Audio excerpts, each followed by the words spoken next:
started because one of the things wasn't on there. What can I do? Nothing. I just got to run to the bathroom. You go ahead. How are you doing? I hold. Oh, thank you. I got it. This he wants On the that. thing. Got it.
thank you all for coming out today. And if there are any seats in the middle and you squeeze in, that'd be great. We've got a lot of people here in attendance today, so thank you all for coming. So I'd like to call this July 18th, 2023 council meeting to order. Kimberly, are we in compliance before you? Yes, we are. Thank you. So if you will all join in saying the Pledge of Allegiance. Pledge of allegiance to the flag of the United States of America and to the republic for which it stands, one nation, under God, indivisible, with liberty and justice for all. And now we'll have Reverend Jeff Forth from Island Lutheran Church come up and say the invocation.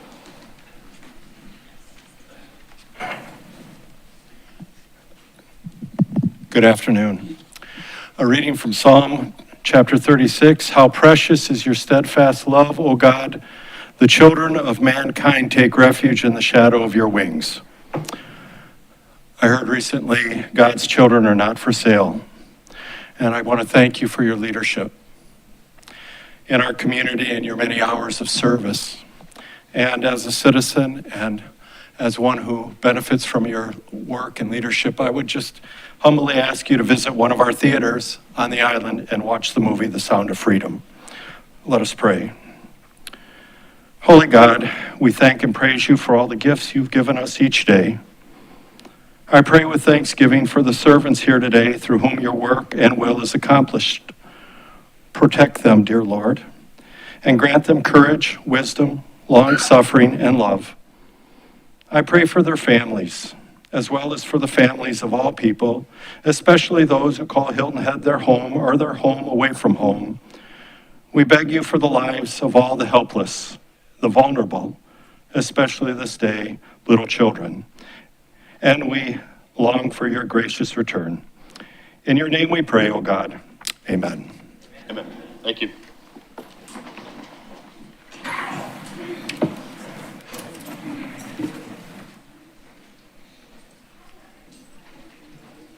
Mr. Orlando, is there any adjustments to the agenda today? Yes, sir. Per your request, I ask that we amend the agenda to include an exec session item following item 9 for the purpose of receiving legal advice from our town attorney and other matters covered by the attorney-client privilege pursuant to section 30-478-2 of SC Code related to the creation of an Islanders mixed use within the Sea Pines Circle District. We would need a motion for that, sir. Okay, do we have a motion? So moved. Do we have a second? Okay, all those in favor, please raise your right hand. So moved unanimously. Mayor, I do believe that under 11C executive session, there's 2 other lawsuits that we should advise about. Transcon Industries LLC et al. Versus Town et al. And also Hilton Head Motor Coach et al. Versus Town et al. So if we could add those to 11C in the list of advice from a town attorney. Okay, so we've got a motion. Do we have a second? Second. All those in favor, please raise your right hand. So adopted.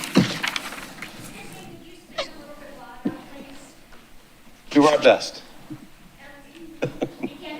Okay, if y'all could turn that up just a little bit, that would be great.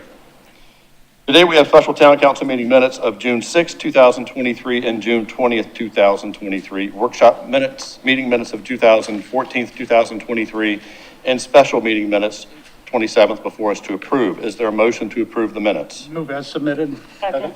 All those in favor, please raise your right hand. Mayor, I'm sorry. Yes. If you could pull up the minutes from June 27, special meeting, I was out of town for that meeting and I cannot remember. It shows that I was present, so if we can correct the minutes. Okay. I'm always with you in spirit, but I was not here physically. All right, so move as corrected. Okay.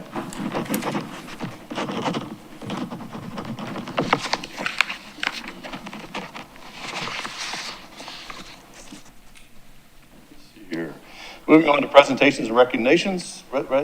Recognitions. Mr. Orlando. Yes, sir. Just one item tonight, and good afternoon, members of the public and mayor council. Just one item tonight. We have a few pretty special young folks in our room tonight. We have on our offering a unique internship program that spans all seasons for high school students and summer opportunities for college students. So We have a few interns in the room that we're about to introduce, but they are working in various departments throughout our organization, including community development, information technology, fire rescue. It's a paid internship, and I think that they have a wonderful opportunity to gain hands-on experience in public administration, project management, community relations. So here to introduce them, where is Nikki? Hi, Nikki, come on up. Nixie Oxenden is our HR manager, and a little bit about Nikki, because you haven't been here before, and we should let the interns know that everybody's not here for them, so they can relax as they get introduced. But Nikki relocated to us from Pennsylvania about 2 years ago and has more than 15 years experience in HR, public and private sector, a Bachelor of Arts in HR, as well as a Master of Science in HR, Human Resources Development from Villanova University. So, Nikki, welcome to you too. But let's introduce our summer and ongoing interns. Awesome. Thank you for this opportunity. So as Mark has pointed out, we have 4 bright and ambitious student interns that are joining our ranks this year. As I call your name, can you come up and join me, please? So our first intern is Adam Bartlett. And Adam joined us from the University of South Carolina, Beaufort, so USCB, but the Bluffton campus. He is currently a senior majoring in information science and technology with the focus on cybersecurity. Adam has already proven himself to be a valuable asset to our IT team and will continue to contribute to the team while balancing his academics through the fall semester. Next, we have Masani Ward. Masani is a recent graduate from May River High School, and she's been working within our community planning division. She will be attending Hampton University this fall and will be majoring in international relations. And Masani's been working on a variety of community planning projects, demonstrating her commitment to improving our relationship with the town and with the community. So, welcome, Masani. Our next student intern is Parker Ray.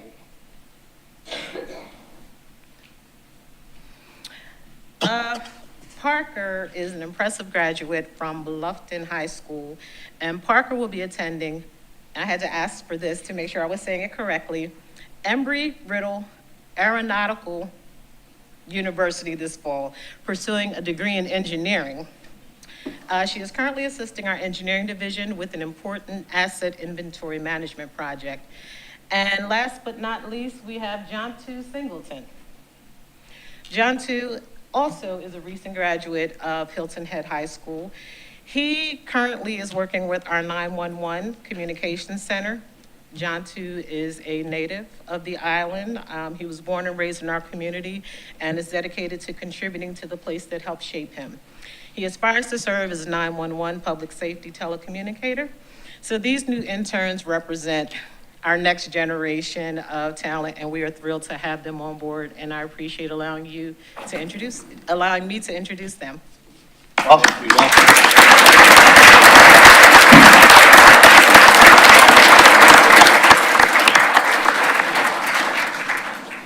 Mayor, I just have to say how exciting it is to see folks from our area, and I see proud parents in the room as well. So thank you, and we look forward to working with you all.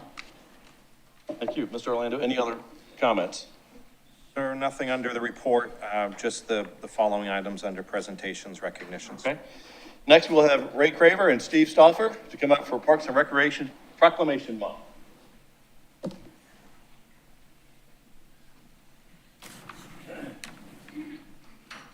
is a flip of the coin.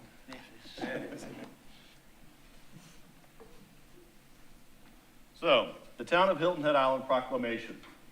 Whereas Parks and Recreation are an integral part of communities throughout this country, including Hilton Head Island. And whereas Parks and Recreation promote health and wellness and time spent in nature, which positively impacts mental health by increasing cognitive performance and well-being. And whereas Parks and Recreation encourage physical activities by providing space for popular sports, hiking trails, swimming pools, and many other activities designed to promote active lifestyles. And whereas Parks and Recreation Services are a leading provider of healthy meals, nutrition, services, and education. And whereas Parks and Recreation programming and education activities such as out-of-school time programming, youth sports, and environmental education are critical to childhood development. And whereas Parks and Recreation increase a community's economic prosperity through increased property values, expansion of the local tax base, increased tourism, the attraction and retention of businesses, and crime reduction. And whereas Parks and Recreation serve the ecological beauty of communities and are essential and adaptable infrastructures that make communities resilient in the face of natural disasters and climate change. And now, therefore, on behalf of the Town of Hilton Head Island Town Council, I, Alan R. Perry, Mayor of the Town of Hilton Head Island, South Carolina, hereby proclaim July 2023 as Parks and Recreation Month. And the Town of Hilton Head Island to recognize the benefits derived from parks and recreation resources. In testimony whereof, I have hereunto set my hand and caused this seal of the Town of Hilton Head Island to be affixed this 18th day of July in the year of our Lord, 2023. Congratulations.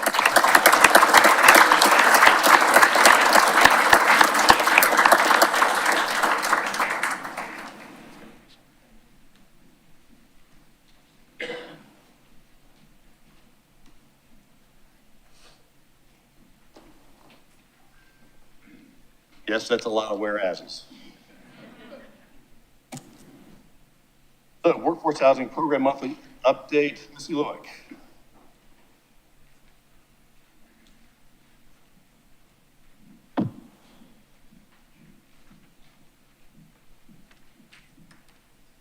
Thank you.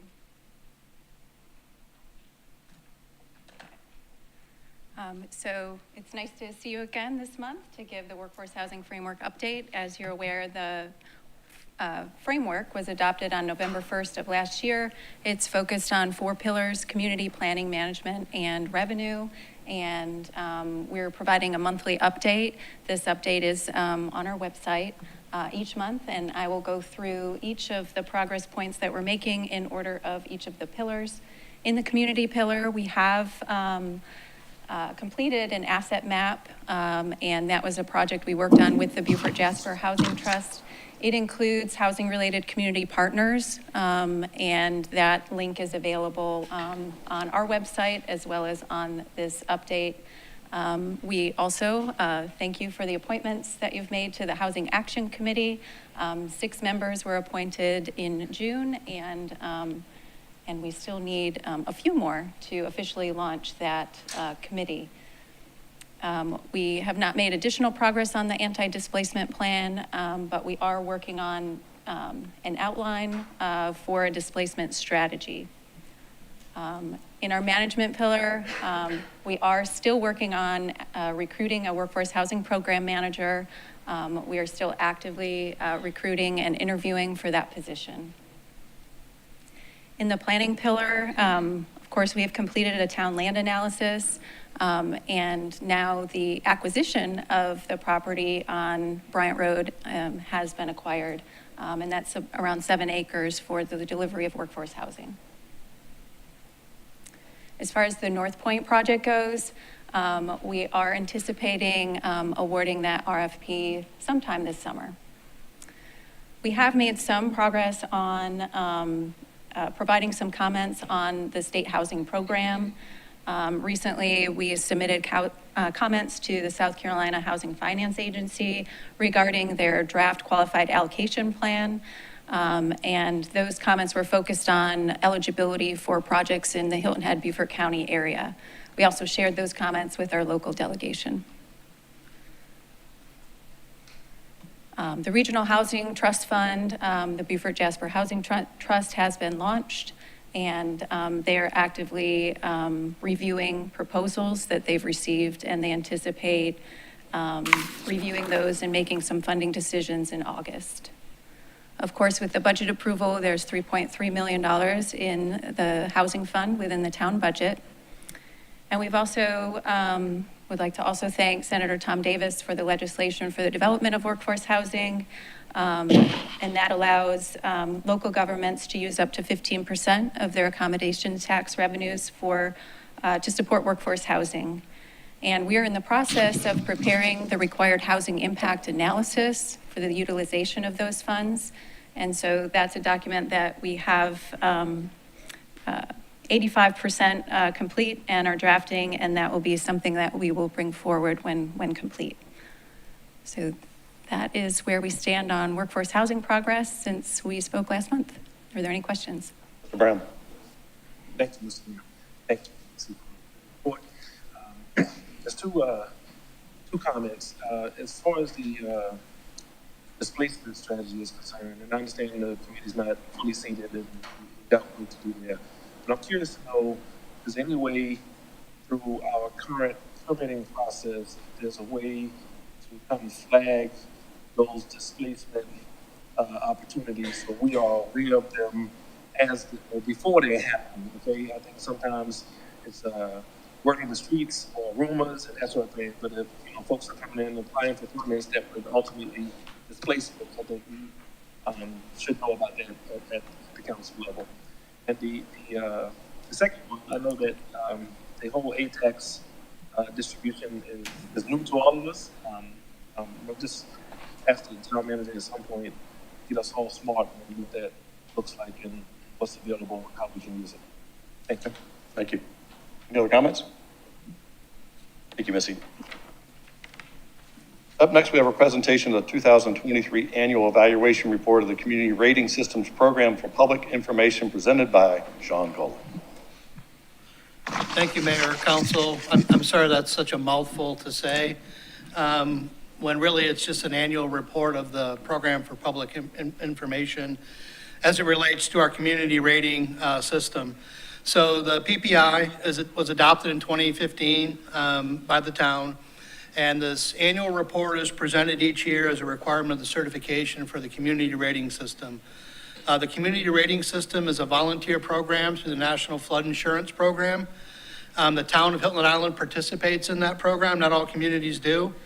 A benefit of participation is that currently citizens receive a discount on their flood insurance premiums at a rate of 25% due to our participation and rating. Every year, the committee, the Program for Public Information Committee meets, evaluates the outreach program, and makes recommendations. This year, they met on May 4th. The committee is made up of 4 members of town staff: Sherry Mendrick, Brian Eber, Tom Dunn, and Carolyn Grant. It's made up of representatives from the insurance industry, Association of Realtors,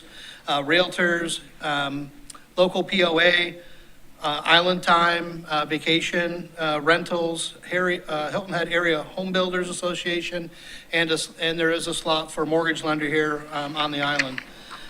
The full list of activities was provided in the brief report in your packet. It includes 36 outreach projects and 5 flood response preparation projects, and they're included in the report. I'm happy to answer any questions that council may have at this time.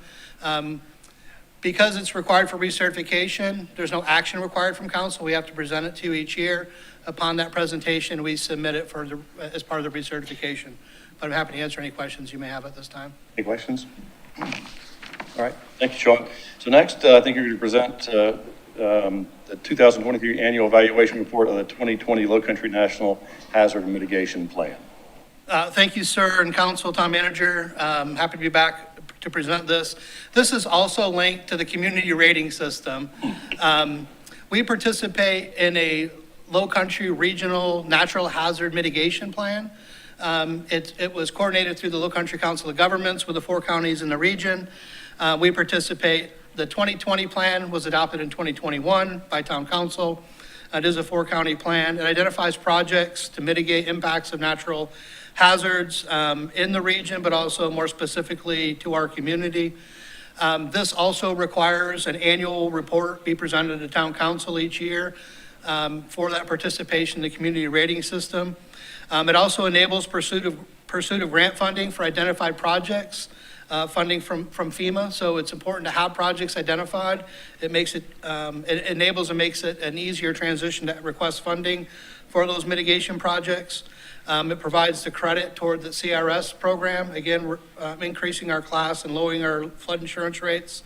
It also provides credit toward the emergency management accreditation program, which we're currently pursuing. And we are on the list of finalists, and we hope to know more later this year. And I'm sure Tom Dunn would provide an update once we get word on that program. Again, no action from town council. We present it to you each year. We'll be provided as part of our recertification requirement for CRS, but I'm happy to answer any questions that you may have at this time. Any questions? Patsy? Yes, sir. Just one with regard to our resilience plan. We have an RFQ out for consultant, and I would assume this is going to fold in somehow to that resilience plan. And I'm looking for confirmation. I see you nodding your head. And also, where are we in that roster qualifications? So if I can take just a second, the RFQ for the resilience plan closed on Tuesday, the 11th. I think that was the right day. We did receive 5 firms, and so that the staff teams will evaluate those and make a recommendation on that award. We did include in the annual update report the fact that we were pursuing a resilience plan as an action item for the mitigation. That's so important as we talk about natural hazards, and so that's included in this update that will be submitted as part of the recertification. Great, thanks so much, Dick. I'd like to do that confirmation. All right, thank you, Sean. Thank you, sir. General reports from town council. Do we have any general reports? Mayor, if I may, I would just like to reiterate our pastor's comments this evening with regard to if you have an opportunity, not for pleasure and enjoyment, it's not that type of movie, but take the time and go and listen. See what you take away from the Sound of Freedom movie. And it's just highly recommended. Thank you. Bryson? I want to congratulate Habitat for Humanity on its recent fundraiser at First Presbyterian Church. Thank the church for hosting it. And I see Stephen Arnold is here. Stephen was one of the organizers of that concert. And thanks to LaVon Stevens, who led a musical group along with a special guest, raised $23,000 for Habitat for Humanity. So congratulations to all who participated in that. And the town looks forward to continuing to look for ways to partner with Habitat on providing housing. Good job. Any other comments? I do have one. I ask you to open up your hearts and your minds for a young 12-year-old boy who's going in for brain surgery tomorrow morning. Cameron Schroeder, who is the son of Charlie and Katie Schroeder, fell last week or so, and they, out of caution, did an MRI and found a tumor on the base of his brain. And this is something that would not have been caught had he not had this fortunate accident. So hopefully they'll be able to treat him and deal with him. So as we go through this night, let's remember that in the coming days and keep him in our thoughts and prayers. So moving on to reports, Low Country Area Transit Study, Mr. Stanford. A report. Thank you. Low Country Council of Governments, Ms. Becker. No report. Thank you. Report of Beaufort County Airports Board, Mr. Ames. Meeting this Thursday in these chambers at 1:30. Thank you. Southern Low Country Regional Board, Mr. Stanford. Southern Low Country Regional Board is deep into planning in the Regional Housing Trust, and there'll be a meeting coming up on that in a week. Thank you. Okay. Island Recreation Association, Mr. Brown. Reports. Thank you. Community Service and Public Safety Committee, Ms. Becker. This month's meeting was canceled. We do have a special meeting August 7th to review applications for boards, committees, and commissions. And I recommend to all listening and in attendance to, if you have not, take a look and see if there's a place where you might want to share your time and talents with the broader community and send in those applications by, I believe, July 28th. Thank you. Okay. Public Planning Committee, Mr. Ames. Thank you, Mayor. The Public Planning Committee met on July 13th and heard the staff's update on district plans and also their initial presentation of the Marshes District Plan. Thank you. Okay. Mr. Brown, Finance Administrative Committee. Yes, sir. F&A Committee met today. 2 agenda items, one of which was a financial update from our Finance Director, Mr. Troya. Things are looking favorable as far as revenues against expenses. More to come on that. And we also recommended for full town council, which will be first reading on August 23rd, intergovernmental agreement relating to South Carolina Revenue Services. Okay, thank you. So, appearance by citizens, we're going to ask, we have about 27 people that have signed up for appearances by citizens. Of those 27, 23 are signed up to speak in reference to the housing discussion that's coming up next. So not to deny anyone any chance to speak, but we're asking that if you're going to speak in regards to the housing, that you do so after the hearing and the presentation. We're just trying to speed things along a little bit. We could be here for multiple hours if we do multiple speaks. So with that being said, we're going to run through the roll first and identify those people that have signed up to speak on something other than the housing discussion. If you find that you don't have the time to stay here, please feel free to speak. But if you can wait until after the presentation, that would be greatly appreciated. So with that said, I would like to remind our citizens that section 2-5-70 of the town code limits each person to 3 minutes when addressing town council. At the end of the 3 minutes, you are asked to conclude your comments. Please maintain a decorum suitable for the meeting and refrain from using any profane, abusive, or obscene language. If you have any materials you'd like to give to the town council, please give them to the town clerk after you're finished speaking. Before I go there, one other thing, since we do have so many people here today, please refrain from any jeers, cheers, applause, anything like that, so that we can continue to move through the meeting expeditiously. So with that being said, do we have people signed up to speak? Yes, Ben Vaught.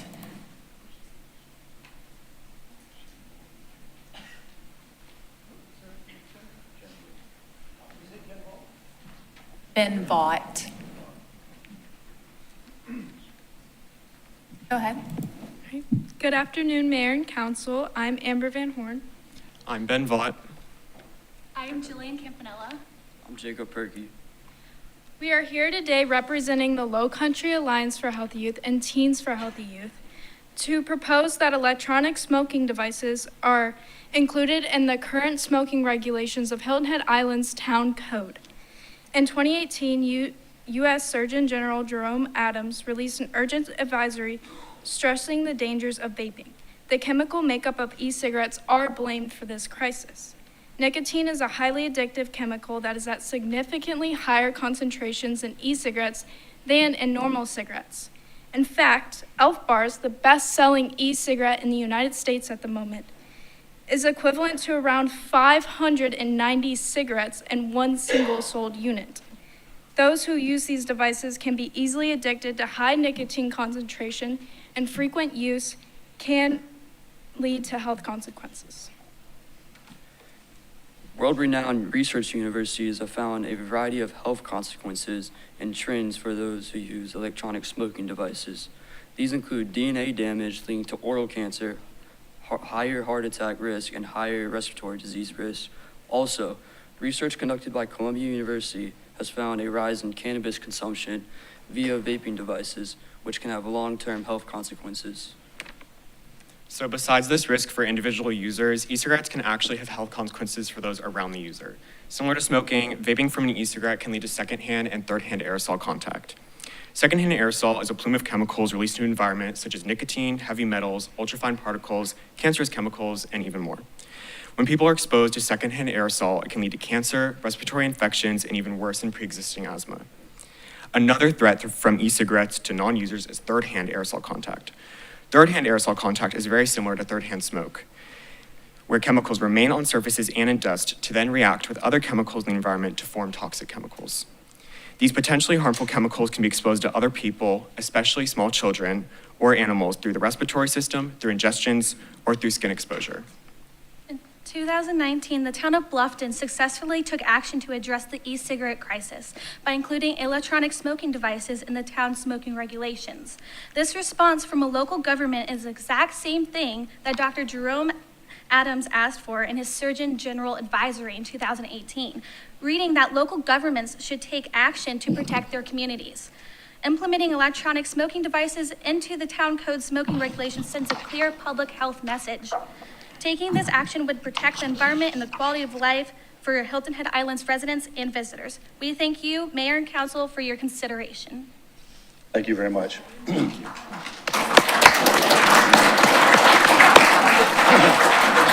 Adam Lipson.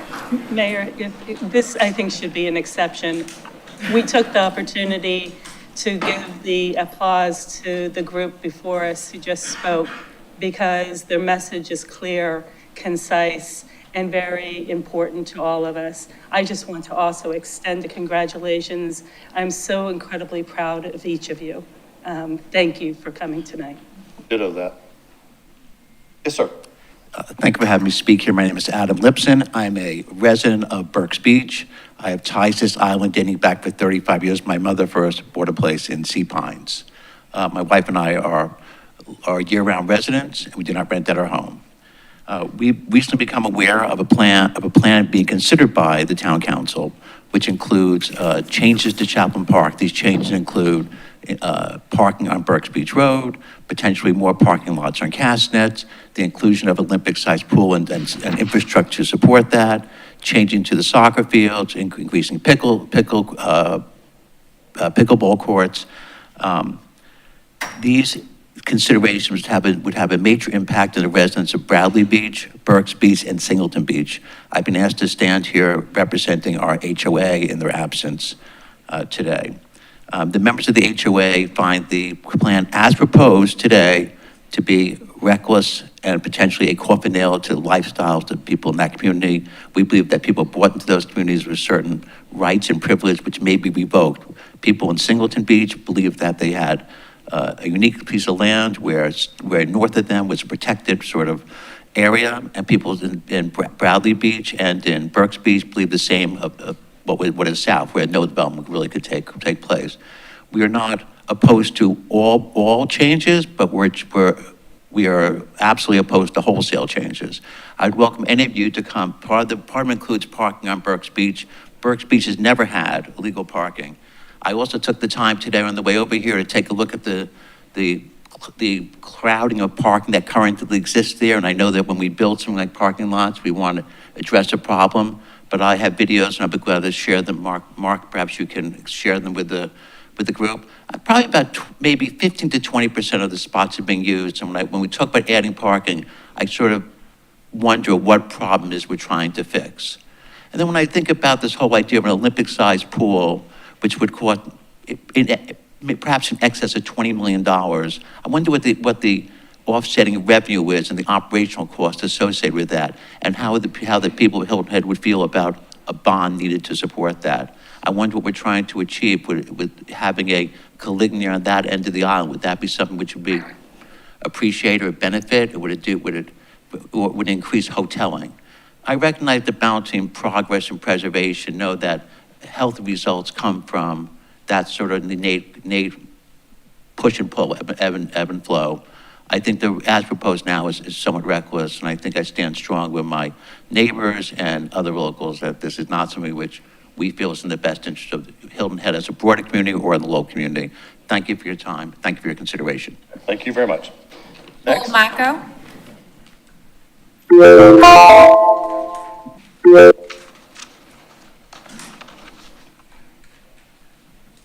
How you doing? My name is Bull Mako. I'm a full-time resident of Hilton Head Island. And first of all, our first revenue stream is the tourist. And the second revenue stream are the local residents of Hilton Head. Yet we tend to cater to what all the merchants in Caligny call is the day trippers. They come in, they give them free parking, they don't spend any money, they trash our beaches, and they go back to their little cities. We just make it way too convenient.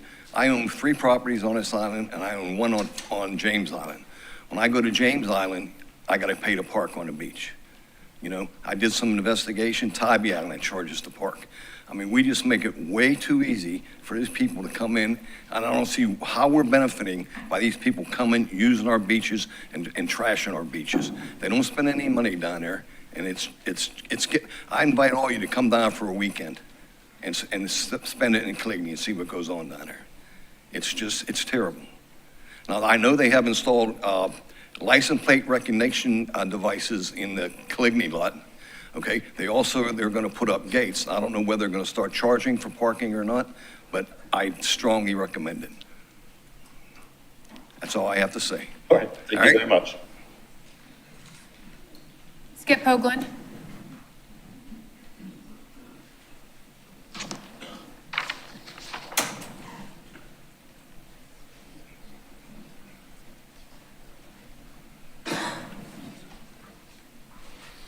Skip Hoagland, Windmill Harbor.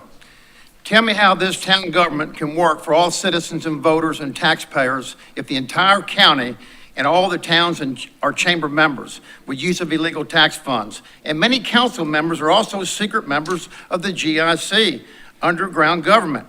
Our elected officials are supposed to run our government, not the nonprofit GIC and chamber top brass and special interest. Many officials have been targeted to be GIC and chamber members and even attend the tax-funded chamber ball party to sit at the front table. Officials who are also GIC and chamber members keep voting for tens of millions of illegal tax use as follows. Lawyer Glenn Stanford, past GIC president. When asked who invited him, he said he can't remember. Also votes for the tax funding with zero accounting. Alex Brown, unfortunately, serves on the GIC committee. He's a chamber member and he keeps on voting for funding. David Ames said he wasn't a GIC member. He was just asked to attend a meeting. By who, David? Who else on this council was invited to join GIC and chamber and go to the chamber ball party?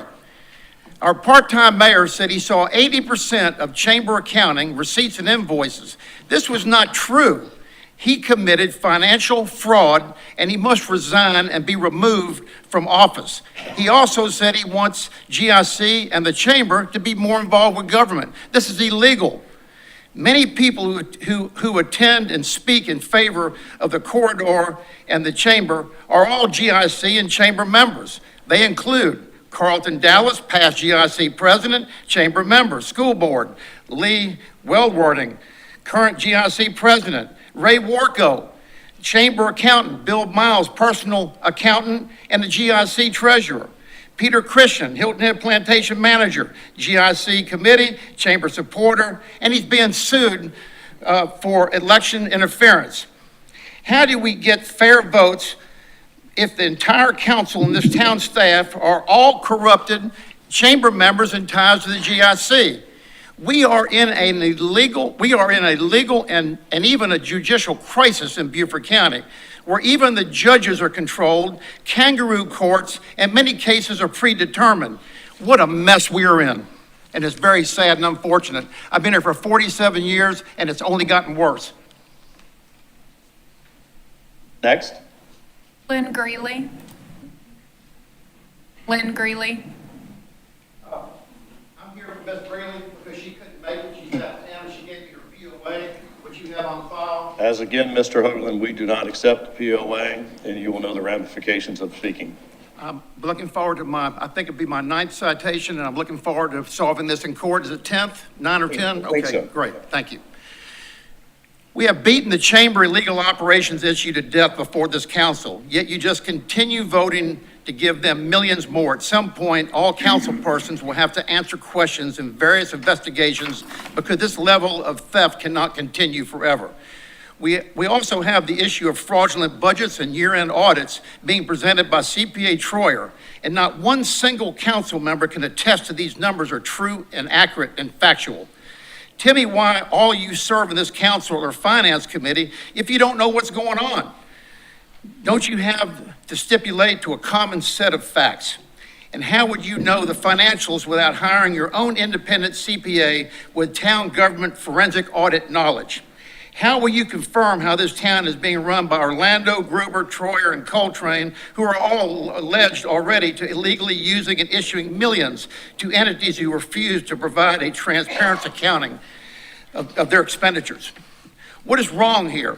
You have pledged and campaigned to serve honestly and to approve, spend, and protect our money like your own. Fact is, you have done nothing and have instituted zero accounting on millions of theft, misuse, overcharged legal fees, and a chamber robbery.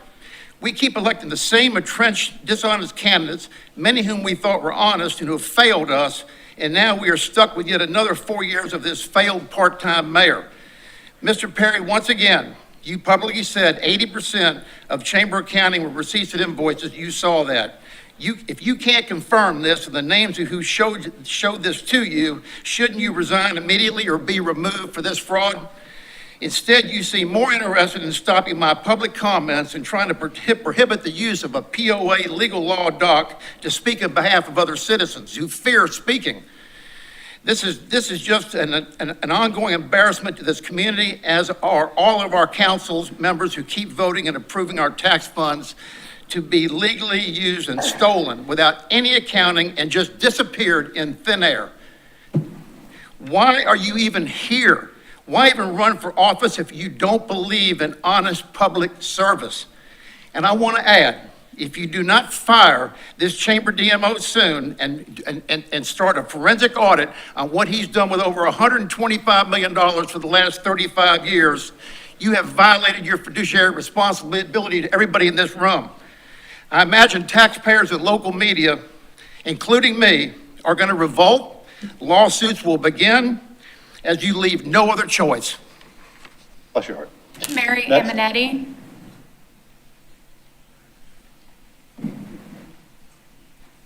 Good afternoon, Mayor, council ladies and gentlemen, and town manager. It is a pleasure to be here today.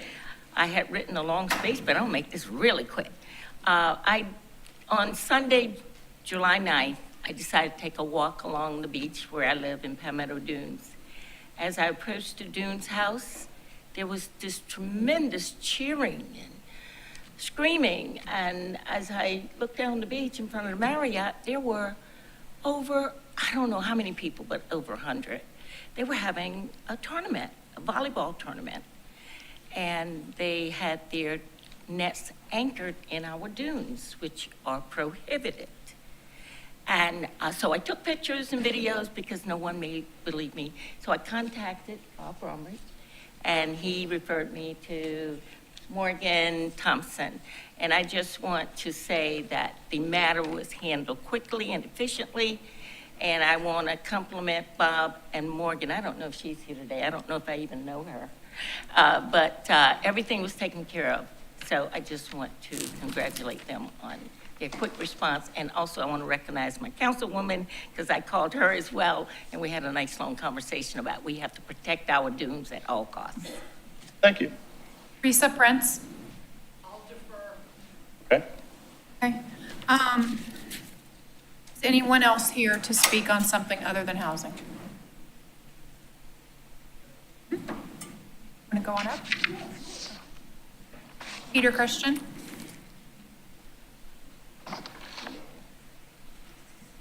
So, yeah, Kim, it needs to be people that signed up for the public comment. I've got him. Okay, thank you.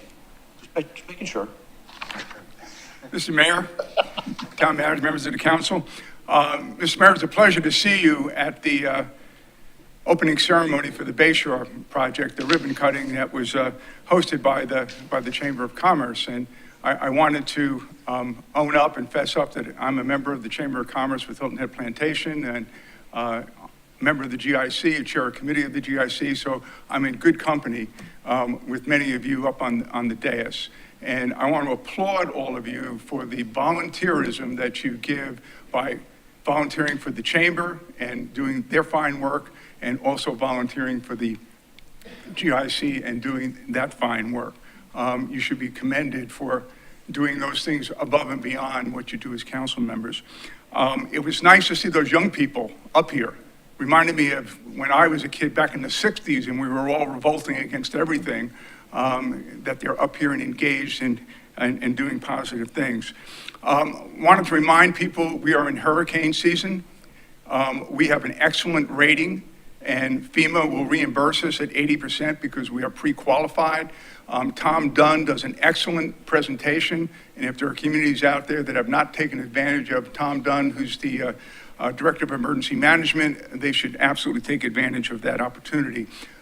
We noted and we sent out in Hilton Head Plantation that the computerized traffic system is being tested.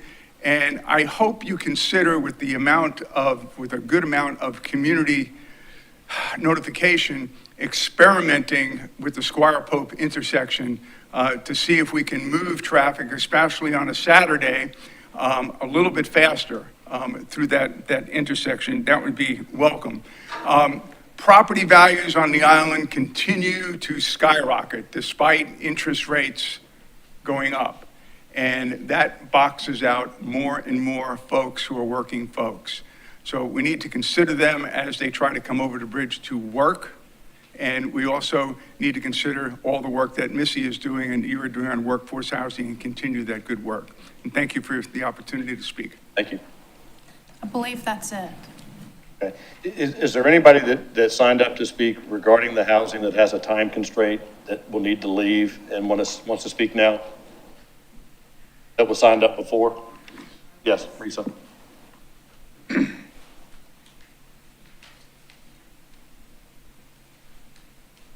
you think this is your executive session is going to take a while, I'd appreciate the opportunity to speak now. I do have a commitment, unlike most. Certainly. I'm Risa Prince, and I'm here again about the Islanders mixed-use zoning proposal. Over the past few weeks, I've asked you to study this zoning change. I asked about the precedent, risks it establishes for spot zoning, what we've learned from the failed Christian Academy site rezoning, and the inherent disregard of the LMO definition of workforce housing. Looking at the bigger picture, you committed to a new master land use plan with individual district planning. The public engagement process in that effort ensures that the needs of the immediate neighbors are primary drivers of the final district plan. If you believe in the process that you created, the Islander mixed-use text amendment should be considered during the Bridge to Beach district plan. Lawyers have crafted that LMO text amendment to meet the investment objectives of a single developer. However, there are a total of 23 parcels that would be eligible for this zoning. Have you considered the consequences of applying that level of density to Sea Pine Circle? And where's the public engagement in this process? What do the other parcel owners say? Have you even bothered to consult with the neighbors, including residents, Sea Pines, Coligny, public center merchants? The district master plan will do all of that, and it is scheduled to be presented for first look to you in the middle of August. That's only a few weeks from now. So what's the rush to push this text amendment through today? And why did Mr. Orlando and the community development staff let this text amendment jump to the front of the line? I'll say it again, the bottom line needs to ensure the taxpayers are getting a high enough return on investment, because we all know this developer and the owners of all 23 parcels will get a windfall property value increase. I urge you to delay this spot zoning proposal until it can be considered as part of the district plan to ensure this project doesn't risk unintended consequences and it becomes yet another entry on the town's planning failures list. Thank you. Thank you. Is there anybody else?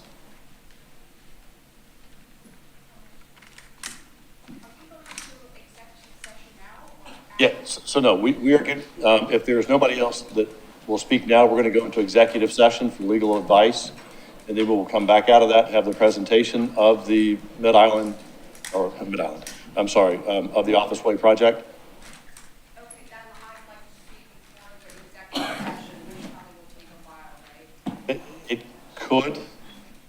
Yeah, so I would hate to put a time frame on it. I think, Mayor, they need to know it's just on this one topic. It is just on this one topic that we're talking about in executive session. New business, the next topic. We adjusted the surprise. We amended the agenda. We amended the agenda earlier. Trey, do you want to speak now? Okay. Mr. Graves?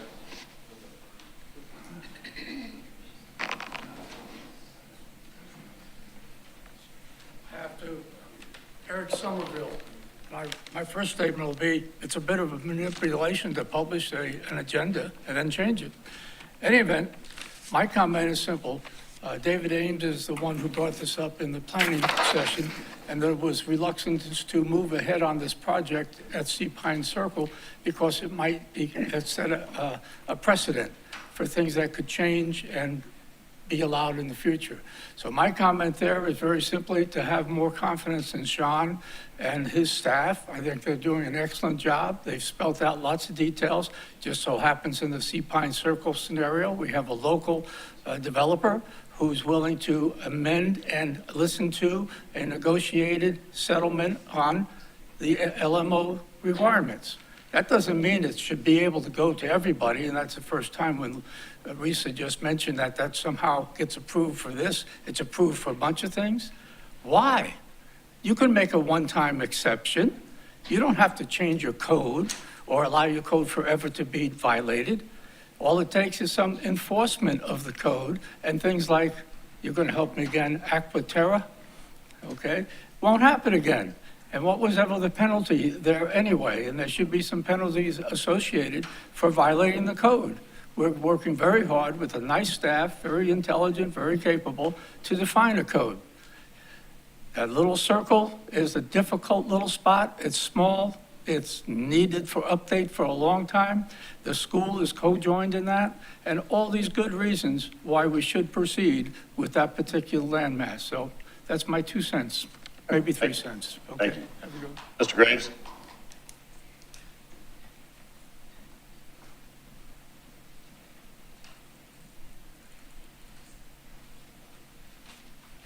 Good afternoon.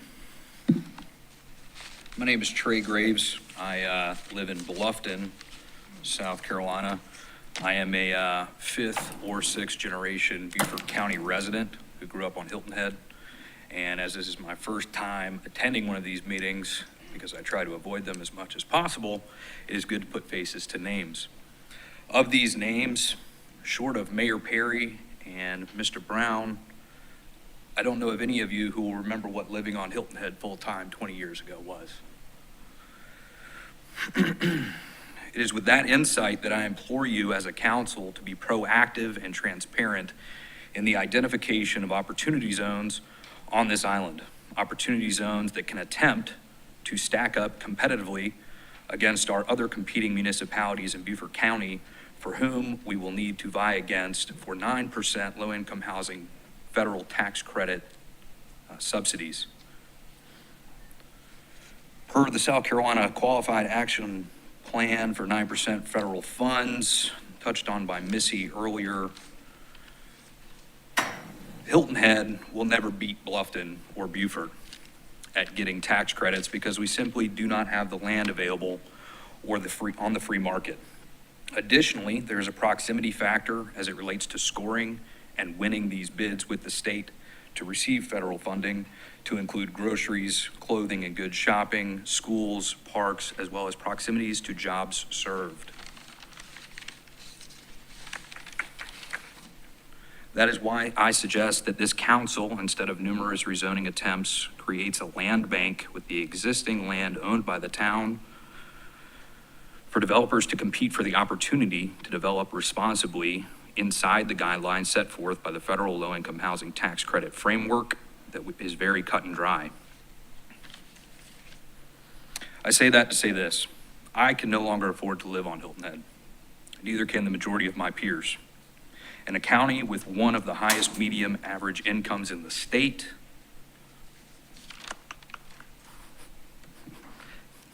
that should be ridiculous. To think that the cost of commuting here by people my age, younger, older, will not have a direct effect on the cost of living here, to include landscape, pool maintenance, food service, construction, is ridiculous. It's foolish. Lastly, I'll leave you with this. We only have 150 federally recognized affordable housing units on this island since 1992. That would be 90 Dillon and Hilton Head Gardens. It doesn't even begin to make a dent in the need that we have. We are very behind, but it is a step in the right direction. Thank you, Mr. Graves. Yes, ma'am.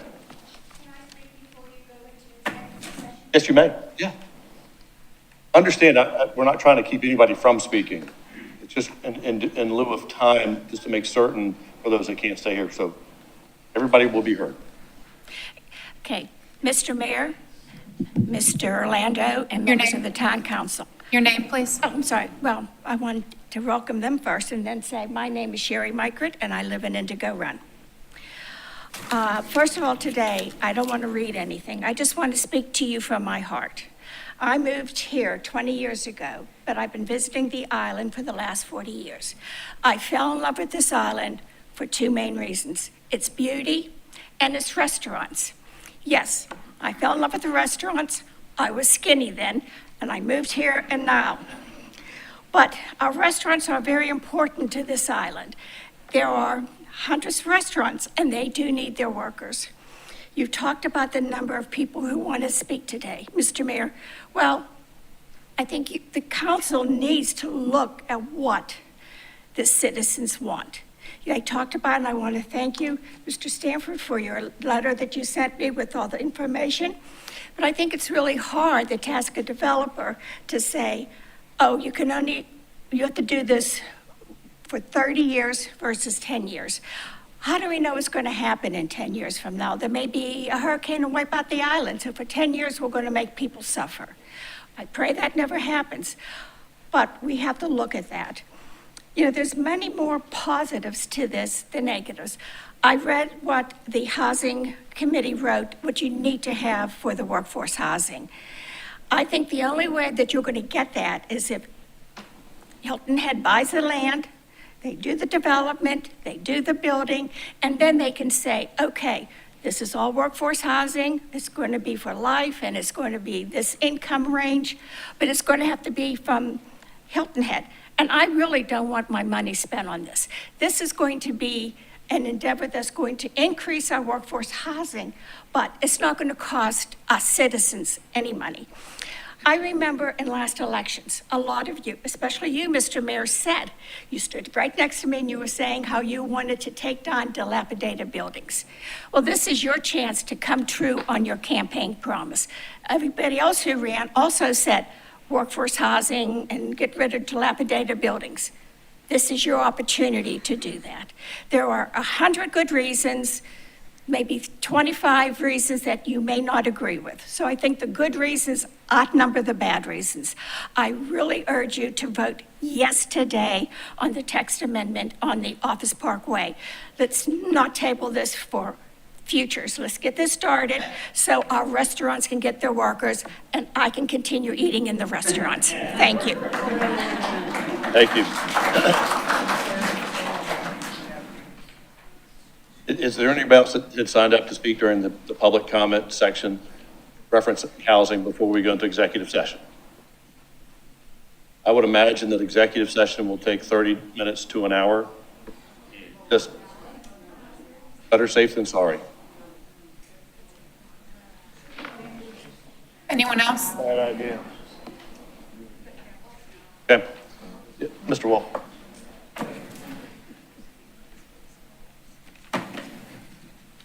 Alan Wolf, president of the Surge Restaurant Group. Mayor, council, thanks for having us. This is my third different mayor to address regarding the risk to the quality of life here on Hilton Head Island. Mayor Bennett believed tax credits were the solution. He was right. I'm glad we're still working on them. Missy's still making progress. Mayor McCann suggested higher wages, which the business community has done, but neither have really made any effect to solving this burgeoning crisis. In both instances, previous councils have implored the business community to step up with solutions.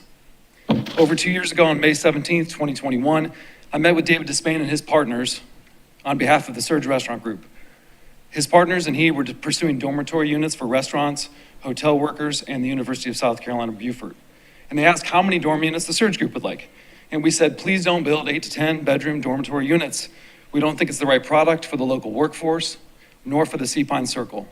We offered a different vision of 1, 2, and 3 bedroom units that would be more suited to the needs of a year-round workforce, as opposed to just visa workers only. We then became advocates of this vision and invested substantial capital with the development team to meet the expectation of town government and of residents that employers be involved in solutions for housing our workforce.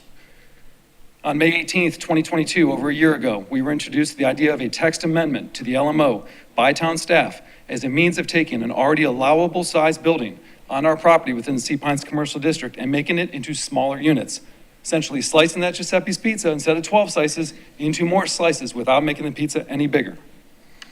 All along, we would maintain the development setbacks and the Sea Pines commercial land planning restrictions, and we would tie in beautifully to the town comprehensive plan.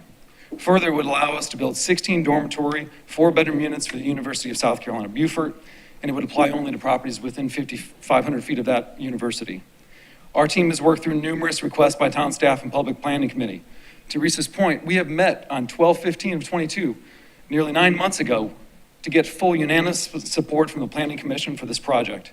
The next day, Andrew Davis interviewed me on the project. That was unanimously approved, and the Island Packet picked it up the following day. The owners of the Frozen Moo and Coligny Plaza reached out the next day to the Surge Group office and said, we, and I quote, "We are interested in an employee housing unit, one unit, when more info comes out. And I'm not surprised if your phone is blowing up with people asking." See, one unit would make a difference for that local business owner on the south end of Hilton Head.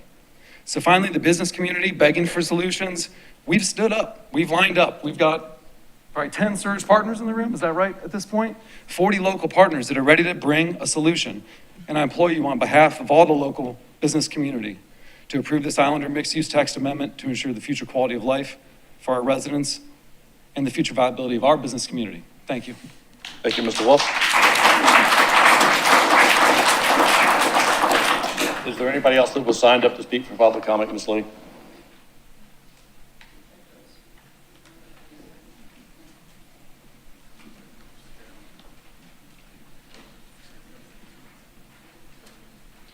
Thank you. I'm a resident of this beautiful island.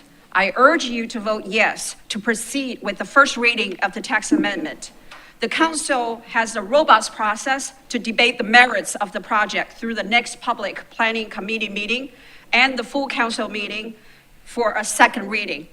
The developers should be given the opportunity to present their case today because there are too much misperceptions influencing public judgment.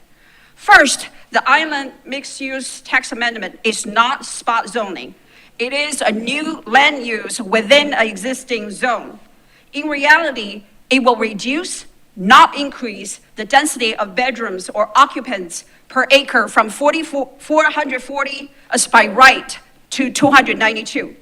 We all know that humans compete for natural resources, public service, and roadways, not the walls that separate floor spaces. Second, USCB owns the campus property, not the town. The university is willing to sign a long-term shared parking agreement to utilize surplus parking, which is currently being used as a free beach parking, in exchange for much-needed student housing provided by the developer at no cost for the university. Third, the developer will enter into long-term lease agreements with local employers. It's up to them to decide the rents as part of employee compensation packages, leaving the government out of picking winners and losers or enforcing evictions.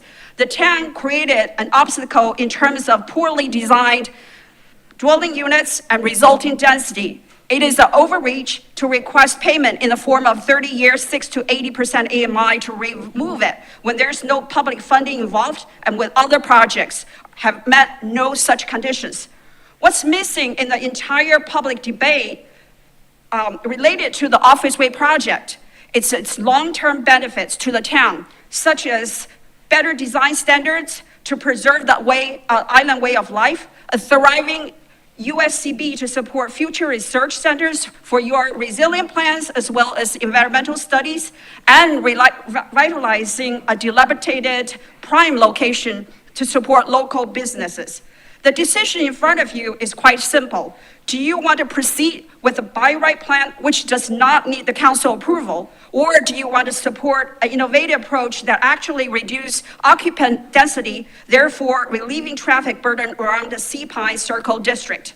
By voting yes, the town will encourage other private solutions to address housing affordability. It does not need to be one size fits all. Thank you. Thank you.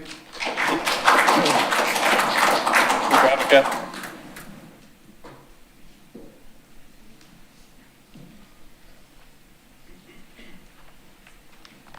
Mr. Mayor, Town Council, Mr. Town Manager, I'll be very brief. I have two issues, and I'm a Sea Pines resident, and I'm faced with the enormous congestion that we have around the traffic circles. And I think even though there's a lot of enthusiasm for the workforce housing and a lot of energy going into this, which I think we all appreciate, I think we just have to take a step back and think about what we're doing.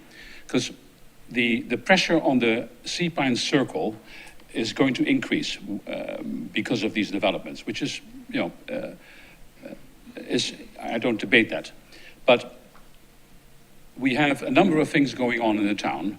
One is the adaptive traffic management system, the independent study that's going to come in on the corridor. All these things will have solutions for our traffic on the island. And before we rush into things on new developments and workforce housing, etc., I think we need to have the data that come out of these studies to actually see what the facts will show. So can we alleviate the traffic around the traffic circle? Can we build workforce housing and dormitories without affecting that? And we don't know this yet. It's all speculation at this point in time. And then secondly, I think there still are uncertainties about what this particular development is going to do. There is talk about this being workforce housing and dormitories into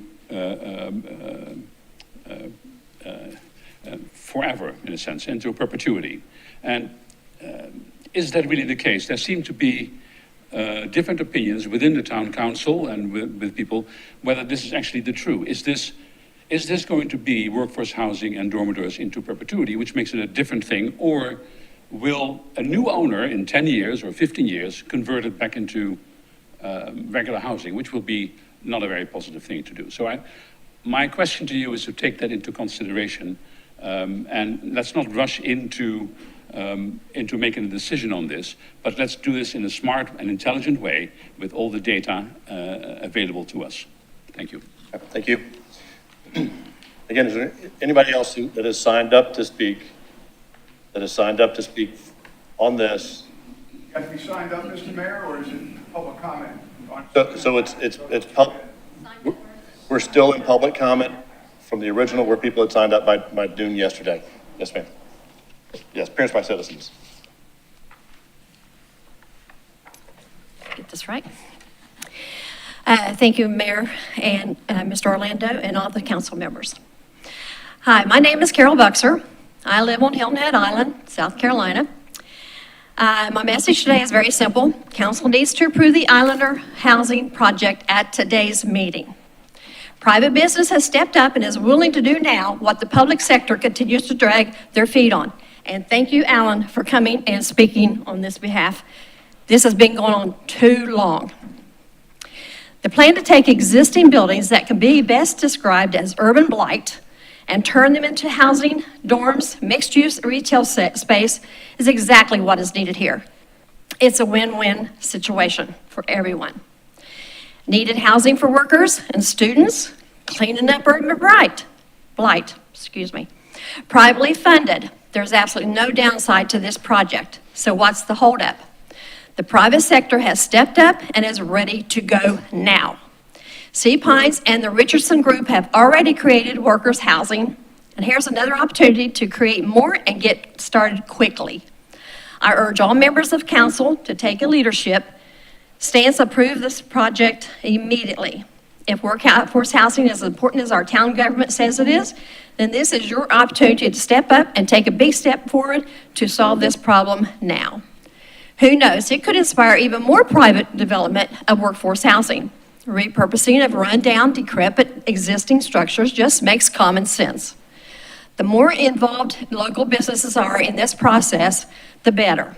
Private investment to help solve the workforce housing problem makes sense whenever possible. As longtime resident of Palmetto Hall, and Mr. Stanford is mine, and Hilton Head Island, I judge you to move forward and pass this resolution today. Not tomorrow, not next week, not next month, not next year, but today. There is no time for government to drag its feet. Thank you all again. Thank you very much. So prior to going into executive session, is there anybody that has signed up to speak under appearance by citizen? Matt?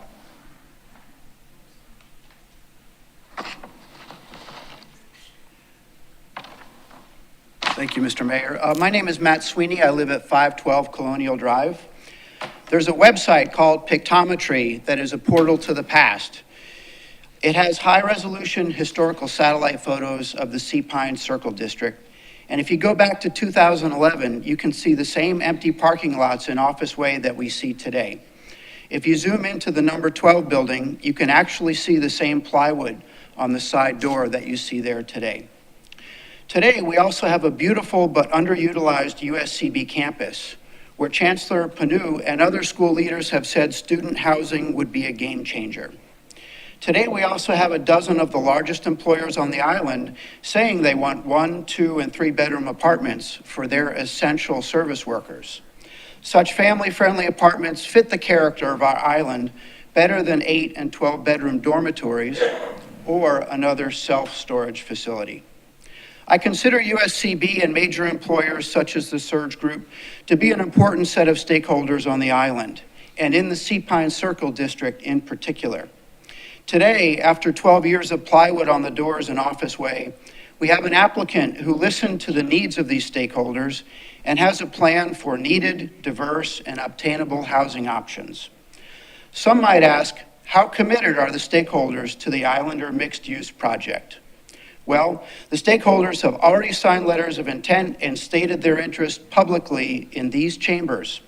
Public comments, or public commitments like that are the most that anybody could ask for at this point in a project. Despite the public commitments from stakeholders and the developer, there is wild speculation out there about what might happen if the proposed project is built. I ask you to focus instead on whether the design standards in the new use application make sense and whether the site plan fits the culture and lifestyle of our island. Keep in mind that the stakeholders think it makes sense. Please consider the satellite photo 2 years from now. I hope it shows a housing community that meets the needs of USCB and employers on the island who want to help their valued employees make Hilton Head their home. Thank you. Thank you. Ms. Moore.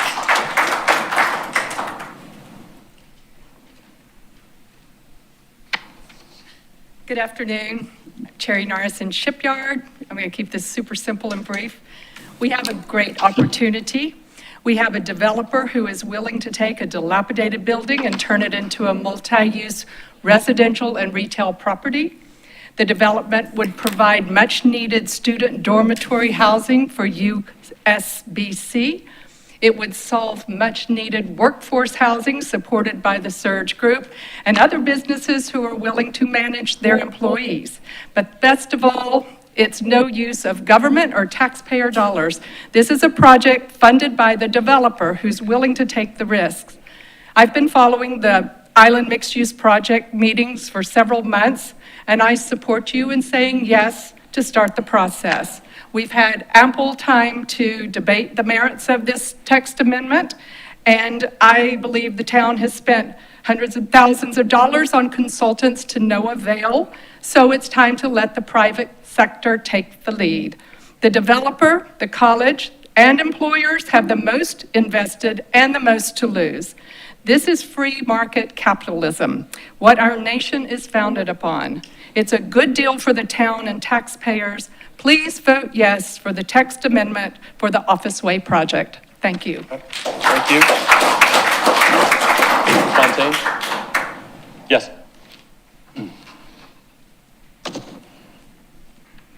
Good afternoon. I'm Lynn Fontaine, HHP, and today's meeting just might reveal to all HHI residents one of two mindsets.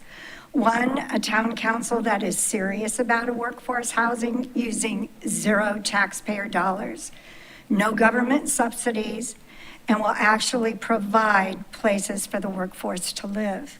Or a council whose interest lies in creating a housing authority, adding more bureaucracy, and spending more taxpayer dollars, and still no new housing in place for the workforce.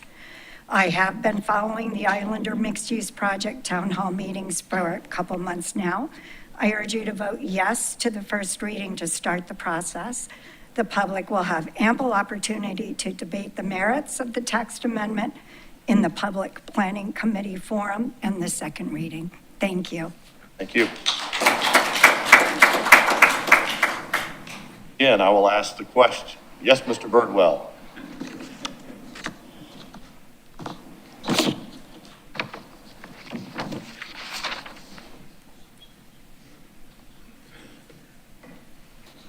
Good afternoon. I'm Steve Birdwell, 8 Genoa Court. I'm also the president of the Sea Pines Resort. I'm here to talk about the proposed project and also the amendment to the LMO. Our biggest problem that we have with the issue, with this proposal, is traffic congestion. As you know, we're one of the largest employers on the island. We fully understand the urgent need for workforce housing. We've completed our first phase of workforce housing on Target Road.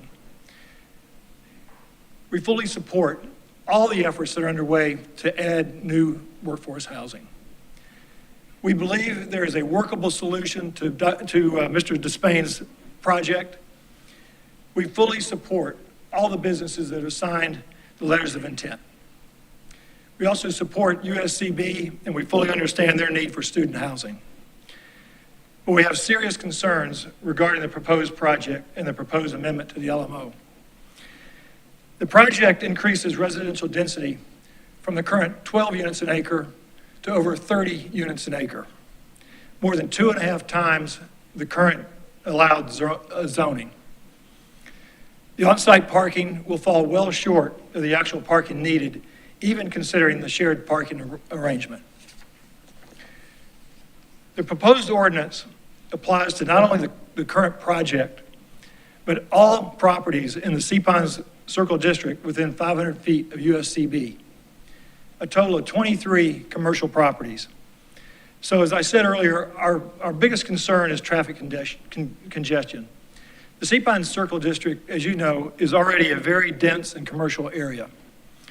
Traffic in all four quadrants is routinely backed up, especially on Greenwood Drive and Pope Avenue.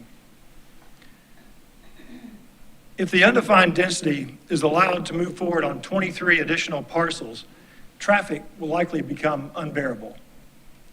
We simply cannot put more traffic on the traffic circle or Greenwood Drive or Pope Avenue. We need more time to review and discuss the proposed project and proposed ordinance. Most Sea Pines residents are unaware of the proposal. We only became aware last Friday. So we ask you to consider tabling this matter, taking it off the agenda tonight. Give us more time to consider and review it, and we appreciate your time. Mr. Birdwell? Mr. Morley, I believe.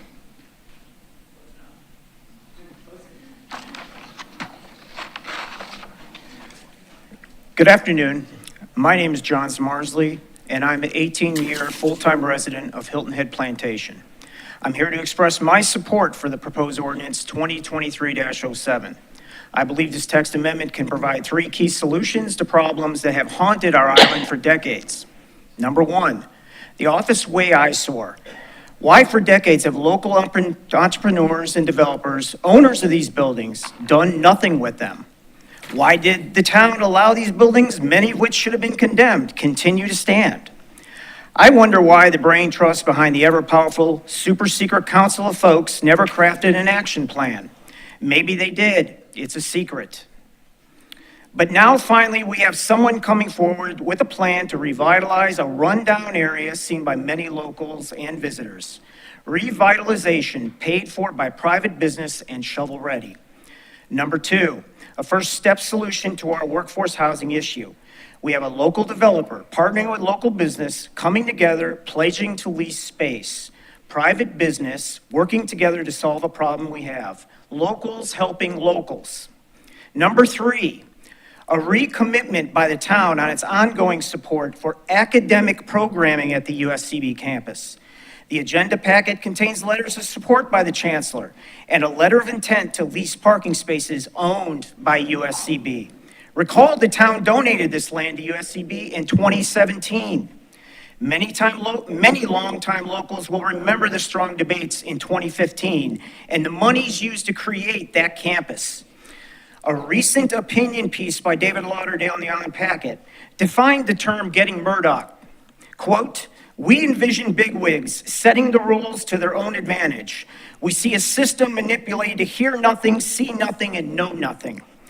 I know this is not the case today. You plan to carefully consider this proposal. My only ask of you today is simple. Take the potential hidden agenda out of this equation. Look at the facts. Listen to the key players here today. Vote to move the proposed ordinance forward today for further discussion. We have waited too long to change this eyesore into a win for the place we love so much. Thank you. Thank you.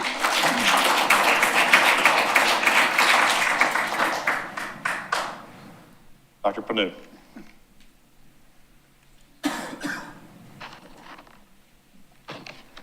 I was willing to wait until later, but it seems like we're getting everybody talking at this point. So thank you so much for the opportunity to speak on behalf of this project, as I did when the planning committee was at work.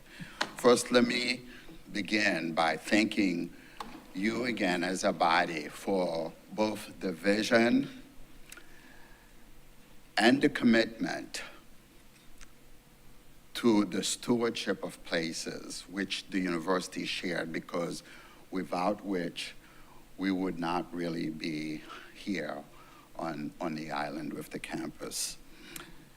And shortly after our coming to the island, we began to contemplate the issue of housing for students. It was very clear that that's absolutely necessary and essential.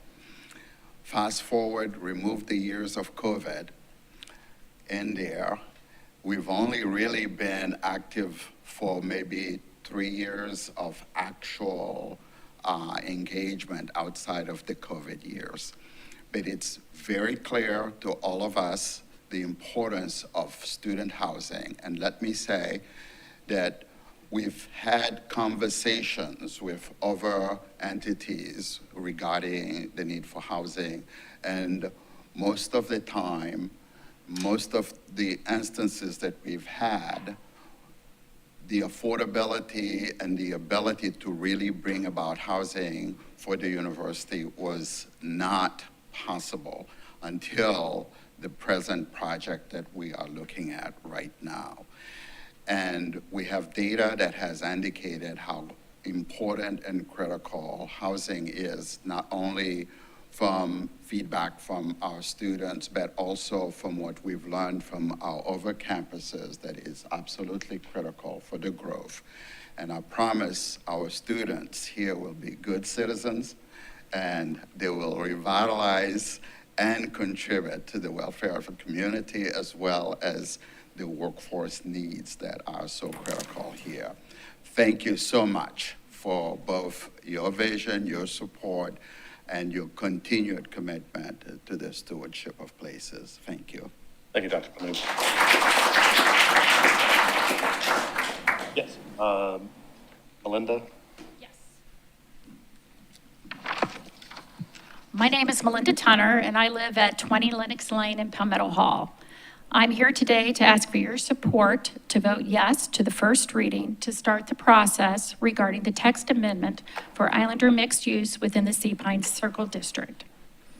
The text amendment provides a unique opportunity to develop dilapidated and abandoned buildings in an area that does not represent our Hilton Head brand, and it provides additional benefits to the land.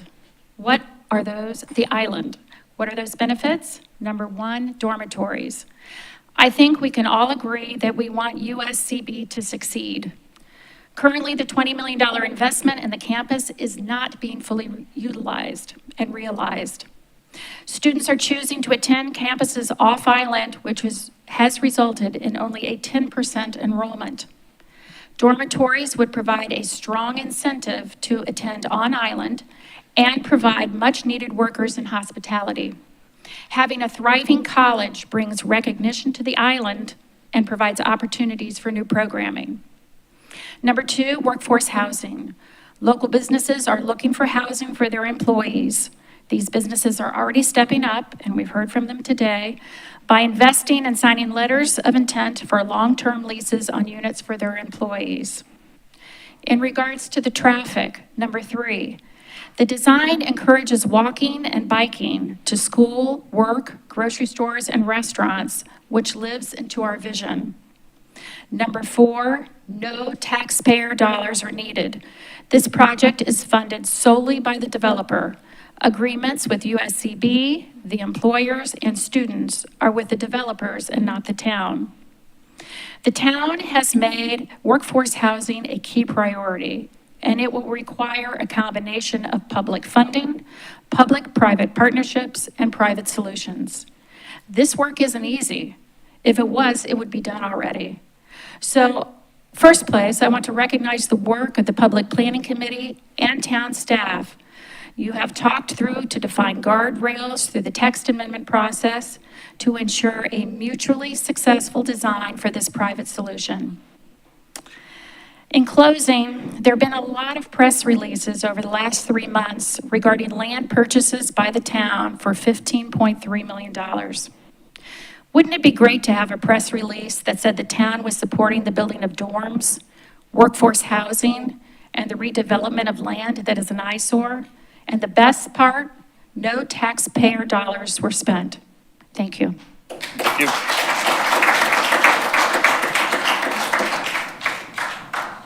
All right, one more time. There are only about 7 of you left. Okay. So if there are not any others that wish to speak this time that have already signed up to speak under appearance by citizens, do we have a motion to move into executive session? Second. All those in favor, please raise your right hand. Mr. Mayor? Yes. Just so I'm aware, and maybe those who have taken the time to come and are willing to be patient while we go into executive session, the first order of business coming out of executive session is to open it back up to public comment.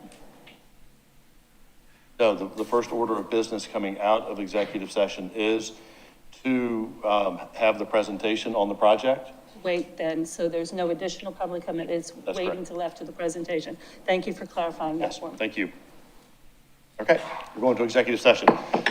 Go outside and get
changed between the Civil War and 1890.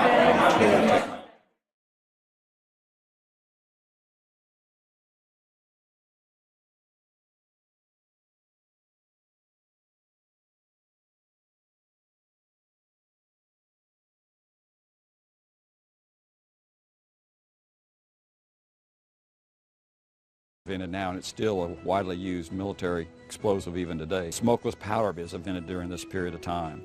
And it's not just chemical composition, but it's the details of how you make the grain, how fast they burn. So much like the skill of firing a solid rocket, solid fuel rocket, it's that same kind of technology that's been developed in these gunpowder and this new powder.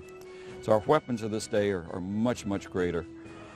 They would be the great killing machines of World War I. Most of the casualties on the battlefields of World War I would come from artillery. So the world has seen a huge change in artillery, and that's tied into changes in ships. We now have steel armored ships. They're all steam powered. They are now equipped with these fine long-range guns, and they now become the dominant threat of the late 19th, early 20th century. This is the threat. The French and the English would bombard cities like Cairo and reduce them to rubble because they were unable to defend them. So this is how the world was seeing the threat from this new technology. Big battleships are the threat of the era, and new guns and fortifications on the ground are what you have to defend against them.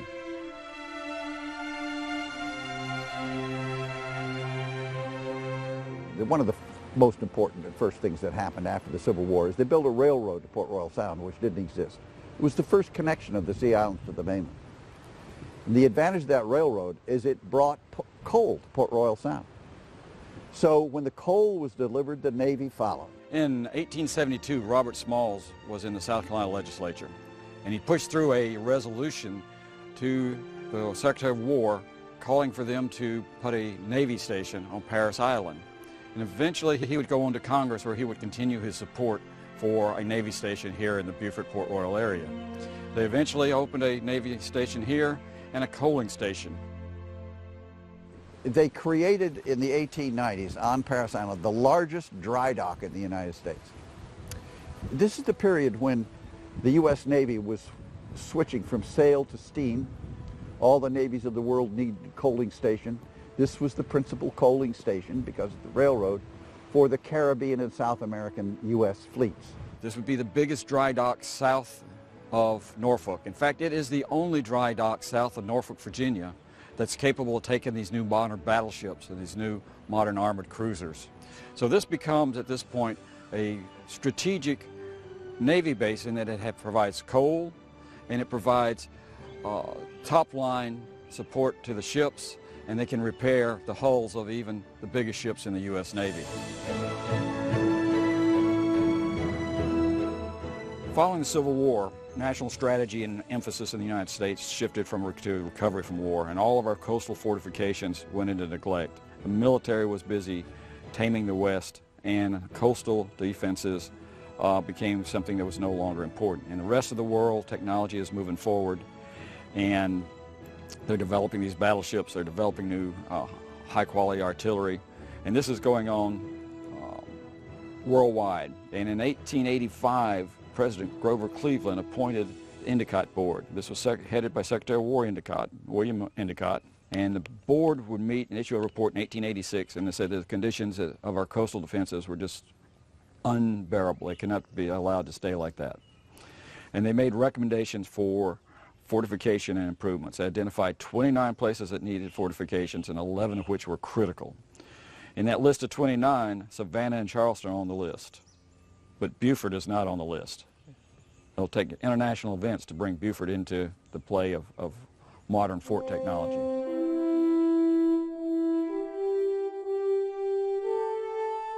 So the USS Maine was here on patrol and in the harbor, and while they were in the harbor several times, they entertained the local population. So the merchants and the social leaders and the political leaders of Beaufort were invited to come have lunch with the captain of the ship, Captain Sigsbee. And the officers got to know the people got to know the officers. The crew, which was large, would go ashore on payday and make friends with everybody in town. So it was a very social arrangement between the towns, Port Royal and Beaufort, and the ship. So the Maine left here, it went and reprovisioned, it refueled in Key West, and then went the 90 miles across to Havana into the harbor and blew up.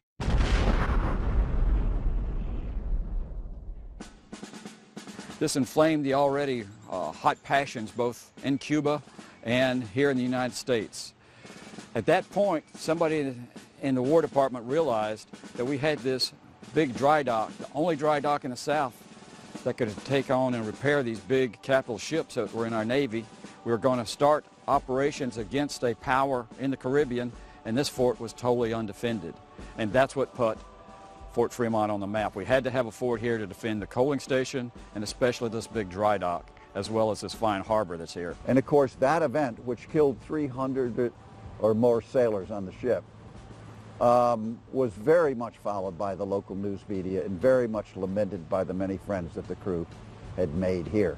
The destruction of the USS Maine was a personal matter to Beaufort and to Port Royal Sound.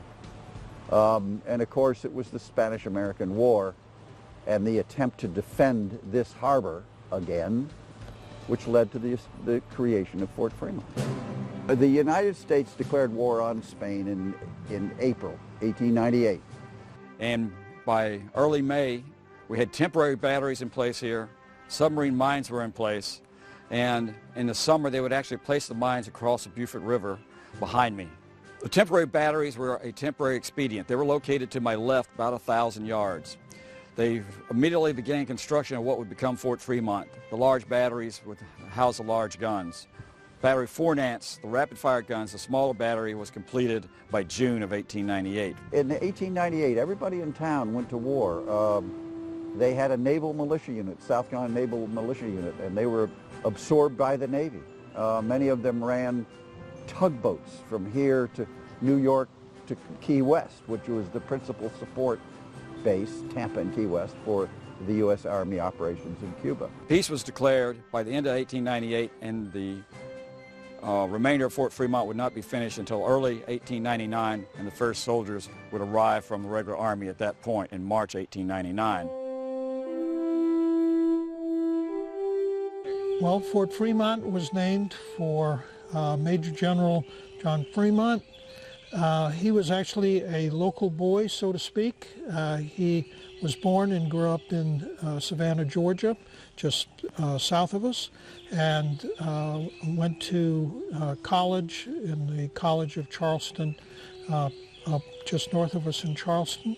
He served in the Army and primarily initially as a explorer, as Army forts were generally named for Army officers, and he was connected locally. This is more than likely why the fort was named for him. The fort was constructed on a site directly across the river from the Parris Island Naval Station.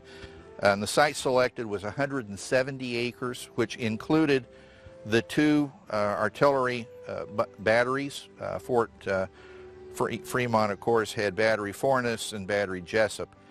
But then adjacent to the battery site was an administrative quadrangle, a very typical military-type administrative square. We are sitting in the number 3 gun position of a 3-gun battery, Battery Jessup, which had 3 10-inch disappearing carriage, large caliber guns, breech-loading guns.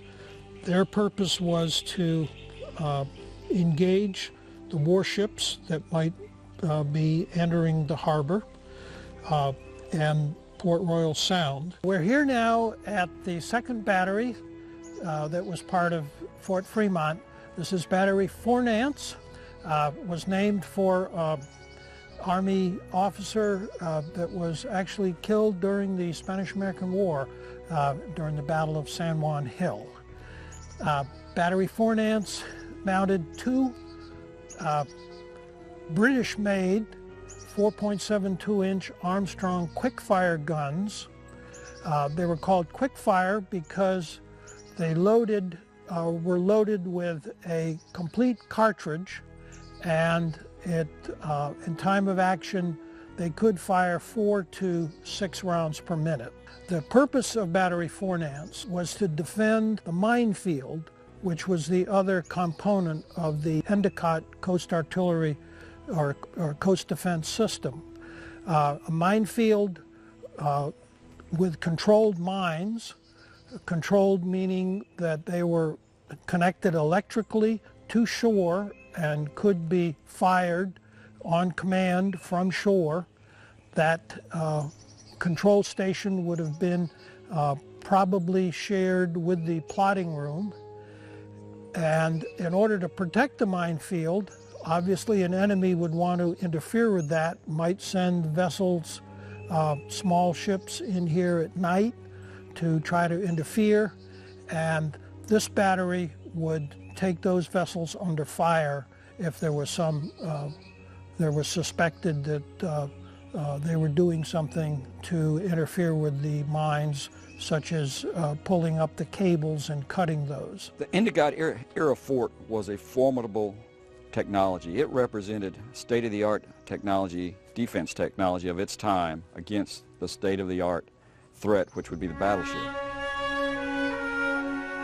The life for the soldiers at Fort Fremont was disciplined and regimented. They even had meal times were specified lengths of time, 15 minutes for lunch, 15 minutes at breakfast, 20 minutes at supper. They had to practice their skills. They were training and doing maintenance constantly. If you can imagine, with these big guns, they had to have skills and practice the skills in artillery, mine laying, signaling, which involved, in our case at Fort Fremont, the use of the fire control tower, which was a pretty sophisticated and advanced signaling technique. Then they also had to practice the typical military skills, marching and drilling, small arms fire, first aid, and so forth. In addition to that, they also had participated in athletics.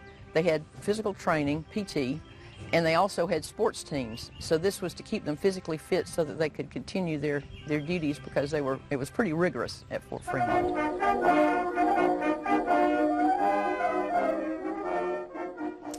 When eventually the decision was made to move the dry dock and the coaling station and the Navy station up to Charleston, then this fort no longer became significant. There was nothing left here that was to be protected. And at that point, 1911, the last troops were transferred out and the fort was closed. In 1901, the mayor of Charleston and the United States Senator Pitchfork Ben Tillman from South Carolina wanted this to move from Beaufort County to Charleston County because there are more votes in Charleston County, and the mayor wanted the U.S. Corps of Engineers and the Navy to dredge the harbor in Charleston because battleships in those days required 26 feet of water.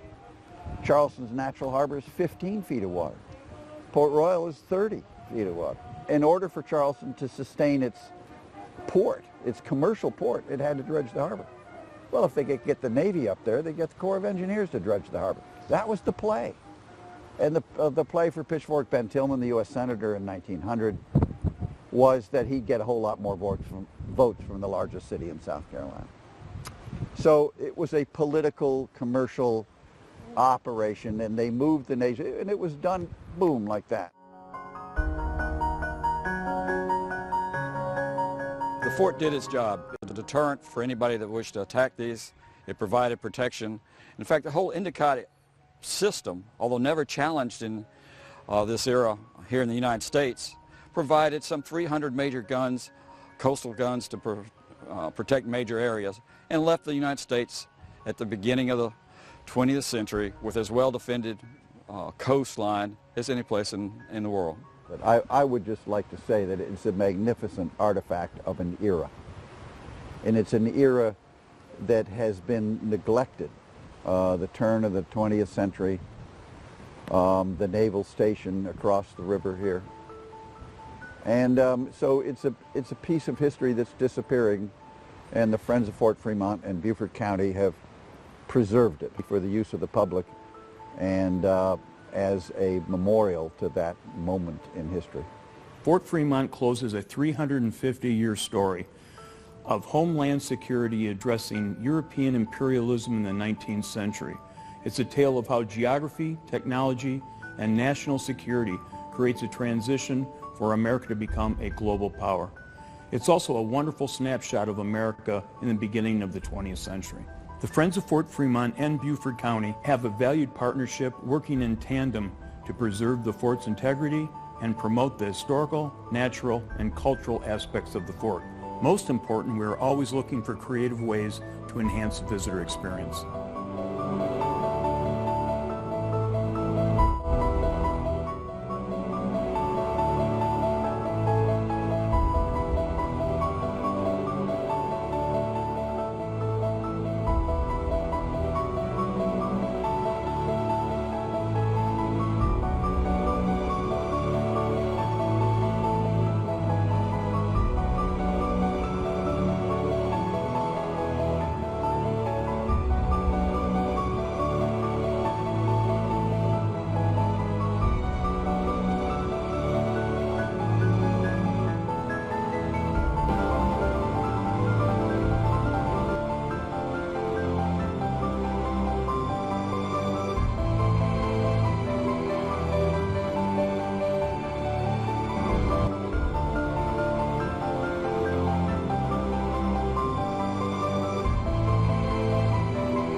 It's civilization versus nature's fury.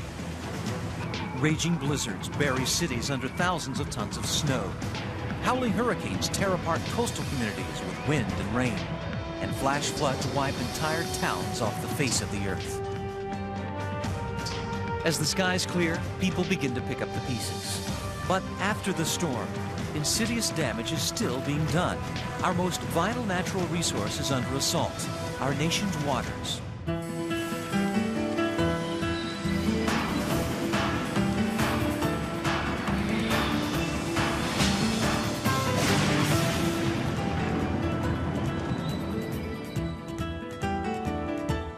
We're at the Chattahoochee Nature Center, and we're trying to find out what a watershed is.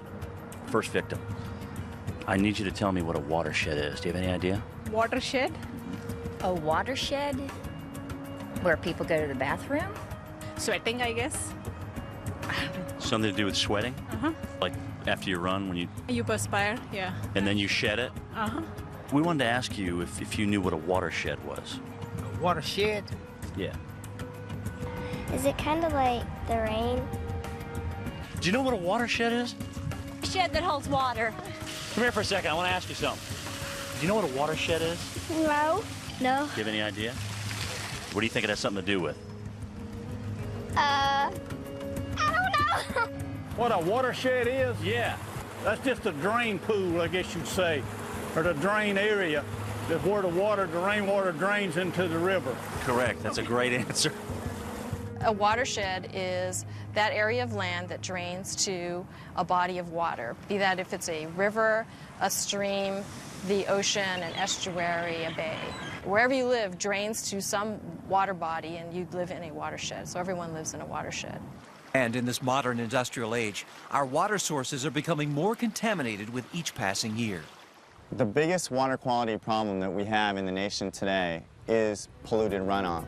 All water east of the Continental Divide drains to the Atlantic, while water west of the divide flows to the Pacific. And one drop of rain can cross many different watersheds along the way. As runoff flows into rivers, streams, and storm drains, the water picks up trash, dirt, bacteria, toxic chemicals, and fertilizers, creating a soup of pollutants that is extremely hazardous to the environment. And the consequences of polluted runoff exist worldwide. The UN estimate is that there's about 1 billion people on the planet right now who don't have adequate access to fresh water.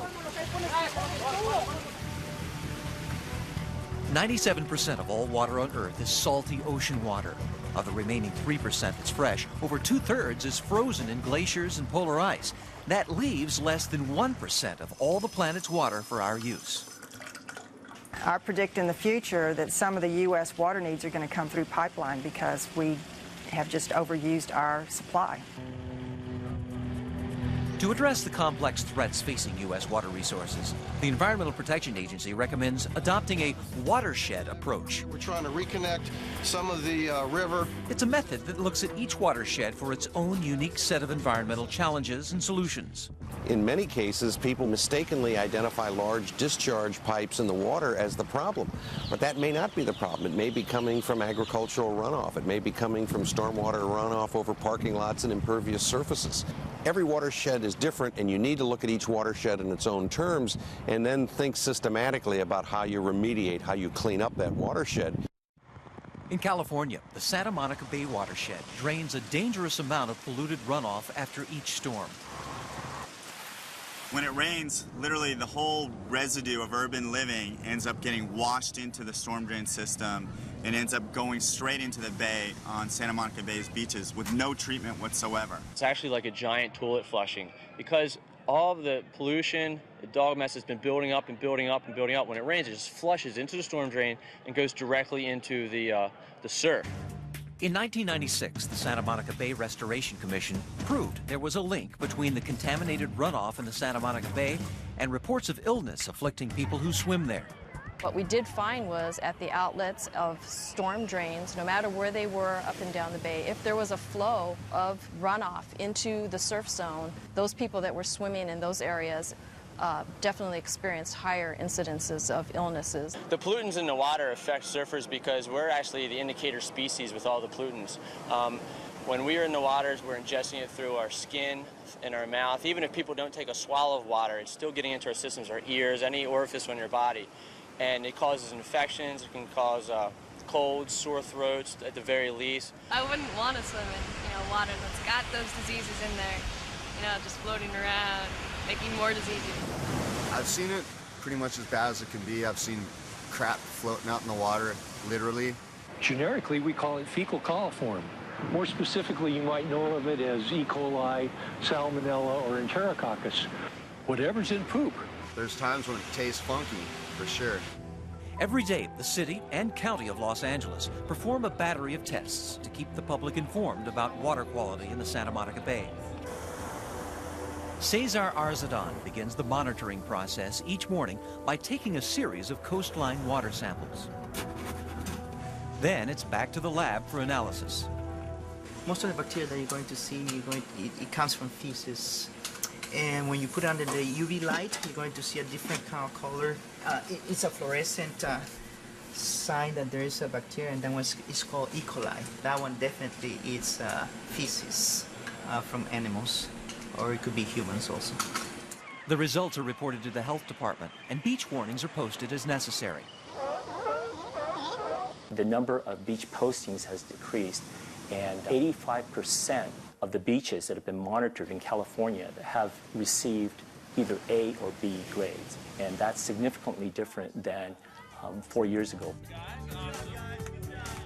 But while progress is being made in California, the harmful effects of polluted runoff are a growing concern everywhere. So what can the average person do to help reduce pollution in our watersheds? How you apply pesticides or not in your garden, how you wash your cars, making sure that you don't throw cigarette butts out onto the street. Do not dump things on the ground, especially oils or any chemical pollutants. Pick up after your dogs. A lot of people don't realize how important that is. And just be a conscientious citizen and don't leave anything on the ground. I think one person can make a difference and needs to make the difference. If not you, who? Coming up. We're heading for what's known as an ecosystem collapse. Can the Gulf of Mexico be saved from polluted runoff?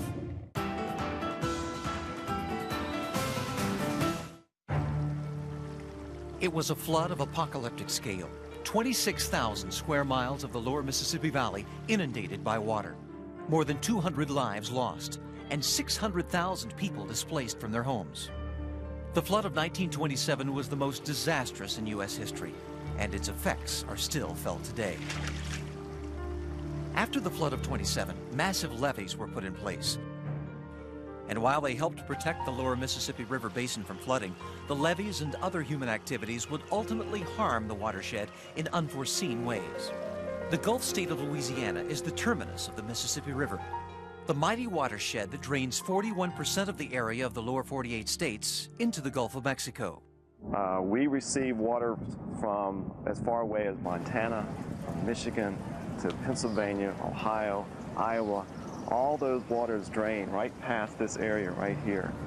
But by the time all that water enters the Gulf, it has accumulated enough contaminants from polluted runoff to create an enormous hypoxic zone, an area of water lacking in vital oxygen. The size of the low oxygen zone in the Gulf of Mexico is about 9,000 square miles. That's equal to the size of the state of New Jersey. The shortage of oxygen is killing fish and other sea life and could potentially have a devastating effect on the regional economy. We are the largest navigation port in the United States. We are the second largest in the world. We have the largest fisheries in this country. When we was crabbing, a lot of times all our crabs we dead and we can't even sell them. The reason hypoxia should be of concern to most citizens in this nation is because it's a sign. It's a sign of the degradation of our water resources. We're heading for what's known as an ecosystem collapse. If you're going to have an ecological disaster caused by the offshore hypoxic areas, then that absolutely translates into an economic disaster. So what exactly is causing this dead zone in the Gulf? Hypoxia develops when an area of water receives excess pollutants, primarily an overabundance of nutrients, which produce large algae blooms that die off and lead to low oxygen. And since the Mississippi gets fed by tributaries that flow through 31 states, that adds up to a staggering volume of contaminated runoff. You have drainage into the Gulf of Mexico from the Ohio River, the Mississippi River, and the Missouri River. Yet each of those three major river systems are watersheds in and of themselves with their own challenges and their own problems. The Mississippi River has always delivered a lot of water, and that hasn't changed over the centuries. What's changed is the amount of nutrients in that water. In fact, the Mississippi's nitrogen levels in the lower Mississippi River have tripled since the 1950s, and the growing hypoxic zone off the Louisiana coast contains the disturbing evidence. It's like a rusty color, stanky, rotten looking. You see fish just swimming sideways, gasping for air and stuff like that. And when you pull up the nets, not one shrimp alive, all dead, orange. The fish, they rotten, like melting away and stuff like that. Can't breathe stuff, and it's just rotten. This is just a fact of life, the way we treat our water systems, because we use them as our garbage dumps. We use them to dilute our pollutants and things like that, and it flows downstream. I believe the statistic is that if you're in New Orleans, the water that is going by you has passed through a human gut something like 3 or 4 times before it gets to you. Incredibly, Louisiana boasts a natural resource that removes pollutants from the draining Mississippi, the once abundant wetlands. Plants that grow in wetlands produce these wonderful filters for everything that is coming into them. They trap sediment, they tempt chemicals, and what leaves the wetlands is much, much cleaner water. Wetlands also provide an important habitat for birds and other wildlife. Sadly, the Louisiana wetlands are quickly disappearing. Coastal Louisiana has lost about 1.2 million acres of wetlands in the last 100 years. When we levied off the Mississippi, it cut off the Mississippi River water from the marshes. In addition to the levees, a network of man-made navigation channels is also compromising the wetlands by allowing salt water to seep into the marshes. Once that salt water travels up these channels and overflows the banks of these channels out into freshwater systems, such as this cypress swamp, that salt water sits out there around the roots of these trees and kills them. They cannot survive salt water. They're freshwater plants. Eliminating the hypoxic zone will take more than saving our wetlands. Reducing nutrient runoff in the Mississippi River watershed is the heart of the problem. It's an issue involving over half the states in the nation and a vast array of industries, particularly farming, which uses nitrogen-rich fertilizer to grow its crops. Fertilizers are helping the United States produce the food for the world. but there is such a thing as overuse. There are scientists who have done the analyses and predict that you could reduce fertilizers by about 12% without reducing crop production and see a significant decrease in the amount of nitrogen going into the Mississippi River. Experts say the first key to changing behavior is raising public awareness. We all live downstream of somebody, and we all live upstream of somebody. So what somebody else does in their watershed affects the water that I receive, and what I do in my watershed affects the water that somebody else receives downstream. If we don't clean up our act, our water resources, which we simply cannot live without, will be ruined. Coming up, can the water supply for 9 million New Yorkers be saved from the ravages of polluted runoff?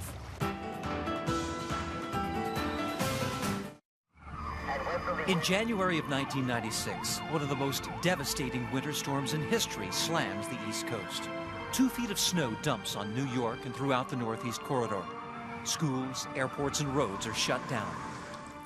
By the time it's over, the blizzard and resultant flooding caused $3 billion in losses, and 187 lives are taken. And in the Catskill Mountains of upstate New York, the snowmelt triggers another potentially devastating crisis. Stormwater runoff contaminated with trash, dirt, fertilizers, and pesticides from nearby farms and communities threatens the fresh water supply. And the Catskill system of reservoirs is vitally important, for it is the biggest watershed of New York City, providing drinking water to over 9 million people. The miracle of the city's water supply system is largely unknown to most New Yorkers. You ask people, where does the water come from? Often people shrug their shoulders and say New Jersey. I figured that we were probably our own separate water system than from upstate. I'd rather be drinking water from upstate than the Hudson River. I don't know that most people are aware of how large the problem is and how close to crisis many of our water supply systems are. To preserve the purity of the reservoirs and enforce the Safe Drinking Water Act, the Environmental Protection Agency presented the Big Apple with 2 options. Either build and maintain a $6 billion facility to filter all of the city's tap water, or fund a $1 billion program to protect the watershed from polluted runoff. When it comes to our investment in clean air and clean water, preserving open space, fixing antiquated sewage treatment plants, we can't wait. It doesn't get any less expensive, it gets more expensive. With the historic Watershed Agreement of 1997, an unprecedented upstate-downstate partnership was forged to protect the New York City water supply. The Watershed Agreement is saving New York City billions of dollars. The plan includes purchasing and preserving 355,000 acres of undeveloped watershed land, the upgrading of sewage treatment plants, and the protection and restoration of stream corridors. What we're looking at here is a main tributary of the Esopus Creek. During flooding, we were seeing a lot of sediment coming out of the stream. The clay gets into the water column and it becomes very turbid, and then it makes it very difficult to treat and clean that water. So from a water quality perspective, we're very concerned about erosion. The program also provides funding for farmers that implement agriculture management practices. Well, we have a very exciting program with the Watershed Agricultural Council where we are working with local farmers. We look at how they're handling the animals so that the runoff associated with manure, fertilizer, and that farm activity isn't getting into the streams around our reservoirs. This water here is basically the water you're going to be drinking down in the city. And I feel I've got a responsibility to try my best to keep it clean for when it gets down there. It used to be when it rained here on the farm, the water that ran away from the back of the barn here was full of mud, manure, and it would just run brown and right into the stream. 2 years ago, we would spread every day. We'd have to take it out, spread it on the fields. If the snow was deep, we spread it on the snow, and unfortunately, if the ground was froze when the snow melted, the nutrient value of it for fertilizer was gone. It wound up down in the reservoir. With New York City funding, a secure above-ground steel tank that can hold 400,000 gallons of manure was installed on the Meadowbrook farm. That's enough storage for 6 months of the year. Now we can store it, spread it when it'll do the most good to us for fertilizer, and we don't have to spread it every day. I worked with Tim on the plan to develop the improvements we're going to make. Plan really belongs to the farmer. And it's a collaboration of their ideas and what technical advice we can bring to the program. But the farmer makes the decision. It's a program that seems to make everybody happy. Here's to the farmers who are working so hard to make sure we've got clean water to put in our coffee. To guarantee the city's water supply is fresh at the tap, comprehensive tests are performed by the New York City Department of Environmental Protection, both in the lab and at over 1,000 sampling stations throughout the city. New York City has probably one of the most extensive water quality monitoring programs in the nation, if not the world. We're sampling every day, 365 days a year. I've been drinking this water for 53 years. Nothing else. Best water in the world. New York City, straight from the tap to my lips. Coming up, the future of our water supply remains at risk, but there's something everyone can do to help protect it. Find out how next. To keep our watersheds free of pollutants will require the actions of every citizen, community, and business. Paved concrete surfaces, asphalt, parking lots, sidewalks. The question is, do we need to have as many as we do? Because to the extent that you have too much impervious surface, the water is not retained on site. It doesn't soak into the ground. It runs off, picks up speed, carries pollutants and contaminants into the water body. One strategy for preventing stormwater runoff is occurring at the new Ford Rouge Center in Dearborn, Michigan. This remodeled truck plant is covered by a green roof the size of 8 football fields. Planted with a porous ground cover, it reduces the amount of polluted runoff released into the watershed. The thing that tends to get the most attention is the 10-acre green roof, but that's really just part of a philosophy that if an area does not have to be paved or built upon, it's going to be green space. And communities are also implementing green space strategies, such as rain gardens. They sloped the lot in such a manner that all the flow goes towards this landscaping, where basically the polluted runoff can percolate into the ground and get filtered rather than going straight onto the street into the storm drain system, and really a very simple approach to cleaning up our runoff in urban areas. But perhaps the most powerful course of action is individual participation. People need to take responsibility for the state of our waters, and water conservation is one area where they can do that as a committed citizen. All those things your mom told you, take a short shower, don't let the water tap run while you're brushing your teeth. Taking your household hazardous waste to a cleanup and recycling day. Don't wash your car on the streets and put all those suds down into the drain. When you change or use motor oil, you don't dump it into the street. Everybody's got to clean up after their pets. Obviously, that's a big concern.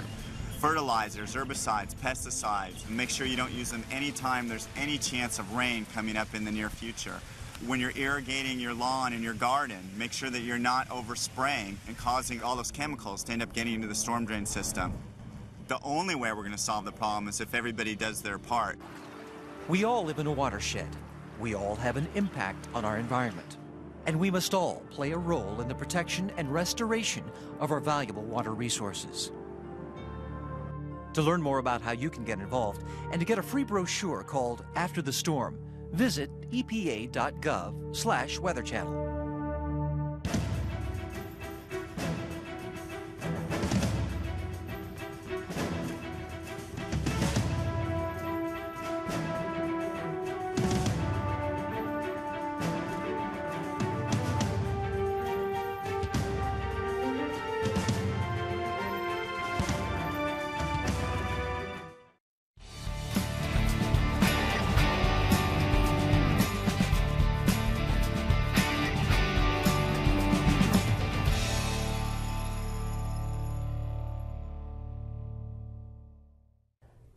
Dr. Gates, tell me a little bit about the timeliness of the Reconstruction series. Why now? 12 years of black freedom, followed by an alt-right rollback, a president immediately following Abraham Lincoln who refused to renounce white supremacy, a conservative Supreme Court that effectively undid the power of the 14th and 15th Amendments. What's that sound like? Contemporary times. Contemporary times. So it was obvious that we could teach our fellow citizens in America about the perilous moment in which we're living by analogy through telling the story of Reconstruction and its rollback. And I first started thinking about it after the horrible murders of Reverend Clementa Pinckney and the other innocents at Mother Emanuel Church, because the justifications that Dylan Roof summoned for his actions were very reminiscent of racist rhetoric about black people immediately following the Civil War and following Reconstruction. And I was shocked. It's almost like a horror movie when you think that the vampire's dead, and all of a sudden they come up out of the casket, and you think, damn, I thought I put a stake in your heart. I thought that the worst and most pernicious, heinous aspects of anti-black white supremacy were long gone, and I was naive about that. And we've seen a rise in hate speech, anti-Semitism, anti-gay attitudes, and when people become frightened, particularly about their economic future, they look for scapegoats. And the scapegoats traditionally have been Jewish people, women, gay people, and of course in this country, people of color. So it's a moral, a lesson. Let's don't go back to what happened with the rollback to Reconstruction. Reconstruction is such an important part of American history, and yet it is so misunderstood. Why is that? Why is it that we don't have a better understanding of this period and what it actually meant? Well, W.E. Du Bois wrote a book in 1935 called Black Reconstruction. And one chapter is called The Propaganda of History. And he analyzes how white historians had written about Reconstruction. And that was part of the rollback, to create a mythology of black incompetence, that black men had been elected to office and couldn't properly serve, that black voters had been manipulated by northern scallywags and carpetbaggers, that basically they were tools and pawns, that they were dishonest. Robert Smalls, who was one of the greatest heroes of the Civil War and Reconstruction, served 5 non-consecutive terms in Congress because he was constantly being accused yet of stealing money and misappropriating funds. There was a mythology sanctioned by the discipline of history located at Columbia University called the Dunning School, led by historian Professor Dunning. And they found every way to traduce the achievements of black people. And that has only been undone by historians since Du Bois published Black Reconstruction, and most notably under the leadership of another Columbia professor, Professor Eric Foner, with whom we made our Reconstruction series. He was our chief consultant. Plus, we have over 40 historians doing modern cutting-edge scholarship on Reconstruction, whom we feature in the series. So it's very much a collective series, and it's very much a counterpoint to the received interpretations of Reconstruction fabricated by the Dunning School. Well, for us, this is the Foner School. The Foner School. For us in South Carolina, it has a very special meaning. Why is the state of South Carolina so pivotal to an understanding of Reconstruction? South Carolina was ground zero for Reconstruction because it was a majority black state. There's a famous 1872 lithograph of the first colored senator and the members of the House of Representatives, and 3 of those men in that lithograph were from South Carolina. When Richard T. Greener graduated from Harvard, the first black man to graduate from Harvard in the class of 1870, where was the land of opportunity? Was it in New York? Was it in Boston? Was it in Philadelphia? Charleston. Came to Charleston and went to Columbia and served on the faculty and took law classes there. A black man from England, from Liverpool, England, Robert Brown Elliott, came to Boston in 1867 with the British Navy, could smell the opportunity, headed straight to South Carolina and worked for Richard Harvey Kane's newspaper, then was elected to Congress. Very eloquent man. And this was where it was at. This is where it was happening. And when I interviewed Representative Clyburn, his office in the Congress. Well, he's long been a student of Reconstruction. Yeah, I mean, it's like a museum. You go in there and all these brothers are on the wall. And we talked about the fact that South Carolina had a black majority in the House of Representatives. You can't imagine that now. South Carolina, even in the 18th century, was called Negro country. It was a black state. And very soon that was dismantled. So it's no surprise that many of the most vicious battles over race occurred here, because it was an attempt to control this black majority. I went to Calhoun College at Yale University, and John C. Calhoun was an intellectual racist. He not only wanted slavery to continue, he wanted to resurrect the slave trade. He was a rough brother. What do you feel were the most important and most significant aspects of Reconstruction, the real positives? The establishment of black social institutions, particularly the churches, fraternal organizations, social organizations, the fact that so many of the slaves wanted to get married and legalize their love relationships, the taking out of ads in newspapers to reunite families, and the fact that 80% of the eligible black men in the South registered to vote in what I call the first Freedom Summer, the summer of 1867, and 500,000 of them cast their votes in the general election of 1868 for Ulysses S. Grant. That's amazing. And people formed schools, historically black, what we now call historically black colleges and universities like Shaw and Howard, but elementary schools. And in South Carolina, Allen and Benedict and Claflin. Absolutely. And, you know, just elementary schools that the slaves had a hunger for learning, because they knew that the most valuable thing that had been kept for them was knowledge of reading and writing. And they knew that was the pathway to success. Isn't it interesting that public education grew out of this period, and particularly was spearheaded here in our state by Robert Smalls? Right. There weren't statewide public school systems. And the Reconstruction governments, particularly in South Carolina, and particularly as designed by Robert Smalls, established statewide public school educational systems, which hadn't been done before, which is a shock to people. And that's because black people understood the value of education. It's also interesting, though, that things like public education and certainly enfranchisement and economic development, all these positives that grew out of the Reconstruction period are still under assault in modern times. Yeah, it is. And we have to, any society is judged by the quality of its public education. And we as Americans should be embarrassed at how we've allowed our public schools, which are populated by brilliant teachers who are so motivated, but they're underpaid and under-resourced. And we should be ashamed of that.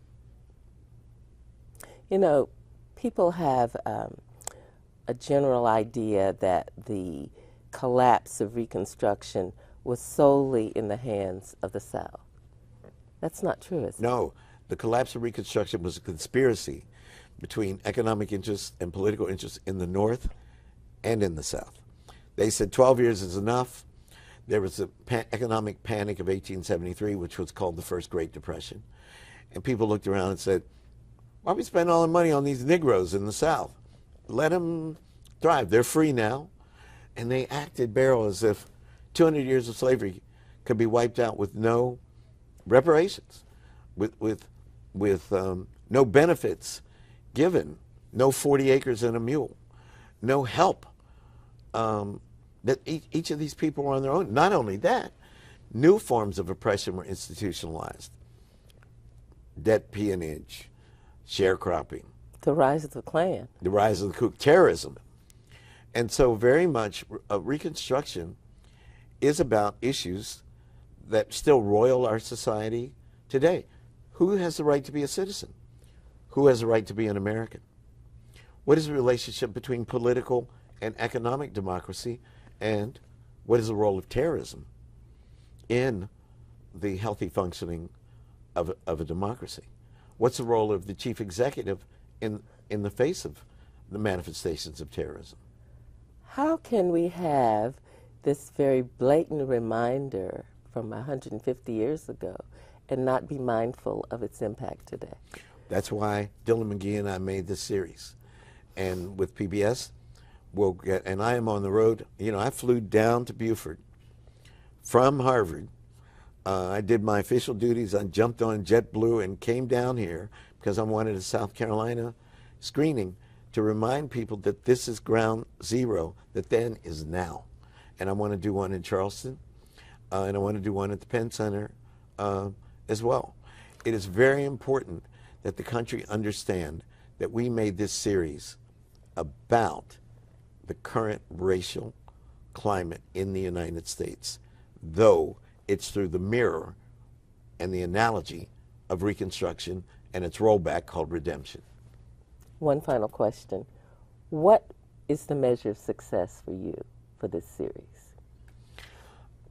First of all, I want Reconstruction modules. First, I want Reconstruction modules to be created in the classroom so that Reconstruction is as central to a course in American history as the Civil War is, or World War I or World War II. Reconstruction was our first experiment with interracial democracy, and it was crushed.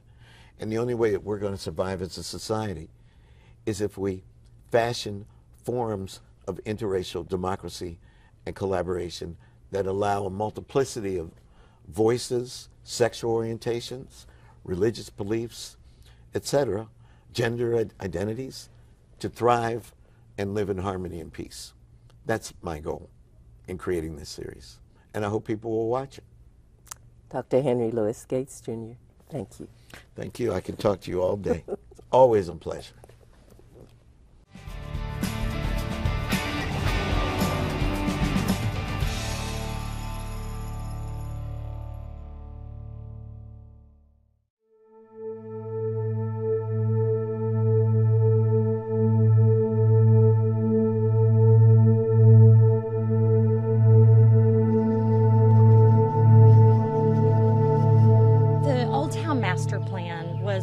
In probably 2006, right around there, we were starting to see the growth affect our small town, coming west off of Hilton Head and moving its way into Bluffton. And Bluffton was just this small, somewhat of a square mile, but growing.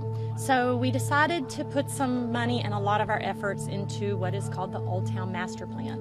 It was adopted in 2006, and it really is a blueprint for all of our policies, improvements in our historic district. So the Garvin House is behind us. It is a historical structure.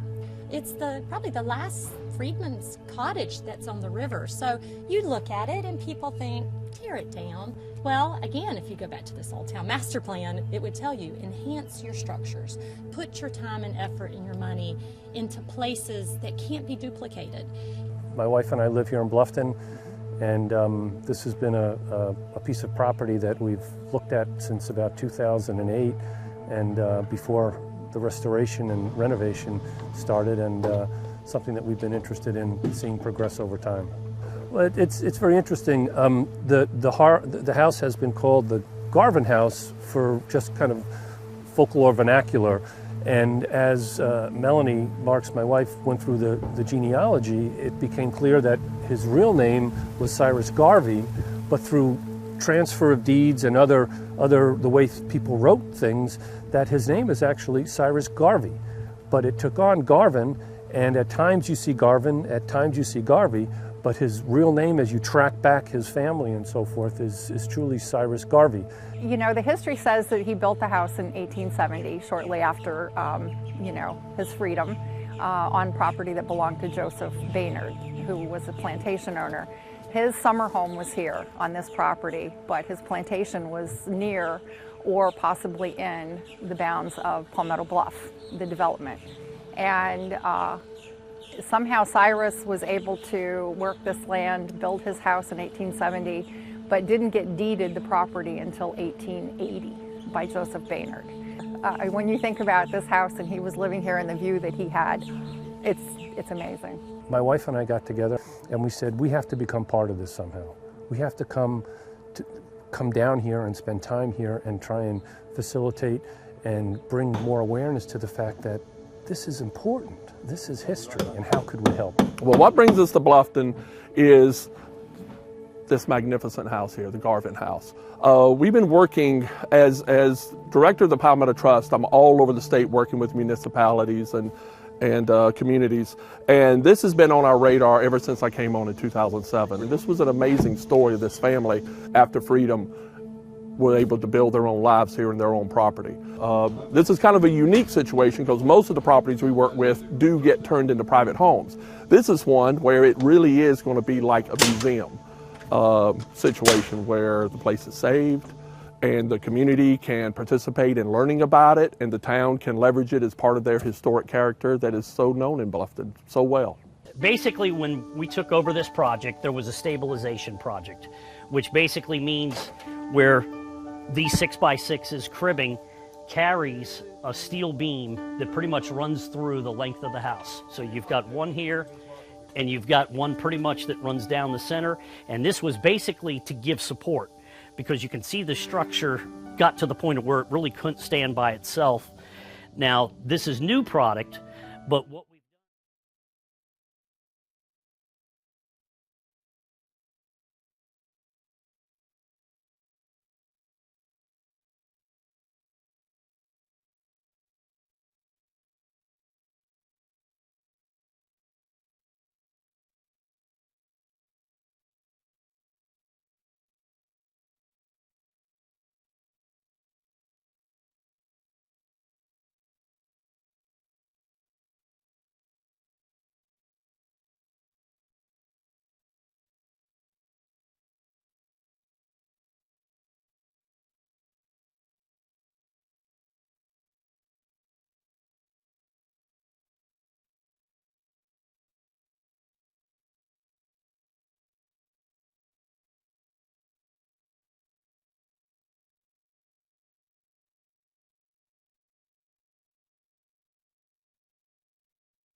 back out of executive session. Do we have a motion to come out of executive session? So moved. Second.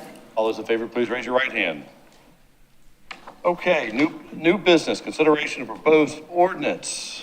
I would like to invite Missy Lewick, not Sean Colvin, to come up and make the presentation for the section, for amending section 16, title 16 of the municipal code of the town of Hilton Head Island land management ordinance used to create a new use called Islander mixed use within the Sea Pine Circle District. Missy, thank you. It's all yours.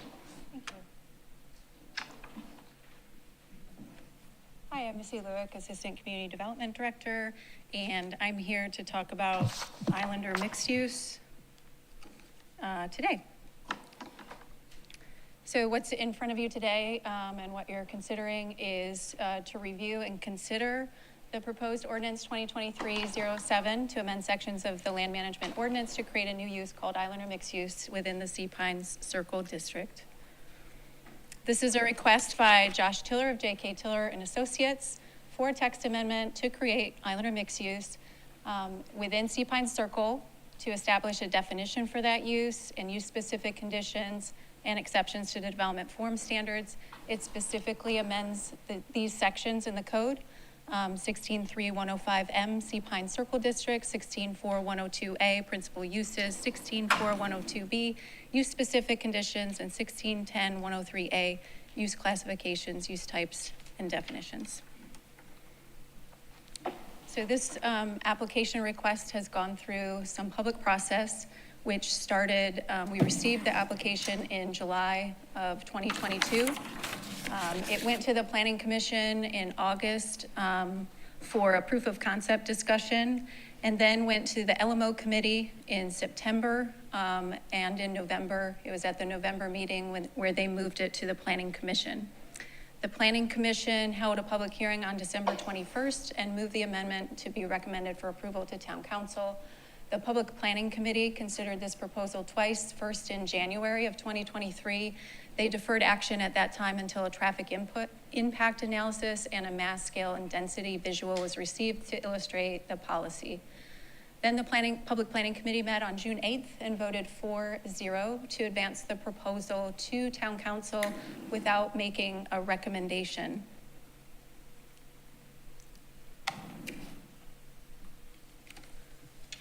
The application overall includes a text amendment. Letters of support were provided by Shore Beach Services, Beach House Resort, Surge Restaurant Group, Brown Dog, and USCB. It also included that traffic impact analysis and a building mass and scale exhibit, which is the floor area ratio and site coverage index document that's included.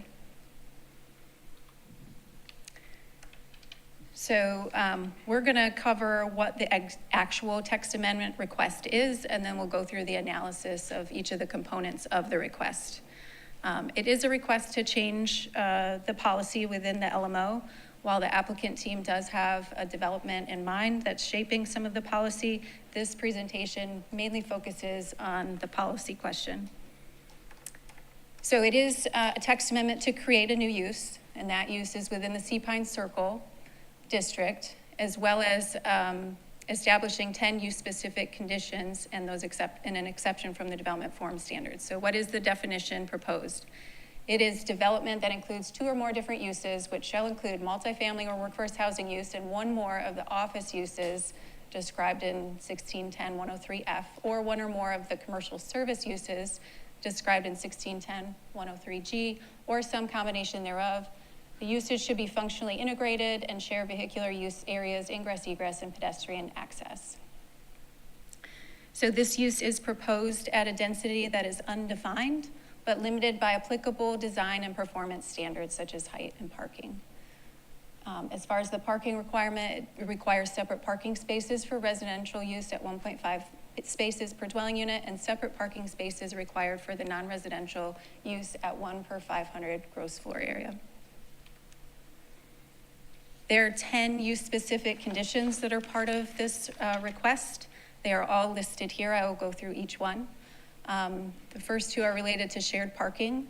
The first use-specific condition, Islanders mixed use shall designate separate parking spaces for use by the residential units. The parking spaces designated are eligible to be included as part of a shared parking plan, meeting the requirements in section 16.5.107H3. Islander mixed use may utilize shared parking on education use property if the development provides student housing. The third condition is that Islander mixed use must be on property which is within 500 feet of education uses. Islander mixed use shall not be a short-term rental property as defined in our municipal code, section 16.220, subsection 6. 15% of Islander mixed-use units shall be workforce housing units rented to households earning up to 130% of the AMI per workforce housing agreement. Rental workforce housing shall remain in the workforce housing program for a minimum of 10 years from the date of the initial certificate of occupancy. A minimum average unit size of 750 square feet per dwelling unit is required. Minimum average unit size is calculated by taking the building's total gross floor area without the commercial use, less the non-habitable areas, which are hallways, lobbies, and mechanical rooms, divided by the total number of dwelling units. Islander mixed use shall not exceed a floor area ratio of 0.68. Islander mixed use shall not exceed a site coverage index of 50%. Site coverage index is defined as the percentage of the lot covered by the building's footprint square footage. Islander mixed use shall have a 10% requirement of functional open space or common amenity space that's accessible to the residents. And this designated area should offer active or passive recreational and gathering spaces for the use of residents. And finally, Islander mixed use requires an adjacent street setback that shall meet or exceed the average of 35 feet or the minimum setback distance required per Table 16.5.102C, whichever is greater. So now we're going to start the staff analysis component of the presentation. Obviously, this use is proposed in the Sea Pine Circle District. So we're going to start with what is the purpose of Sea Pine Circle District. Per the code, the purpose is to provide lands for commercial and mixed-use development at moderate to relatively high intensities in the area around Sea Pine Circle. District regulations emphasize moderate-scale buildings and shopping centers that balance the needs of the driving public and pedestrian activity and circulation among the district's retail, dining, and entertainment activities. The district is also intended to accommodate nighttime activities. So Sea Pine Circle District already allows a range of uses that are permitted by right, permitted with conditions, and also permitted by special exception. There are residential use types, public, civic, institutional, education use types, health service use types, commercial recreation use types, office use, commercial services, vehicle sales and services use types, and industrial uses. I'll point out that mixed use and workforce housing are both uses allowed in the Sea Pine Circle District, and they're permitted with conditions currently. And also point out that the range of uses here do include some uses that include commercial parking lots, auto rentals, car washes, gas stations, and also self-service storage that are permitted either by right or permitted with conditions within the district.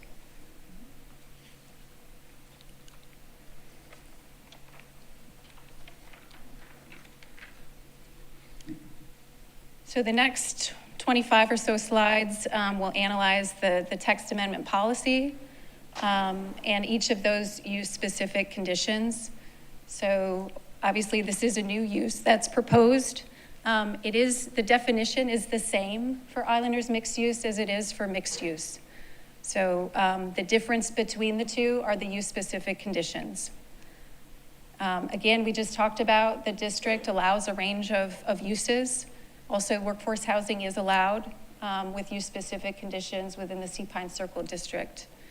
So Islander mixed use as proposed is generally compatible with the other uses within the Sea Pine Circle District.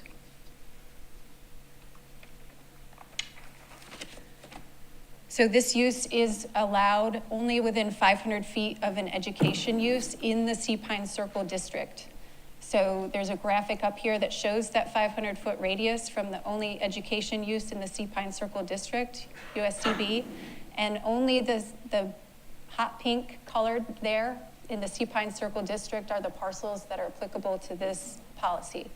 There are 23 parcels within 500 feet. Based on planning, walking, and biking tolerances, it is reasonable to walk between 500 to 1,500 feet from a residential unit to a primary destination.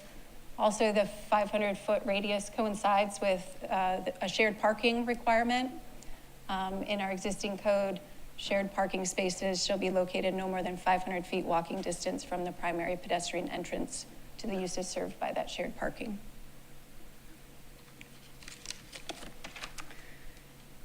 So this proposal is for undefined density. So how do we measure density currently?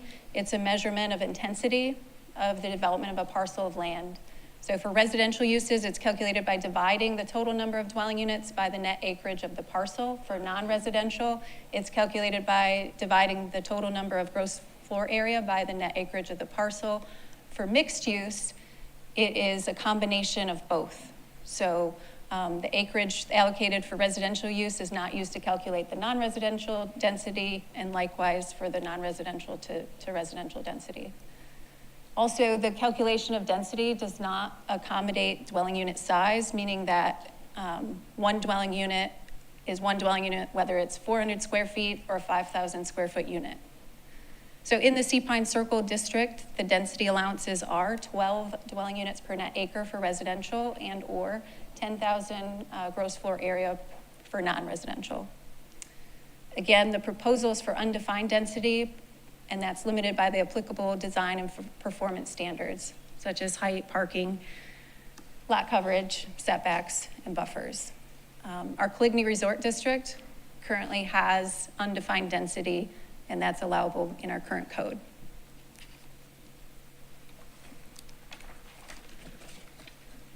So in the packet, there is an assessment table that was done, and it's a comparison of some possible conceptual developments. Each of those analyzed the utilization of about 5,600 square feet of commercial use, and then the associated mixed-use residential with those. The town created a workforce housing conceptual concept, and it showed 44 dwelling units on the particular parcel that's subject to this text amendment, and 11 dwelling units of effective residential density. That concept did not have a number of bedrooms identified.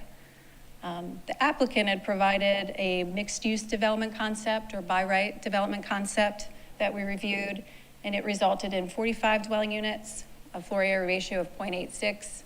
It had 10 dwelling units per net acre of effective residential density and 440 bedrooms. And that met the 12 dwelling unit density limits within the Sea Pine Circle District. With the Islander mixed-use development, the applicant's proposing with the unlimited density, a development that shows 132 dwelling units, a floor area ratio of 0.68, 31 dwelling units effective residential density, and 292 bedrooms. So we also looked throughout the island for some other developments and their effective densities. The Waterwalk 1 and 2 apartments in Shelter Cove are both 23 and 27 dwelling units per net acre respectively, as well as their floor area ratios are 1.82 and 2.04 respectively. The Aquaterra development on Gardner Drive is 19 dwelling units per acre with a floor area ratio of 0.82.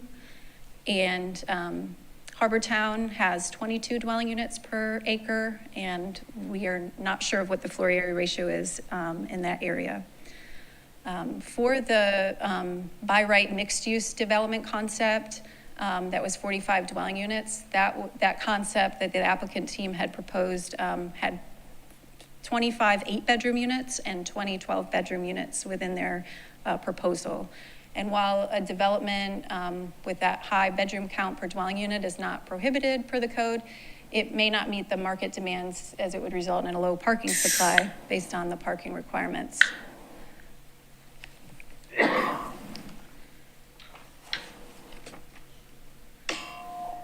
Sorry, Mayor, there's an echo, I apologize for that. There we go. The previous slide you had, there's a line at the bottom about the staff recommendation. Staff recommends a maximum of 4 bedrooms. Question is why 4 was picked as opposed to 3 or 5 or some other number? Sure.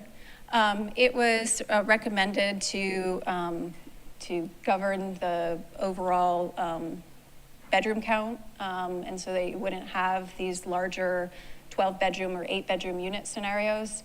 And it seemed reasonable with the density that was proposed within this development. So to try to control the density, hence the recommendation for no more than a 4-bedroom unit? Yes.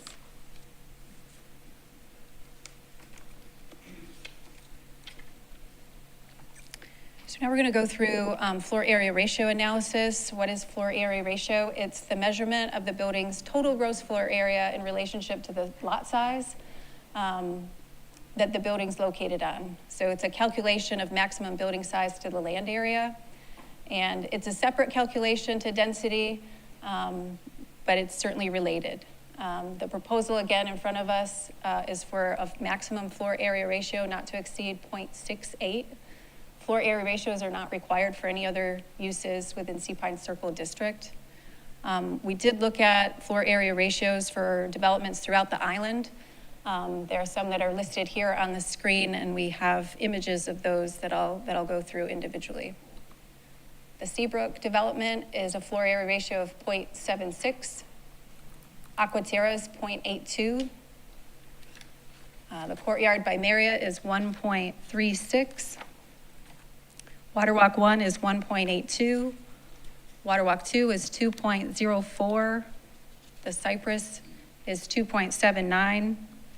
And the Bayshore development is 3.69 floor area ratio.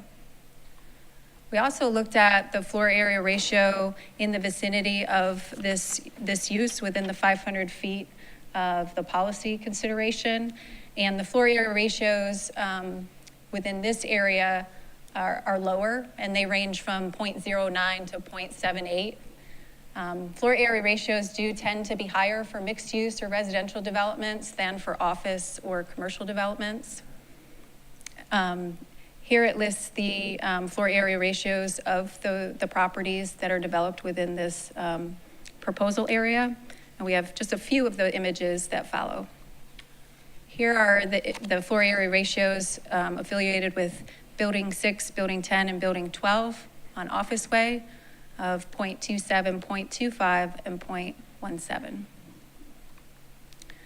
Also, the 32 Office Park building has a floor area ratio of 0.36.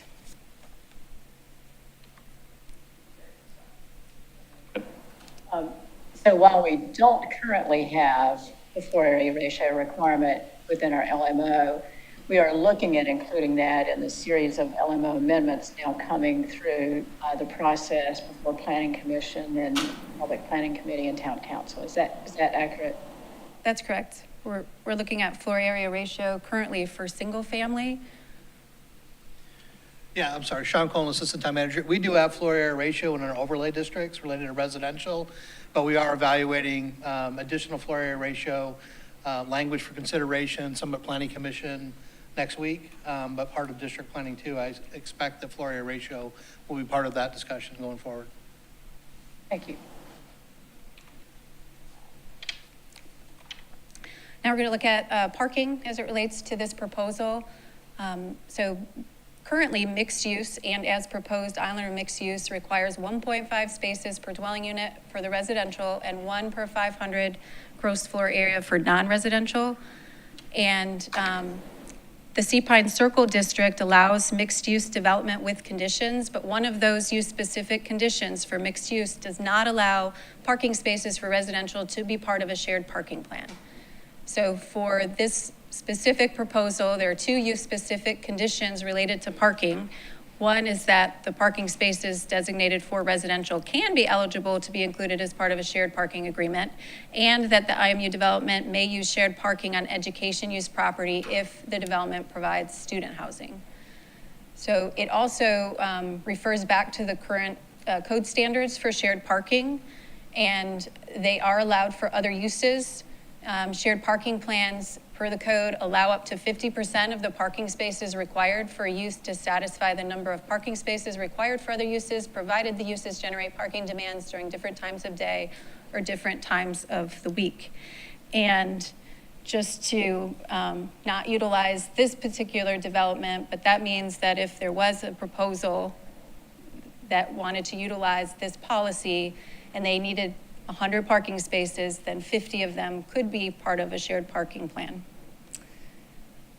So Islander mixed use shared parking does serve a public purpose as the use provides workforce housing and student housing. I should add that the shared parking agreement component is something that's reviewed during the development plan review process. The parking agreement is required to be reviewed by those landowners that it affects, and it is recorded permanently with the Beaufort County Register of Deeds.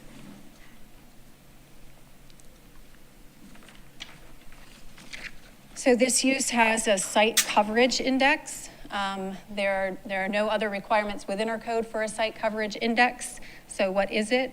A site coverage index governs the footprint of the property, so that building footprint, and not the gross floor area like floor area ratio does.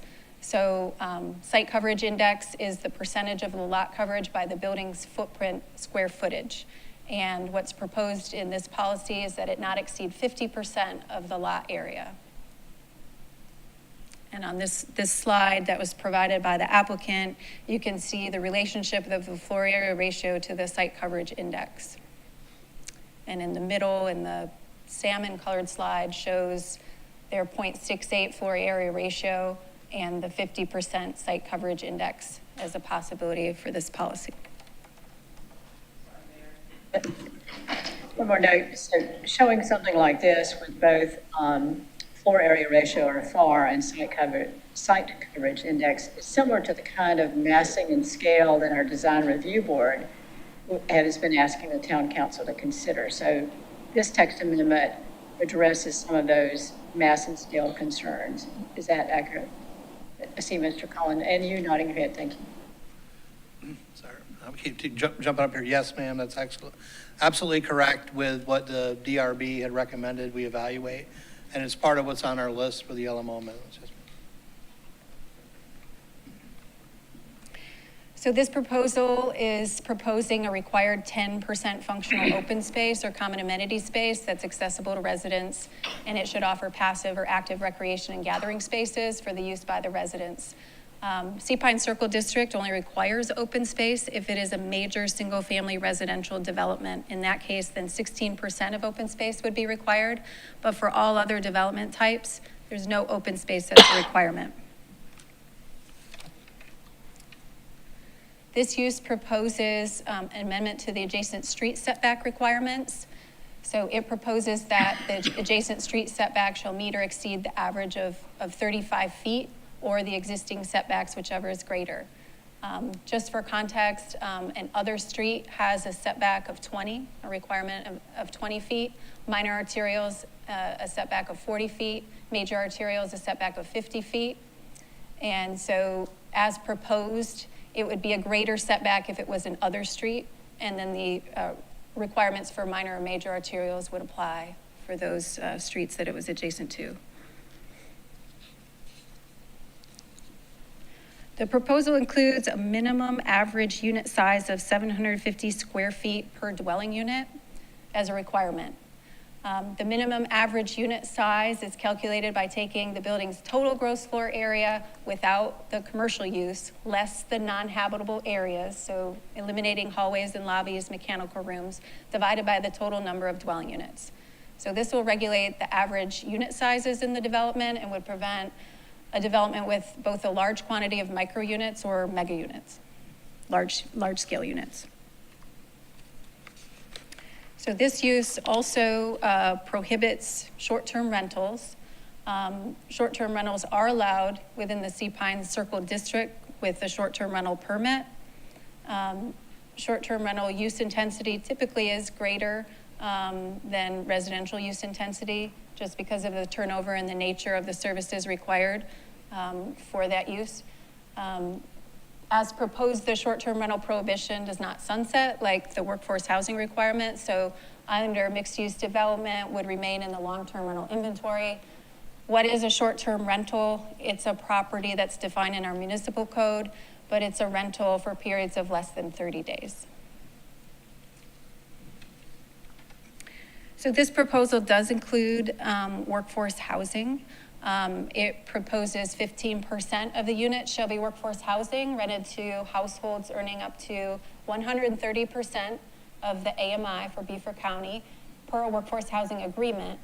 And the rental workforce housing unit shall remain in the workforce housing program for a minimum of 10 years from the date of the initial certificate of occupancy.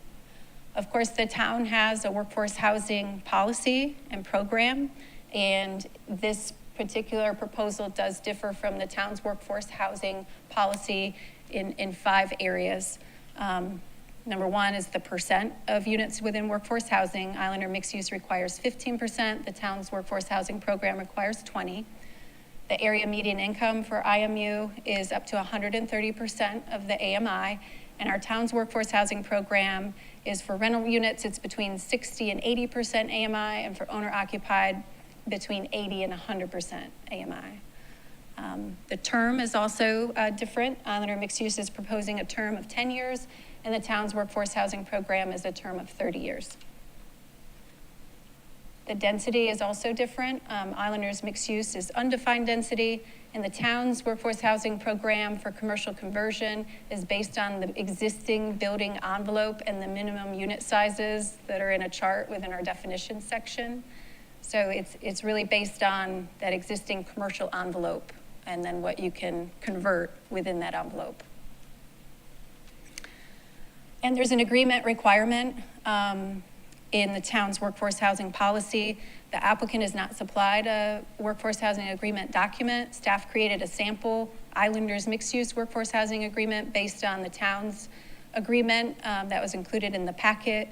And that was supplied in the documents before you. So what is the AMI? Here's the AMI table. So it's area median income for Beaufort County as defined by HUD. The Beaufort County AMI as of May of this year is $111,300,000 for a family of 4. So you'll find that in the center of the 100%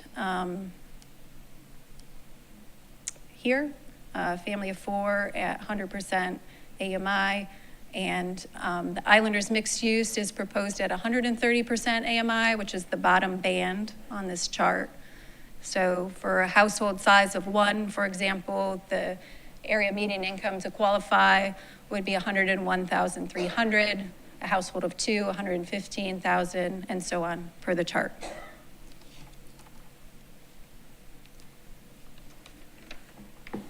So workforce housing is supported by a number of documents within the town.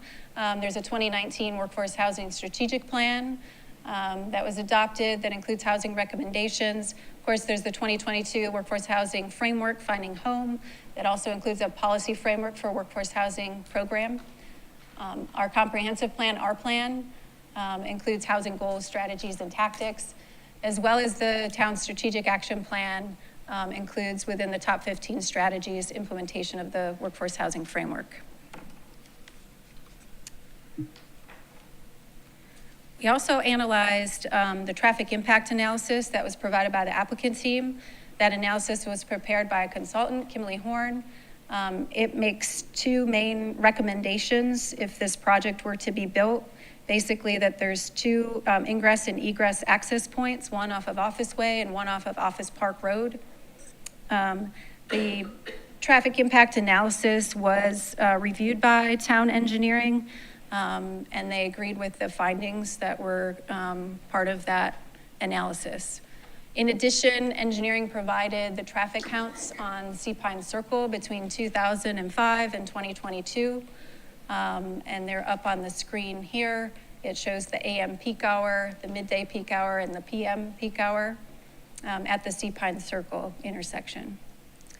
So the traffic impact analysis considered an assumed build out by 2025 and anticipated 44 new trips to the AM peak, which would result in an increase of 2.9 seconds, and anticipated 59 new trips to the PM peak, which is an increase of 4.6 seconds.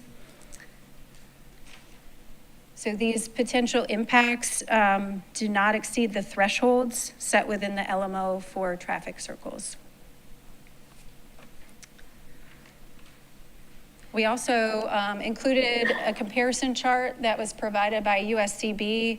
Obviously the use is proposed within 500 feet from the school campus, and this shows the correlation of the addition of student housing and the increase in enrollment within USCB. We also included a slide for the comparison to the Mid-Island District. The Mid-Island District was a plan that was adopted in November of 2022, and it is a district plan with a strategy for not only our 103-acre Mid-Island tract, but also a redevelopment strategy to revitalize the commercial and residential areas within that district. It included 3 main recommendations to both increase residential density, allow for a mix of uses, and allow shared, structured, or surface lot parking in existing centers. So we are working on the draft conservation and growth framework map that identifies the Sea Pine Circle as a primary center on that framework map. And then district planning has been prioritized for the area where this policy is being considered in the Bridge to Beach district. We are anticipating presenting that draft district to Public Planning Committee in September sorry, while you're on that slide, everybody seems the same column as me. On the right side, the mixed-use column, the residential density for the Mid-Island District is 12 to 18 dwelling units per acre. If someone were to build workforce housing within the Mid-Island District, then the current LMO standards to allow increase in density could apply. So you might have a higher density of dwelling units per acre if it was workforce housing. Is that correct? So the 12 to 18 is without workforce housing. Well, to implement the Mid-Island District, it requires changes and updates to the code to allow the density, the height, the uses that were identified in that plan. But currently, workforce housing is allowed by commercial conversion. So it is based on, so current policy would say that it's based on the building footprint that exists there and how they would break up the unit sizes from within. It's a little bit hard to compare apples to oranges here. Okay. Again, Sean Colin jumping in. The bonus density program only applies to properties zoned RM4. So the bonus density would not apply on top of what you see on the screen for Mid-Island District. Okay, thank you.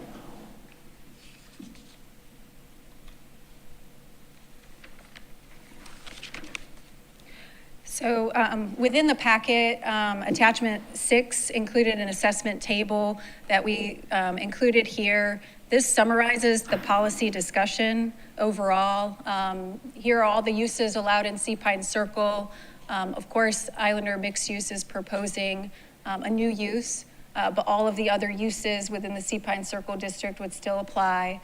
And of course, workforce housing by commercial conversion is allowed. So this identifies the use-specific conditions that differ between a mixed-use development in the Sea Pine Circle district, the Islander mixed use is proposed, and then the use-specific conditions for workforce housing.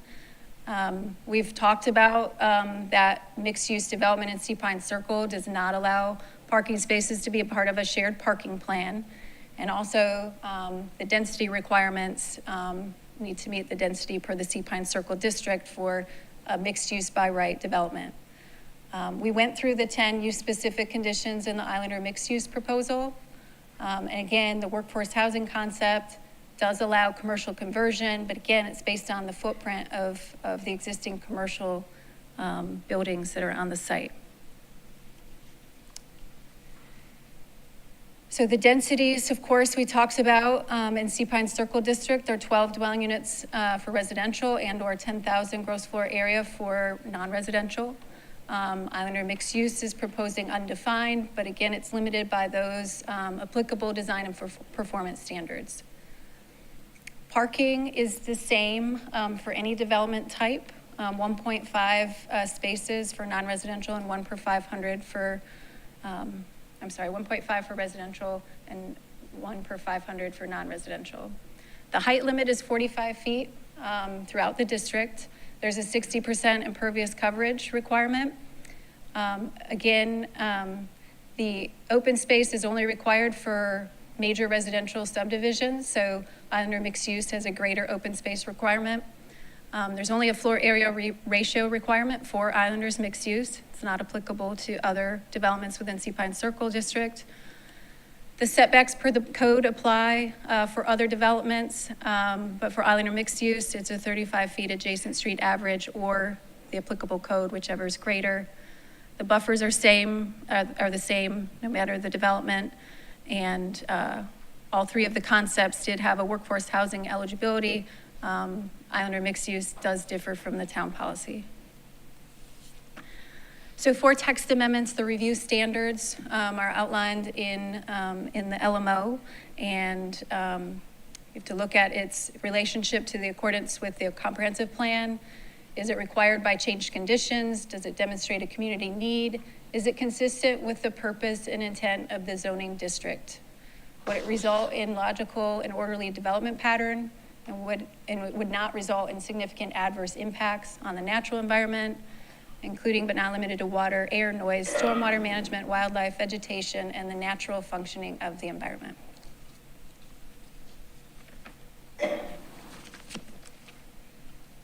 So in summary, Islander mixed use does meet the general purpose of the Sea Pine Circle District. The undefined density, overall building mass in relationship to the site is limited by the performance standards that includes parking and setbacks, buffers, impervious coverage, height limit of 45 feet, the use-specific conditions that include floor area ratio, site coverage index, minimum average unit size, increased adjacent street setback, and the 10% open space. Now, the undefined density may result in developments with higher densities than what's typical on the island within the Sea Pine Circle vicinity, but with smaller unit sizes. The traffic impact to the Sea Pine Circle does not result in non-compliance per the LMO standards. The use does prohibit short-term rentals, and this requirement does not sunset, so the units will remain in the long-term inventory. Again, the Bridge to Beach planning effort is underway, but not yet complete. It's prioritized, and we intend to come to the Public Planning Committee in September for a draft review of that plan. The policy does not regulate the maximum number of bedrooms per dwelling unit. It does contain workforce housing, again, with different terms than the town's workforce housing program in 5 specific areas that we've discussed. And in summary, staff has provided a full staff analysis that relates to the review of the proposed policy. It included the breakdown of the text amendment in the areas of traffic impact, student housing, district planning, use density, use-specific conditions. And finally, there were 4 areas that were requested for further consideration by the Public Planning Committee, numbered 1 through 4 on the screen. Shared parking and the adjacent street setback use-specific condition language. That was addressed and changed by the applicant. The Public Planning Committee asked for consideration that a 4-bedroom per dwelling unit maximum use-specific condition be considered. That was not addressed. They asked that the workforce housing requirements, the terms and percentage and AMI be considered. That was not addressed. But the 10% functional open space or common amenity space was addressed by the applicant team. Missy, what is functional open space? Is there a definition? We did not add a definition. They added some clarity in the actual text amendment. Can we go over that? Is that somewhere? Yes, I can go over that. Don't have to get off subject if it's coming up later. It is fine.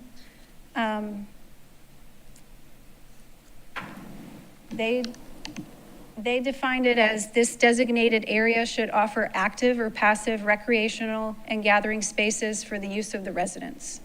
Thank you. So what are the next steps from here? This text amendment can either be approved by ordinance or denied by resolution per the code. If council approves it at first reading and it's different than what was approved by the Planning Commission, then it needs to go back to the public hearing.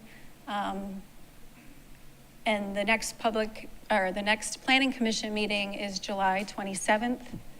And then also a workforce housing agreement document would be required before second reading with a possible meeting date of August 15th. Sorry, let me jump in. Missy said it has to go back for a public hearing. It just has to go back to Planning Commission for review and recommendation on anything that's deviated from what was approved at the Planning Commission public hearing. So it's not a full review of everything, it's just the deviations to what they approved during that meeting. Thank you. The amendment has changed since the Planning Commission's public hearing. So. What will go into the final workforce housing agreement? What would go into it? Well, there is a sample workforce housing agreement in the packet, and it would need to be finalized that are specific to the terms that are outlined within this text amendment. So it would include the 15%, the term, the AMI, those types of things would be included in that document. So again, the recommendation before you is to consider the proposed ordinance, and I will take any questions at this time. Okay. One question, just for clarity, so that the presentation that you gave is the same information that we have in our packet. So all of the information is consistent. The presentation was reorganized a little bit since the packet's publishing. It's the same information. It just was resequenced for better delivery of the policy. Just wanted to make sure, same information, so that information has been publicly noticed for review by anyone who wanted to pick it up. Yes. And have that opportunity. If I could provide some clarity, after this meeting tonight, the presentation Missy just showed will be available on the website. Our town clerk will assure us of that. Missy, does that wrap up your full presentation? Yes, sir. Okay. So, Mr. Despain, I'd like to offer you the opportunity to come up and say a few words if you desire. Or any member of the applicant team.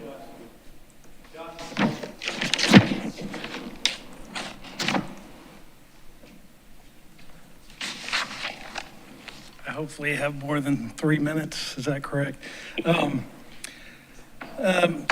Mayor Perry, ladies and gentlemen of council, I just want to thank you for giving us the opportunity to present our plan. I also want to thank Mr. Orlando. Your staff has done a great job. I want to acknowledge Sean and Missy, who've done a great job providing guidance and ushering along this path for the past 2 years. So they should be commended, including a few weekends in there. I also want to thank all the business leaders, residents, and stakeholders who have provided input along the way as well over those past 2 years. We're certainly not here today for lack of trying. It was good earlier on to see Trey Graves get up and talk, and he mentioned imagining Hilton Head 20 plus years ago. My parents were here 50 years ago, so I remember the island 30, 40-ish years ago. And I started thinking back to my first job, which was flipping garbage burgers at Jody's Fine Foods for a good bit of time. My twin brother worked for Shore Beach Service for a number of years, worked for Mr. Wagner for a good bit of time. So we understood, the situation for, our fellow employees, and housing was an issue even back then, 35 plus years ago. So it hadn't really changed. I no longer can afford to live on the island. My parents have moved away. They're living in northern Beaufort County. So we certainly understand the issue. My thesis work in grad school dealt with affordable housing. So I've got a kind of a soft spot for affordable housing, and this certainly represents a great opportunity for the island, for the employees and the employers that can attract good employees to come here. So I really appreciate the opportunity to present our plan and kind of provide a lot of facts. There's been a lot of rumors and misunderstandings of what we're trying to do, but I just want to present that information.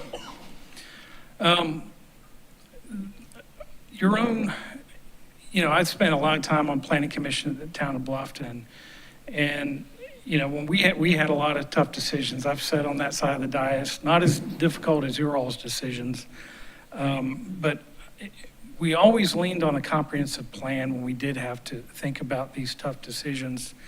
And in your comp plan, it does state that the town should continue to assess the development standards and building codes to foster private sector development of needed and diverse obtainable housing options. And I think that's important, and that's what we're really proposing here. This Islander mixed-use text amendment provides private development the opportunity to deliver a needed and obtainable option to fulfill the town's vision.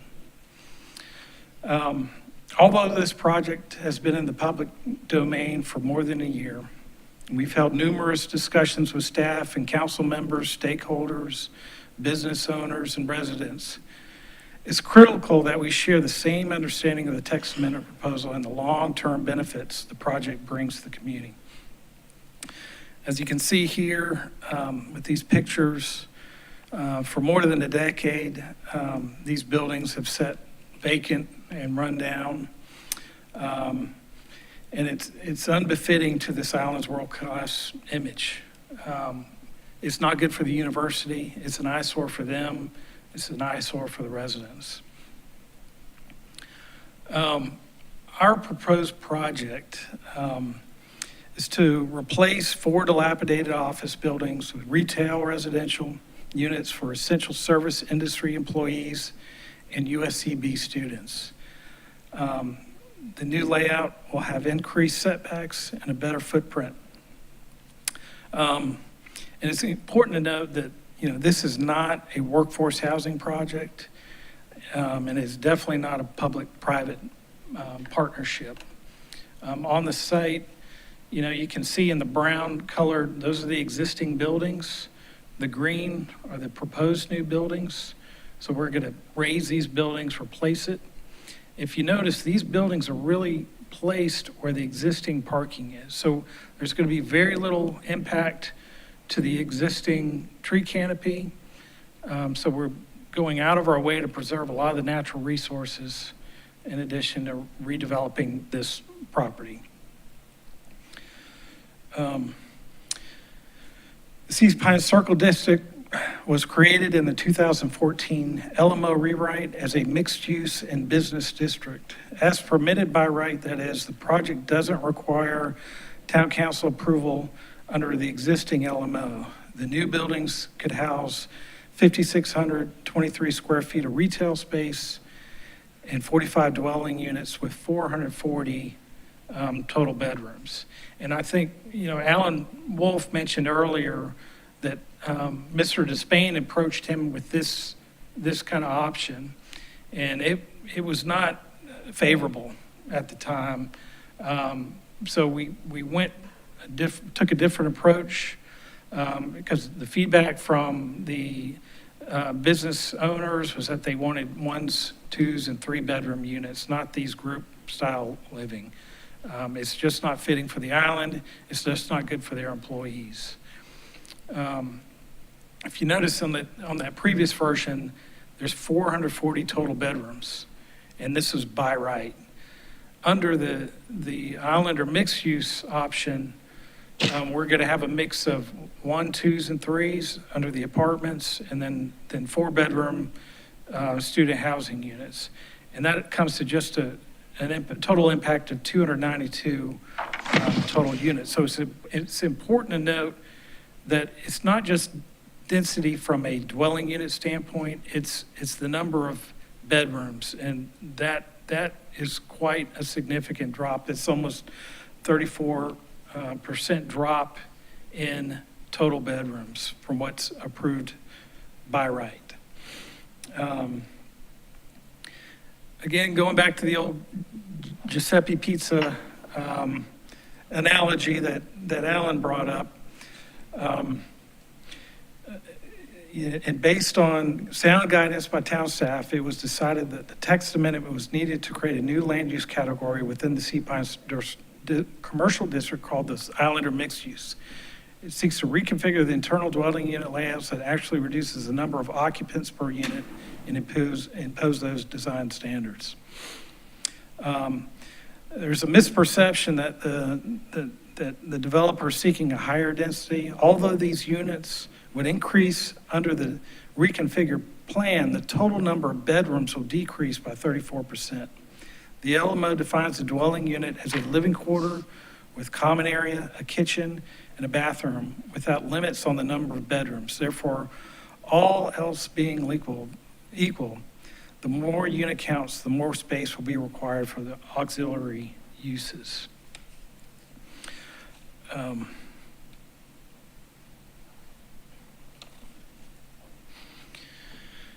Under these conditions, we're here to designate, or at least identify the additional standards that are going to be imposed under this new use. So, including the underlying zoning standards we've got to comply with, we've also got to comply with these additional standards. That's what we'll designate separate parking for use by the residents. Education use owned parking can only be shared if student housing is provided, which we are providing. The IMU development can only occur on properties within 500 feet of the education use. No short-term rentals. 15% workforce housing will be provided, 130% of the AMI, and there'll be a 10-year workforce housing term. Our floor area ratio will be no greater than 0.68, which is much less than some of the other larger developments on the island. And the SCI will not go beyond 50%. Our proposal is only 17%. We'll also include the 10% functional open space. There'll be a 35 minimum average street setback and a 45-foot height limit. As you recall, we originally asked for 55. I think Aquaterra had actually asked for 75. They were back down to 55. So we're still below Aquaterra and in compliance with the surrounding area. The text amendment is requested primarily to meet the urgent needs of the USCB for student housing and the local employers who desire family-friendly 1 to 3 bedroom unit for essential service workers. Dorm-style housing is more suitable for temporary visa holders. The creation of a new use is to work around the poorly defined dwelling units and to permit shared parking agreement with USCB if the developer provides student housing. And again, one of the major benefits is that we're reducing from the by right of 450 total beds down to 292. And that could also, even if we reduce those bedrooms from 10 to 12 units, 12 beds per unit to say 6 to 8 beds per unit, will still be less of an impact with this current proposal.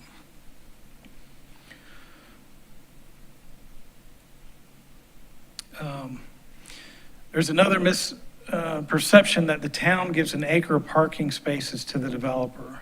The town deeded the land to USCB in June of 2017, and USCB is a legal owner.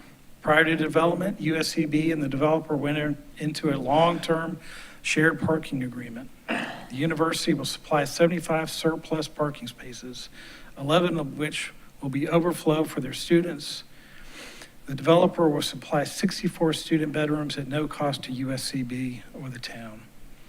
As you're aware, the university has made multiple presentations in front of the town council and staff to voice their support for the text amendment. Their internal analysis demonstrates that on-campus student housing will increase enrollment and secure success for the Hilton Head Island campus. The text amendment will also benefit the island in the long run. History proves that the one-size-fits-all approach hasn't been successful in addressing the housing shortage. We believe providing opportunities for private sector housing is the most economical approach to providing the needed housing supply. A thriving USCB could add research centers for resort development and environmental studies that would enhance the town's resilience plan. It would also attract young students to balance the island's largely 65-plus population. By revitalizing the blighted area, the project will offer a prime location for local business opportunities.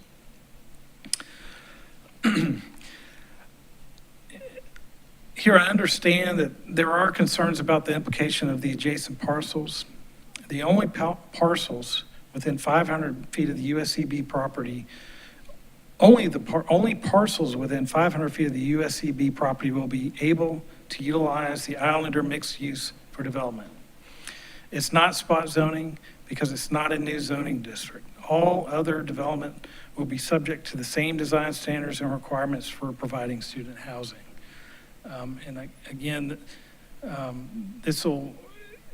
It's not just it's a change in use, it's not a change in zoning, and it's going to benefit multiple parcels in the area. Staff recommends that we compare our project and our proposed text amendment to the Mid-Island District. And it is compatible with that study. There's opportunities for retail, restaurant, apartment, flats, townhomes, office, institutional, and open space within the district. Our density is compatible. If you take, at 1.5 spaces per unit, if you take those 75 spaces that the university is providing out, that equals 50 units. If you pull that 50 units out, our project is in compatibility with the Mid-Island District's density. But the difference here is we're providing student housing, and that's an off-site capture for those parking spaces. Our height is similar to the Mid-Island District's, and then we're proposing shared and structured parking and surface lots that are also recommended in the Mid-Island District. There's been a lot of concern about the Aquaterra development, and this is going to be another Aquaterra development. There are significant differences between these two projects. And to avoid the pitfall of Aquaterra, the Office Way project has specific design standards in place to ensure that the structures blend in with their natural environment. Office Way has a 17% site coverage index, whereas Aquaterra is up to 47%, and that's if you include just the upland area of the tract and excluded any of the wetlands and other areas that are used for effluent disposal. Office Way has a 17% site coverage index, which measures the percentage of the lot covered by the building's footprint. That's 26% less than Aquaterra. A lower site coverage index will have a much smaller impact on the environment and a significant improvement to the existing site and protection of natural resources. Also, by signing long-term lease agreements and allocating space for bicycle parking, the Office Way project will increase walkability and reduces user intensity. As you can see from this slide, most areas of the development will have a setback of nearly 100 feet. That's in this area. And a deliberate effort has been taken to preserve these existing canopy of trees. So we worked around all the existing trees and increased the ability to preserve that corridor that currently exists along the Office Park Road and Office Way. It'll help, I guess, reduce kind of the scale and size of the impacts of those buildings. Here's an example of views from the street at Aquaterra. Here's our existing street and the existing tree canopy that will be preserved because of the placement of our buildings and the increased setbacks we're proposing for the development. Just to summarize, this proposed text amendment fulfills the comprehensive plan for diverse and obtainable housing option. It supports the town's vision to redevelop blighted areas, mandated design standards superior to permitted by right, a win-win solution for the USCB utilization of surplus parking spaces for student housing. It meets local employers' desire for family-friendly, essential service worker housing without using taxpayer dollars. It improves walkability, encourages transportation by bicycle. We're very close to Celebration Park and the beach. It enhances water quality through the improved BMPs that will be constructed. It reduces traffic impacts through overall traffic impacts through internal capture. And Conrad Salvagan with Kimley Horn is here. He's our traffic consultant, so if you have questions for him, he's certainly available. Long-term rentals reduce user intensity. Reimagine the Town's, it helps to reimagine the town's $21.5 million investment into USCB, and it aligns with the Mid-Island District and the town's future plans. We've also got numerous, we've got the shared parking agreements that have been worked out with USCB. Those have been provided. We've also got numerous support letters from the local businesses and resorts on the island, and those are also available. We've also got numerous support from residents and letters that have been written in support of this text amendment. So, that being said, we're happy to answer questions and listen to public comment. Okay. All right. Thank you so much. So at this point, we need to take it to a motion, first and a second. Yes, sir, you may. It's coming. First off, thank you all. Everyone that sits up there, I believe I've had a conversation with you over the last 2.5 years. This is my wife, Alicia. Bob and Melissa Risk, Doug Brown, we all live here. David Ames, you've been here a long time. You're a developer. I've got a plan in place, and I'm going to try to enact that plan. I'm not trying to flip it or make any money. I want to make money, but it's not approve it and flip it. I want that clearly understood. I'm here to try to do the best of my ability to make this project work, but I don't know. But I can tell you, we're going to do our best efforts for you all to be proud of it. We live here. We care about this place. There are certain people that I've had meetings with.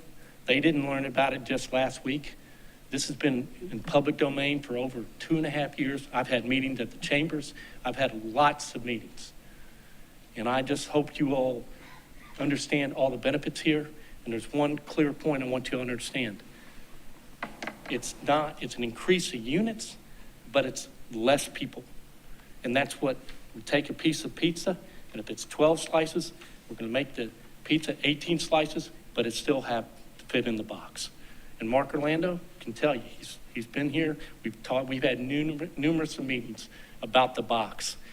Are you all worried about what's in the box, or are you worried about what's outside the box? And whatever's in the box has to adhere to the restrictions that are put on us. And I appreciate every single one of you all to consider this and the time and effort you all put into this. But I got to tell you, I have put the time and effort too. We all have. And this is a good thing for the island. And thank you very much. Thank you.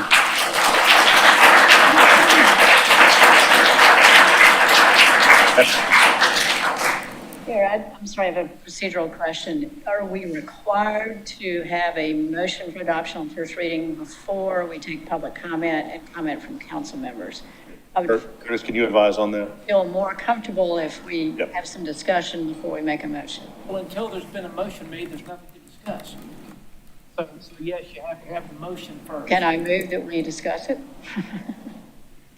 Well, I mean, until you have something before council on the floor to discuss, there's no basis for the discussion. So yes, there has to be a motion and have the matter, whatever that might be, on the table to open it to council discussion and consideration. Is there any exception to that, given the fact that we asked folks to wait patiently while we went into executive session, thereby giving up their 3-minute opportunity to speak? Is there any room for Patsy's motion to be moved forward, given that point? Tammy, let me ask it this way. Can I call for public comment before council speaks? Yes. Thank you. Okay, thank you. All right, so at this time, we're going to go to public comments before council has a chance to converse. So, have any public comments? Yes, sir. Pardon? Oh, yeah. So actually, if you'll go back to the list first, Tim, that would be great. Forgot about that. Grace Smith.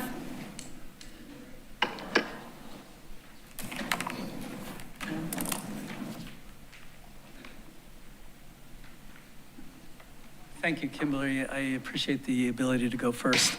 have a 6:30 reservation at a local restaurant. So anyway, Grace Smith, I'm a full-time resident in Indigo Run.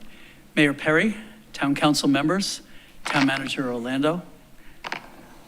You have already heard of the numerous positive aspects of the proposed mixed-use project for the Sea Pines Circle location, which necessitates the LMO text change that you will be considering today. I don't want to retrace ground that has already been covered. I would like to, however, point out a very possible area of synergy that came to me when I was thinking about the pros and cons of the project recently. It's apparent that the USCB hospitality program is presently experiencing a lack of campus students. I've heard that the actual number of students attending in person is actually down to 24. Of course, the existence of dormitories so that students can avoid a long commute is expected to bolster that number of students who physically attend the school. And that is one of the main reasons being cited as to why Mr. Despain's project should be allowed to proceed. I have thought about another way that USCB attendance can very likely be increased as a result of the construction of this project, and here it is. Right on the other side of the project, many employees in the hospitality industry will be housed. Some of those may find a passion for that industry and look to advance their careers in the field. Well, now they will be able to do just that by attending higher education in the field that is literally within walking distance of where they live. The logistical convenience and knowledge that the opportunity is literally right there for them might even encourage a higher percentage of hospitality workers to pursue higher education in the field than if they had to travel a longer distance to attend school. So the result would be, over time, a more educated and dedicated hospitality workforce for the island restaurants. Having higher academic credentials will enable hospitality workers to advance in their career, and most likely higher qualifications will increase their long-term earning power. So there are two examples of synergy right there. Hilton Head restaurants benefit from a higher grade, more qualified workforce, and those workers, through pursuing higher education in the field, increase their earning ability. And the third area of synergy circles back to the original issue I cited above. With a proximal pool of potential pupils, did everyone catch that sterling example of alliteration? The university should be able to expand their physical attendance of career-motivated students. Looks to me to be a win for the island restaurant owners, a win for the hospitality employees, for whom it becomes easier to pursue advanced education in their field, and a win for USCB by providing that pool of motivated students who live right across the parking lot from campus. I would ask you all to take this synergy, almost done, the synergy into consideration as you make your decision on doing what is necessary to bring this project to fruition. Thank you all. Thank you. D. Anthony. D. Anthony.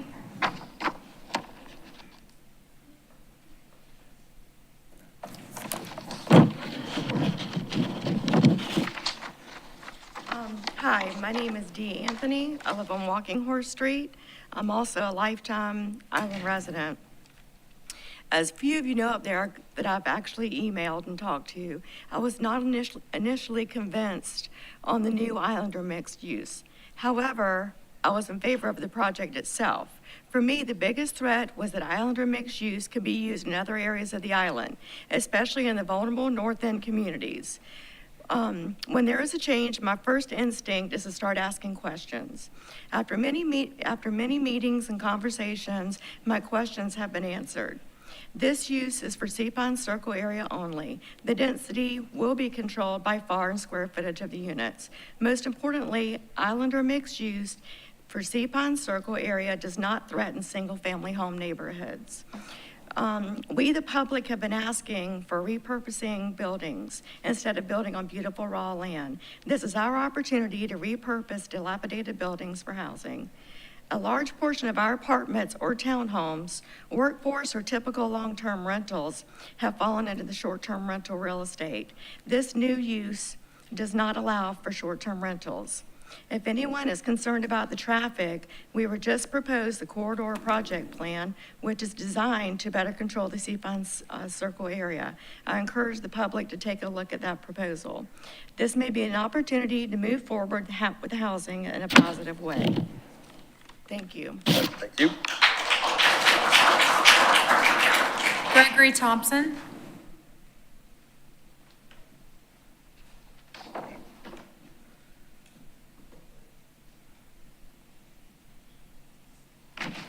I'm Gregory Thompson. I'm an island resident. I live at 12 Oystercatcher Road.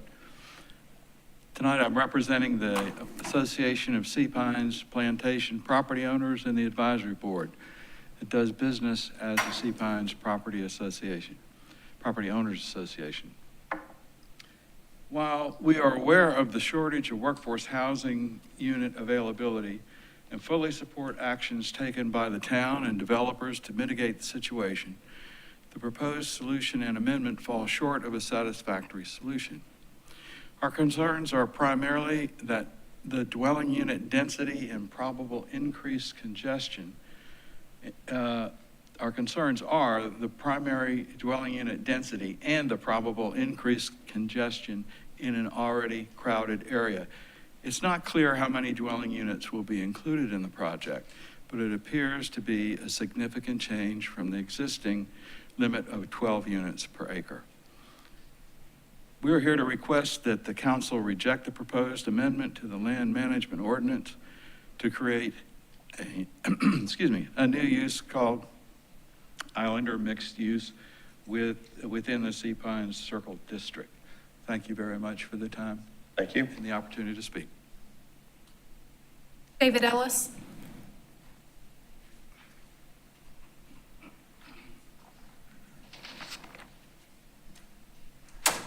Well, good morning. I always hated to address my juries at this time of the day when they were tired and exhausted. So we all have smiles on our face and bright and cheerful. I am David Ellis. I'm chairman of the board of the directors of Sea Pines Community Service Association. Every property owner in Sea Pines is a member of our organization by law. I've been authorized to speak in my official capacity as chairman of the board and to state how our board feels. This proposed amendment did only come to light to me last Friday afternoon. I immediately went on record and tried to look at the website and try to read what was just presented here, and I gathered it. Now, I'm a lawyer. I can read some of this stuff, but over the weekend, hard to get people. It was very difficult to get the information and to understand. We arranged a meeting with David Despain. Very nice guy. He's in business. He wants to make money. I don't blame him.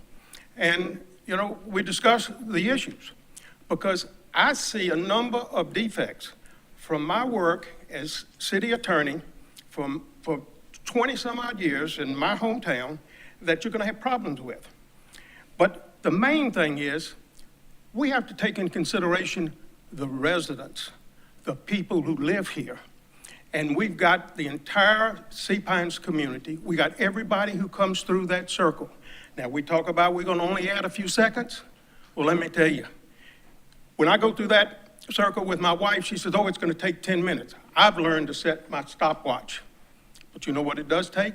Any number of times it takes 4 to 5 minutes on whatever end of that circle you are when there's a line. And the highest I got was 5 minutes and 36 seconds. You only add 2.9 seconds to that.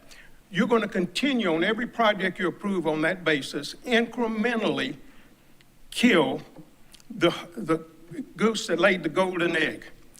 We have high visitors. Our visitor rate so far this year has increased over last year. So we're adding cars coming in for the short-term rental program and visiting. Now, when I met with David, I asked him would he agree to a postponement of this till we looked at it. Because I can look at it with some eyes that, you know, not only interest, I think, the people in the community, because what it affects, this plan affects businesses. This plan is for businesses. This is not a plan for the people who live here. You're using an AMI, of 130% and call that low-income housing? My goodness, that's almost the regular rent you would get from an apartment or condo in rental. So you can put, and that's what it does. As a lawyer, do I get a little extra time to speak? Absolutely not. Okay. Well, all I'm going to say is we are asking that you either postpone it or you deny it. And that's the position of our community. Thank you. Donald Sigmund.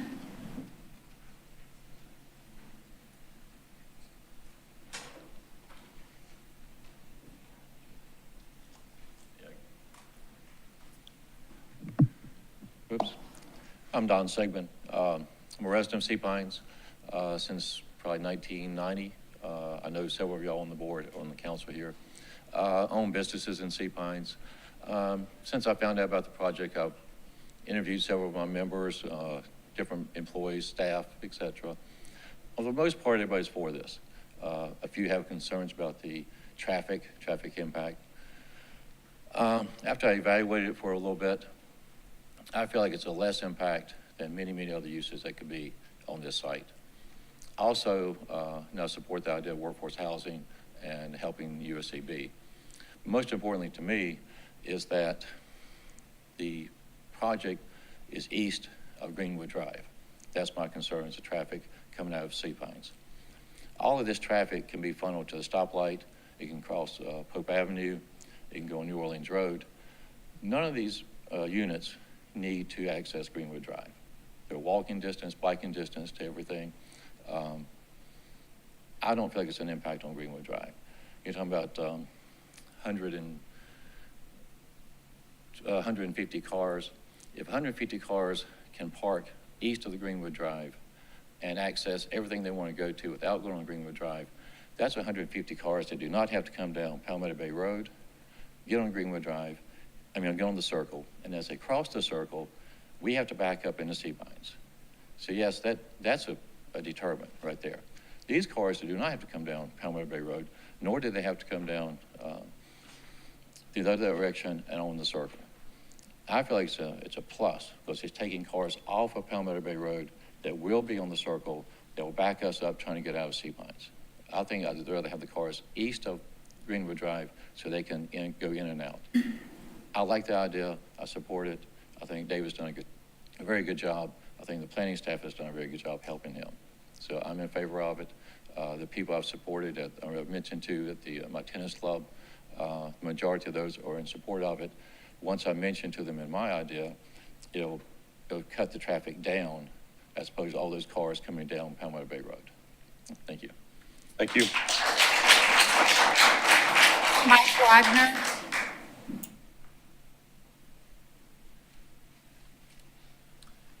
Good evening. I'm Mike Wagner. I'm the Beach Patrol Director for Shore Beach Service. We employ approximately 100 people each year to operate our beach patrol, but most of our staff is not from Hilton Head, so we need to find housing for about 60 to 70 lifeguards every year. And just to be clear on that, we have to have our staff hired from outside Hilton Head Bluffton in order to find qualified people. To accommodate our housing needs, currently we own 3 units at Hilton Head Resort and typically go and rent another 10 to 12 units.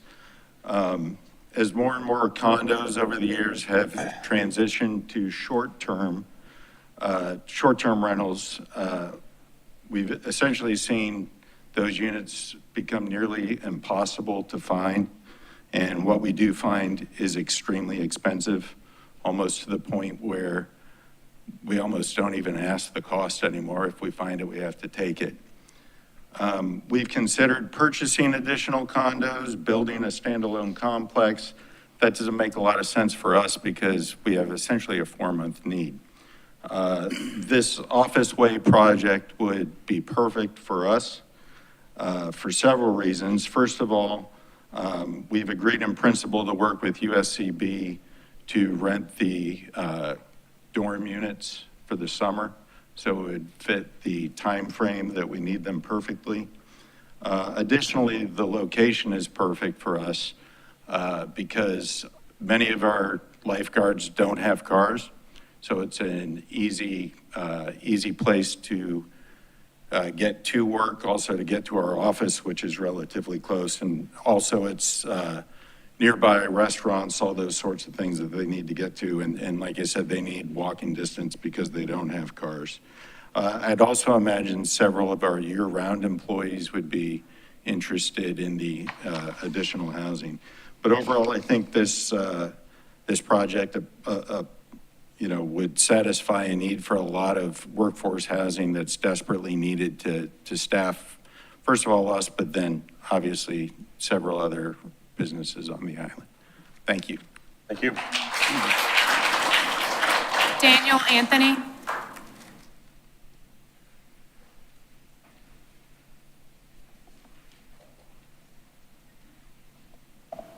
Afternoon. My name's Daniel Anthony. I've been a resident on this island for 39 years.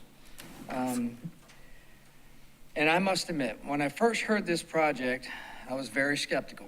I had some concerns over height, density, parking, present and future use, and could this use be established in other areas of the island?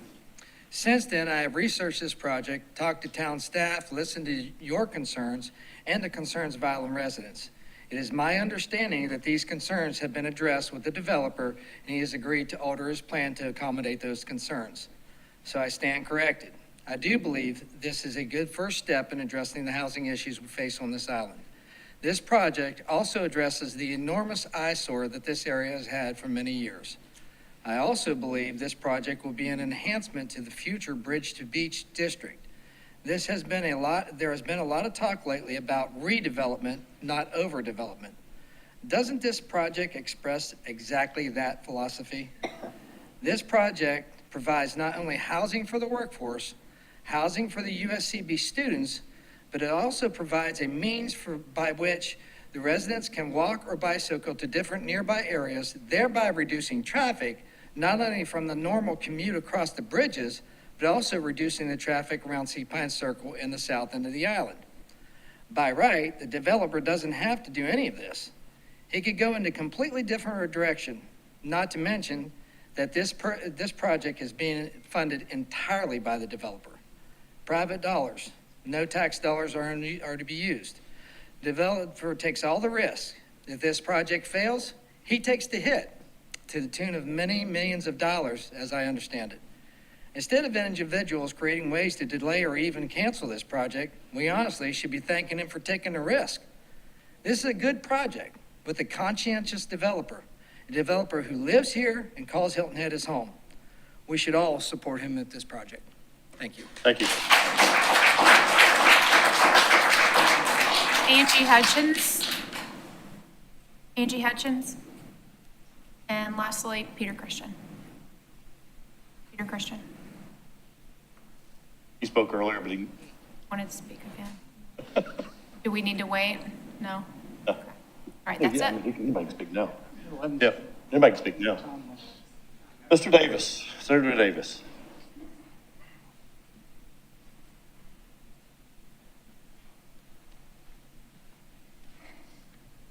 Thank you, Mr. Mayor. Let me first start out by saying that this is exactly how the process is supposed to work. I think I've spoken with every council member over the last month. Everybody's engaged, staff is engaged, stakeholders are engaged.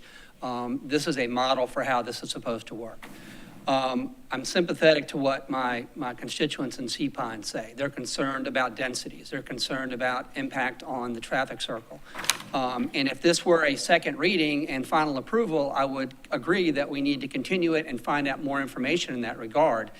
But I do think there's an opportunity here, since there is a planning commission meeting next week, to further explore whether or not there's going to be less densities as a consequence of this text amendment. Because what I heard staff say, and I think it's right, is that the text amendment will result in 292 beds as opposed to the 440 beds by right that he can currently develop on that site. So if the concern is an increase in traffic on the circle and an impact of the quality of life of Sea Pine's residents, you not only have to look at what the increase in traffic is going to be as a result of this text amendment development, but what would the traffic increase be as a result of the development by right?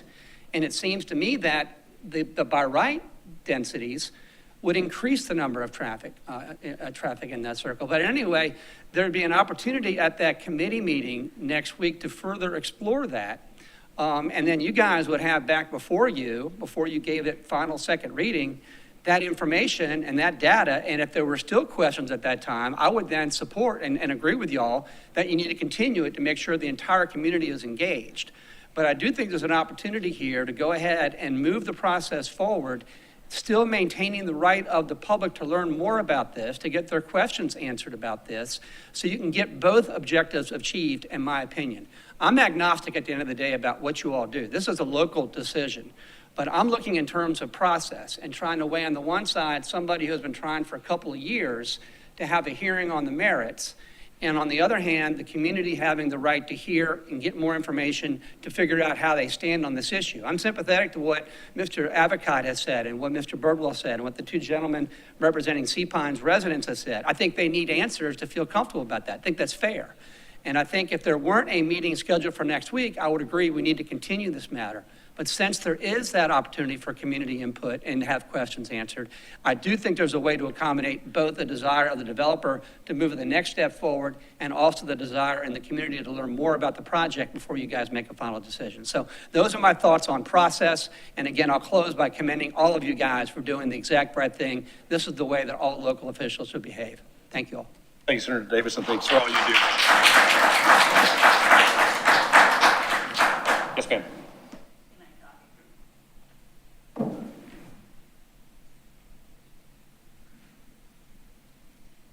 Good evening. Lynn Pico Bullard. I live in Hilton Head Plantation, and I've been here since 1998. I find it interesting listening to these people from Sea Pines, and I guess you could say it's a criticism, but their verbiage is the same thing when it was the proposal for the USCB college. So to me, they're saying the same thing over and over again. Now, I know that there's more than one entrance and exit into Sea Pines.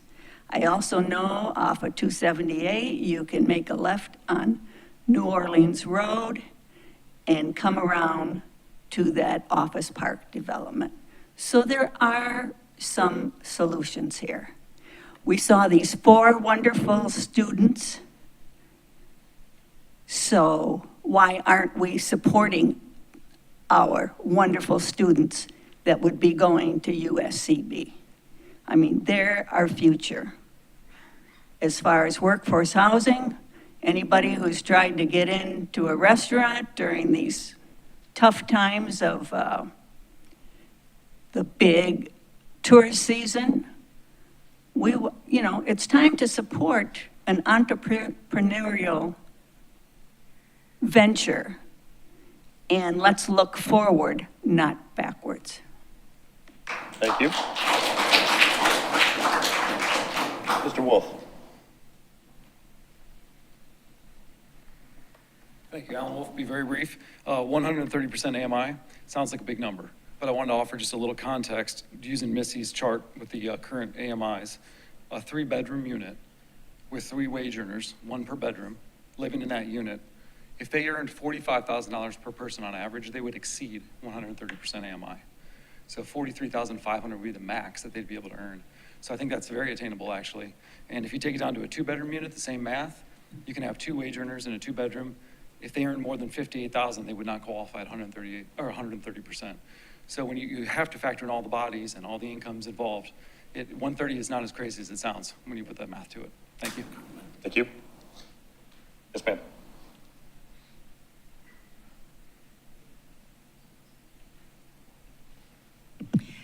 My name is Sherry Mike from Indigo Run. Mr. Mayor, thank you for allowing me to speak again.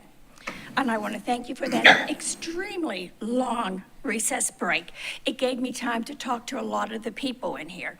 And something that some of the people from Sea Pine are saying is that they just found out about it on Friday. Well, I'm sorry. This has been on your website for a year. I mean, it's been out there. It's not information that anybody hid.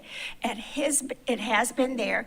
And I must want to say shame on them for not keeping up with what's going on in their town government, especially if they are the leaders in their community. They should know what's happening.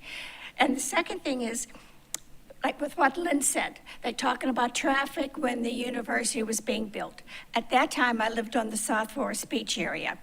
And I was really against this university being built, only because of traffic. Well, guess what? Traffic did not happen. We did not get an increase in traffic. I didn't see any increase in traffic. I moved to Indigo Run. I love it there. And when they started to build Aqua Terra, I found out about that late. That's when I started to check your website. And I was afraid of, again, traffic, because when I come out the main gate and I drive past it, and on Lake of Mutton, and guess what? There really isn't all that much traffic, so I really don't think it's going to have a great impact on the traffic. And most of the residents that have been here, and I'm sure you're getting the letters from, are in favor. So your citizens are in favor of this project. And I do have to say, this developer is not doing something that I read in the paper a developer did. He didn't cut down the tree where the osprey nest was and got rid of Ozzie and Harriet, who have been living here for a long time. So this developer is not destroying our ecology. Thank you very much. Thank you.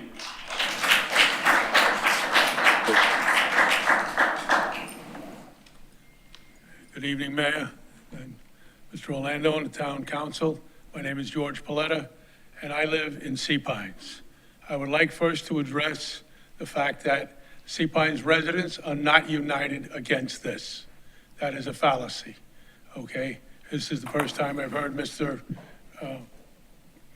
Sorry, forgot your name, say that, but it's not a fact. So in defense of my Sea Pine residents, I am telling you that we are aware and very aware.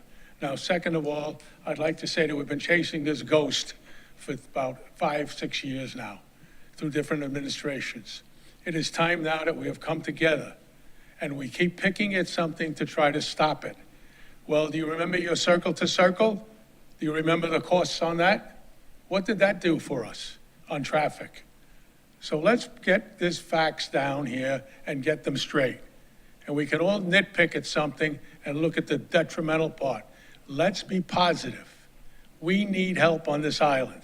I have been fostering this for years now, and I am tired of hearing the same complaints. We can't do that, we can't do this, we can't move that. Let's get something done. We have an opportunity here, and you people all seem very engaged, thank the Lord, in doing something for our community and our town.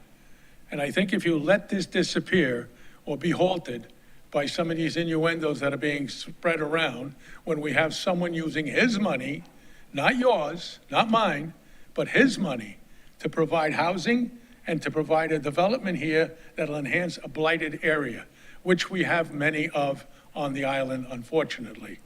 And looking at the future, I hope other people will take this private, public situation and move forward with it, be able to develop with under our guidelines and under your advice and the planning board. And I think the planning board ought to be looking forward with a little discretion in certain areas. I don't think we should just be tight-lipped and right down to the end. We need to have this housing project built. We need to show the public. And I live on Club Course. You want to get in and out of Club Course? Okay? So that's the story with traffic, and it has no bearing on this project. Zero. That's a whole nother duck to be cooked. Thank you. Thank you. Mr. Duke.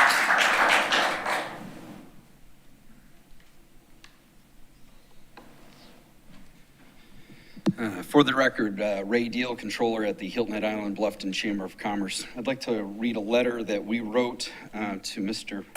Alan Perry on June 15th, 2023. Dear Mayor Perry, on behalf of our approximately 1,400 business members, the Hilton Head Island Bluffton Chamber of Commerce, its board of directors, thank you, and the members of town council for your time and attention to what is considered one of the island's most pressing issues. Our recent resident sentiment and membership surveys both found the lack of qualified workforce and shortage of islander housing to be the most challenging issues facing our community. Islander housing is among the largest obstacles for growth in our dynamic tourism economy. Simply put, it impedes our business community's ability to recruit and hire workers. Not only is there limited housing available, but what is available is often above an appropriate price point for entry and mid-level managers. This problem most notably affects those businesses directly serve our full and part-time residents and nearly 3 million visitors each year in the restaurant, retail, and resort sectors. However, this is also a critical need as we hire teachers, healthcare workers, caregivers, firefighters, and nonprofit employees. There's currently little to no availability of condos, apartments, or homes priced to live on the island. We often hear someone feels lucky if they find housing. The alternative of a long commute from a rural or off-island area is a deterrent. We commend the Surge Group, the largest employer on Hilton Head Island, the University of South Carolina, Beaufort, and David Despain's company for directly addressing and offering solutions to these challenges. The three partnered to turn older, unused properties on the south end of the island into 132, that number might not be right, but 132 workforce houses, 6 dorm rooms, 64 beds for USCB hospitality units. In turn, the USCB would set aside 75 parking spaces to be used by its residents of the new housing units. The Chamber of Commerce feels that this is a win-win situation for all. We urge your support of the project and thank you for your attention to this important pressing issue. Let's get it done. Thanks. Thank you. Ms. Lee.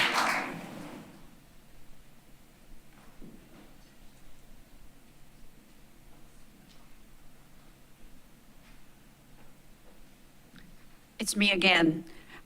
As you know, I've spoken to most of the council members here, and then you all know that I have done a lot of research. I read the town's LMO. I read the memos from the staff, and obviously I went into all the detail about this project. Seems like we're all bugged down by 3 aspects. The first is density.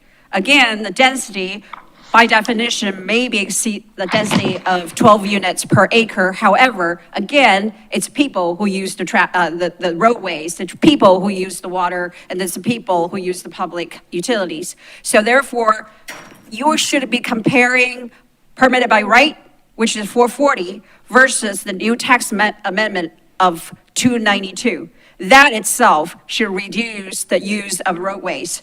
And second, the concern is about workforce housing and the workforce housing framework by the town council. Again, this should not be fitted into the vision of workforce because you're really looking at what is permitted by right versus what is the new tax amendment ought to be. These are the 2 comparisons you should be making. The developer has kindly offered to make some concessions on the workforce housing component. So it is kind of difficult for the public to not see that he gives an inch, you want to take a foot. Lastly, on traffic.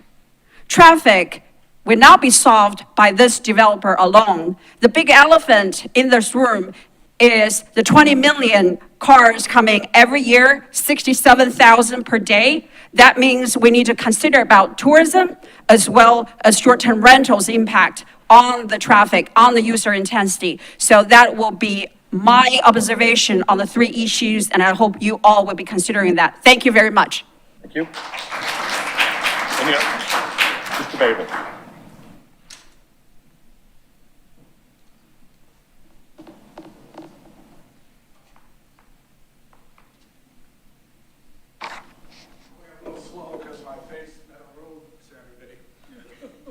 How's the road look? Frank Babel, I'm from Sea Pines, and all due respect for the Sea Pines Board, I'm a member of George's team. George? You know, we We all live behind these gates. We all like our pizzas cooked there by Serge and the other folks there. We all need our landscaping done. We all need people on our roofs. We all need all these services. And we have all these people come in all the time and they need help. Where are we going to get the help? And most of them are coming from off the island. We need to do something about this. And we have a responsibility for all of us to step up to the task. We can't all put them, remember those flag poles, not the flag poles, but those telephone poles on Hilton Head Plantation, and people didn't want their pine trees up? I don't want it in my backyard. We don't want it in our front yard. We all have to take responsibility for what has to be done and get places out there where people can live that do the work that we need to live comfortably in this island. That's my opinion. That's why I'm George's team. I also believe in technology in the future. David and I almost wrote an article about autonomous vehicles. Someday we're not going to have cars. Someday we may even have pathways around the Sea Pine Circle. You know, I mean, I don't know if I'm going to live that long. And Steve and I, that's our dream, to have pathways around Sea Pine Circle so people can go, you know, out of there comfortably without having to cross Greenwood Drive, ducking between cars. Technology is going to be there. Someday we're just going to simply call a thing. A vehicle's going to show up. No one's going to be in it. We're going to go in it. We're going to get our pizza. We're going to come back. It'll call it and take us back. This is the future. We are a car-centric society. We're looking at the past. We're looking at where we are right now, making our decisions on this, and we need to think ahead of where it's going to be. So I support this, and I hope you do too. Thank you. Thank you. Stay safe out there. Mr. Wimmer.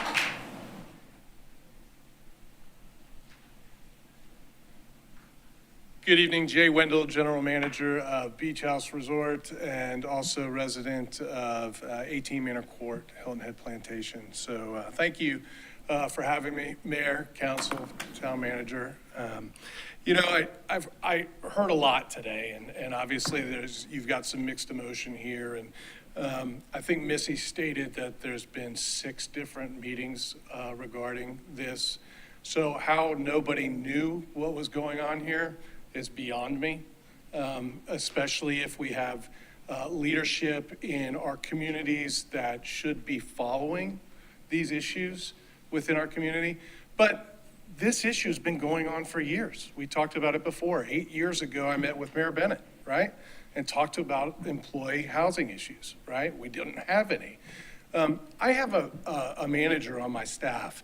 Matter of fact, Tom Hens is back here, and he taught that class, and he called me in and asked me to teach or to present to a USCB class. One of those students in there from USCB is actually one of my managers. She lived in Bluffton. She's been priced out of Bluffton. She's out in Hardyville now. She's a manager, making well over the number that Alan Wolf just mentioned, but she's priced out. As I said last time I came up here and talked to, I think it's been 3 times on this subject, they continue to get farther and farther away. And at some point, they'll stop coming. But our guests won't. You all will have choices. They'll be to wait in line and to wait longer. So I do challenge that we consider this and continue to consider this, but your vote is about our future tonight, right? It's about our future, and it's about an opportunity that we have to get rid of what is blighted.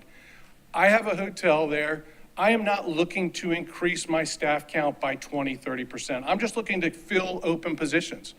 Right now, those people all go through the circle. I have nobody inside that circle.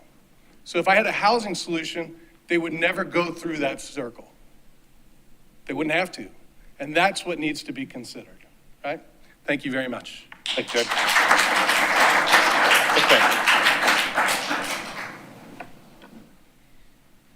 Hello, I am Sue Gibson. I am an instructor with the Hospitality Management Program at USCB. I am very privileged to be able to teach at the Hilton Head campus. I also grew up on Hilton Head, down North Forest Beach on the corner of Dove and Dune. I do not live there anymore. I am in Bluffton now because of the housing costs, obviously. And I'm not gonna, obviously I agree with a lot of what's being said, so I won't reiterate that. But being in contact with the students every day in the classroom, I do hear their pain of having to commute. I'm commuting as well, so I'm able to empathize. And the problem is that we're losing them. We're losing them. They are bright, shining community members. And it's not just about having them serve you at the restaurants now. It's about getting them ingrained in the community so that they stay like I have. We need to keep them with us, and that's hopefully what this project will do. Thank you. Thank you. Yeah, Alice Peter.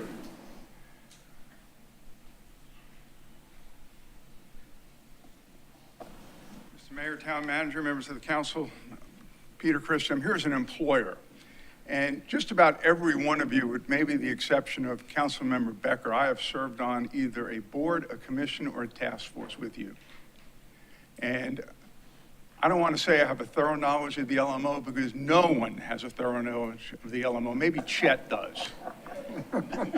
And if we are seeking perfection, we need to join a cloistered religious group because it's never going to be found. And there are always going to be trade-offs.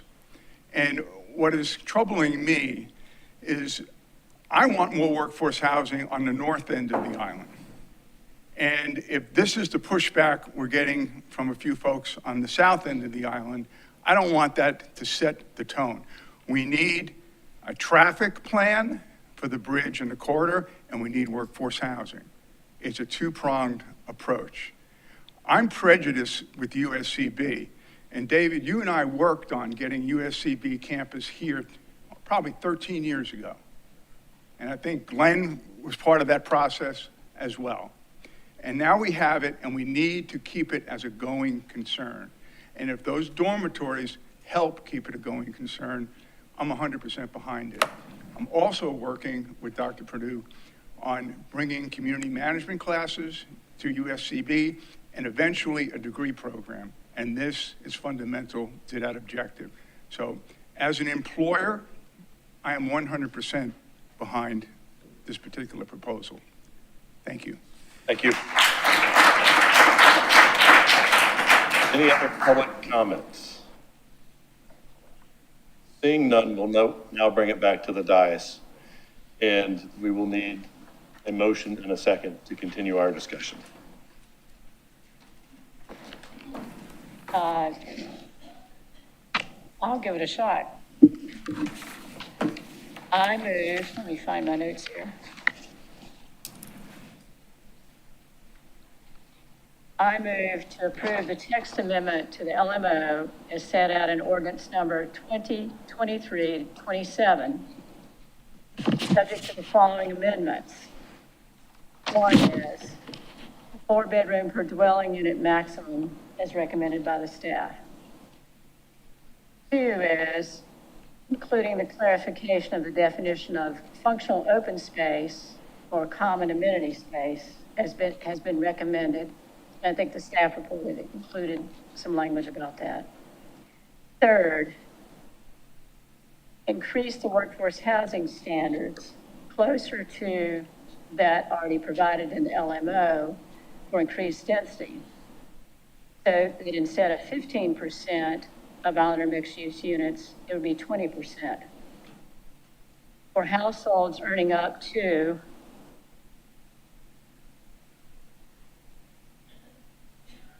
$90% of the AMI for the town's workforce housing agreement requirements, excluding student housing units for USCB, for a term of a minimum of 20 years from the date of the initial certificate of occupancy for completion of construction of the last workforce housing unit. And that there be a document recorded in the Office of the Register of Deeds for Beaufort County to restrict the property to those workforce housing requirements.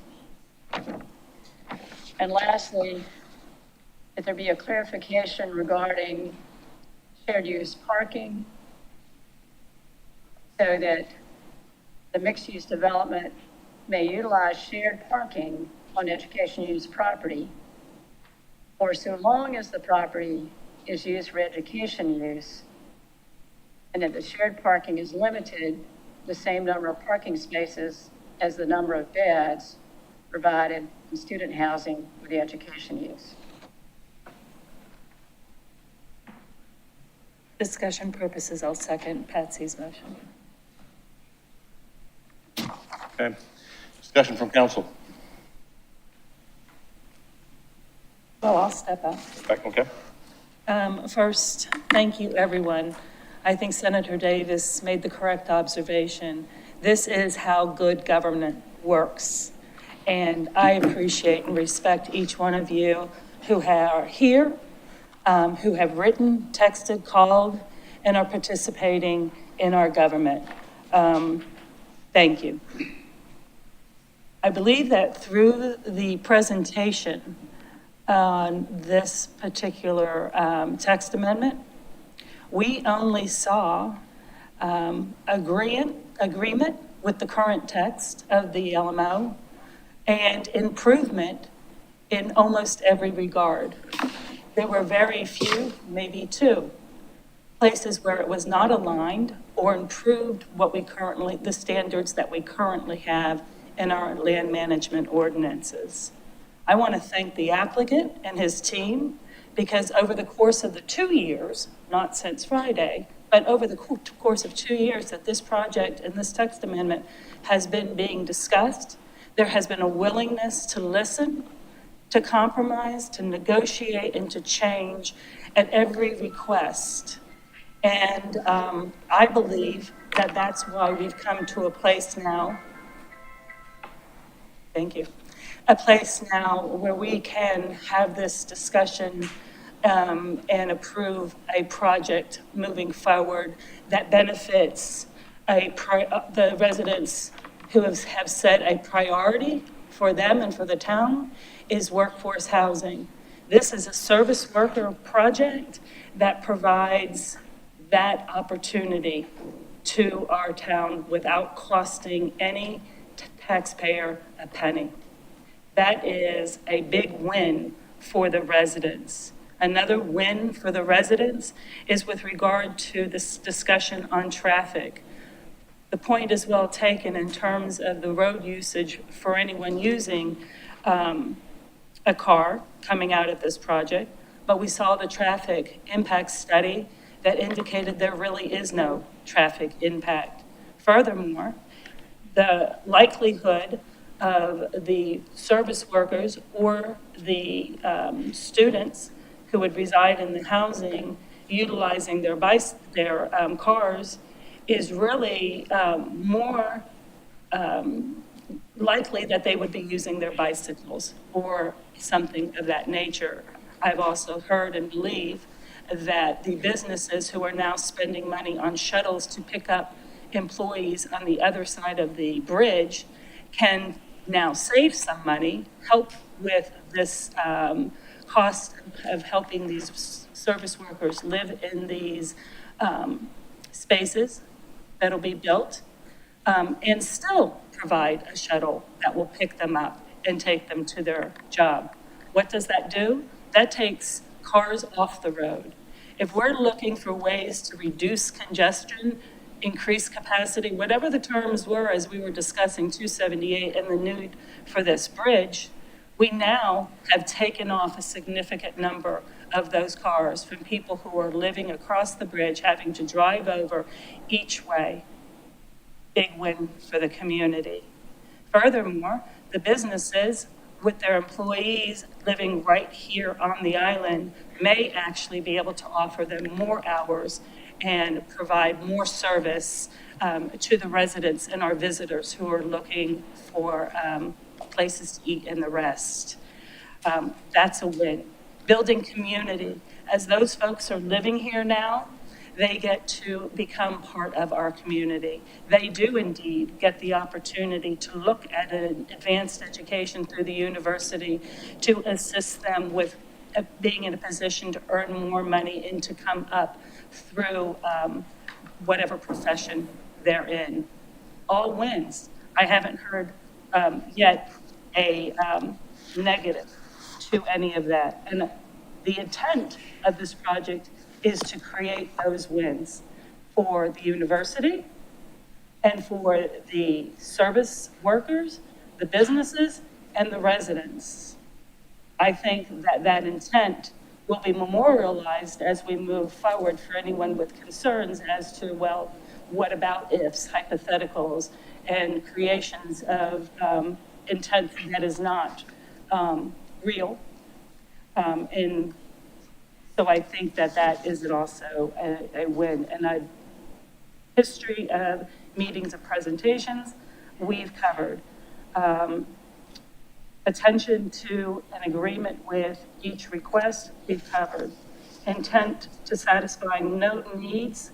There were groups of people who came forward back in October, November of last year and demanded workforce housing, creating a new framework and policy. We now have, that is only relying on a public-private partnership. We now have the best of all worlds, a satisfying the needs for workforce, for service workers at no cost to the taxpayers. I think we all can appreciate that. The commercial conversion. When commercial conversions are done under that policy, there's none of this discussion. Nobody's talking about AMIs. Nobody's talking about who's putting who in those buildings. It is just assumed that the commercial conversion is doing the right thing. So the discussions that we're having now, I think, are interesting in light of that. Mayor, I'm going to reserve the, and there's one last, not last, but there is one important aspect to this. We have, Mr. Town Manager, been working on for months and top of months and top of months to redefine a dwelling unit. Of all the things that we are working on and pressing on, a new definition of a dwelling unit is critical. And if all of these discussions don't point to that, I don't know what will, with the exclamation point on it. I'm going to leave it at that. I reserve my right to. Thank you. Other comments? Here, if I might, Yes. since I had to make the motion, or had to start the discussion about making a motion, if I could briefly speak in support of it. From the outset, since I've had a chance to speak about this proposed text amendment, and it's important, as I said before, this is a text amendment, it is not approval of a particular project. I've said that there's a lot that I like about this text amendment. And the pros that I have seen all along are that I support mixed use. I support walkable community aspects. I support shared parking. It's less impermeable surface. I support USCB and its need for housing. I support doing something about the mass and scale of buildings, which the floor area ratio and the site coverage index do. I also am concerned about the number of short-term rentals. This text amendment says no short-term rentals. I support doing something about dilapidated buildings. I support public-private projects for workforce housing, and because the public has to make a text amendment, and because USCB is a public institution, I see it as a public-private text amendment. It does include some workforce housing, and here are the caveats. Here are my concerns about it, as I've heard raised by others. First of all, the density does concern me. I've never liked undefined density, but there are some guardrails included within the text amendment.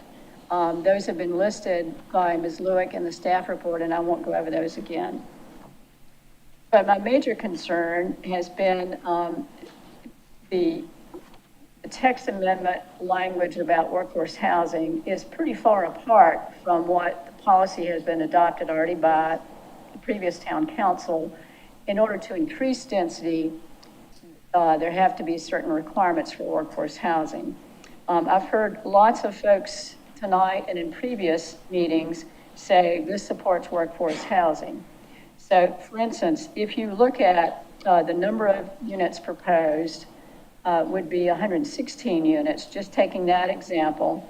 If you use 15%, that's 17 units. if you use 20%, it's 23 units, an increase of 6 units. During the Public Planning Committee of the Town Council, I serve on that committee, and our committee recommended that this matter move forward without a recommendation, but I included a list of suggestions. First was a commitment from the developer as to whether they will comply with the staff modifications to maximum of 4 bedrooms per dwelling unit. Second, clarification of common amenity in the 10% open space. Third, the need for further discussion and consideration about workforce housing text, coming up with an interim position from what is proposed in the text for Islander mixed use and what the current LMO provides for increased density. So if you think about the motion that I made, it addresses all of those, and it adds the concern about shared parking, limiting the number of spaces to the use for student housing units. So that's why I made the motion with those items that I did, and I urge the rest of the town council to move forward. I do need to say one other thing. The reason that I was concerned about the 130% AMI is because of work that our town staff did in looking at a certain kind of positions and what they might earn. So if you look at line cooks, a first-year line cook earns 40 to 50%. A third-year line cook earns 50 to 60% of the AMI. If you look at a server bartender, the first-year server bartender earns 60 to 70%. Third year, 60 to 70%, and 5 years, 70 to 80%. A restaurant manager for first year is 100 to 110%. Third year, 110 to 120%. Fifth year, 120, and then you get to 130%. Now, I remember being in college, and I remember working on my own, and I like to limit the number of roommates I had as I got older. So in just looking at those kind of stats, and the stats for line cook, server, bartender salaries come from the surge group and the crab group, including tip coverage. So that's what I based my concern about the 130% AMI. Other comments? Mr. Stanford. Thank you. First, I want to express sincere appreciation to all of the citizens who have come here and expressed their sincere points of view about this. We see that there are different points of view. There are different points of view up here among us as well. I also want to express sincere gratitude to Missy and to Sean and to the entire staff that has worked so diligently on this project. This is not a workforce housing project as defined by the town land management ordinance. Workforce housing in that ordinance is 60 to 80% of AMI. This is way above that. That does not mean I can't support this, because I see this rather as what I would classify as service worker housing, a term that Tammy just used a minute ago. These are the people that are serving in restaurants, clerks in stores and so forth, in bedrooms within a pod. And so I can see that. I know that there's a crying need for that type of service worker. And so this is a very complicated process that's been suggested to us, and we've all struggled with it. And I'll be honest, I'm sure I'm missing something, but I just don't know what I'm missing. But that being said, putting on the scale the need for service workers versus technically looking at the LMO and various requirements of the LMO, I have to come down in favor of the service worker need.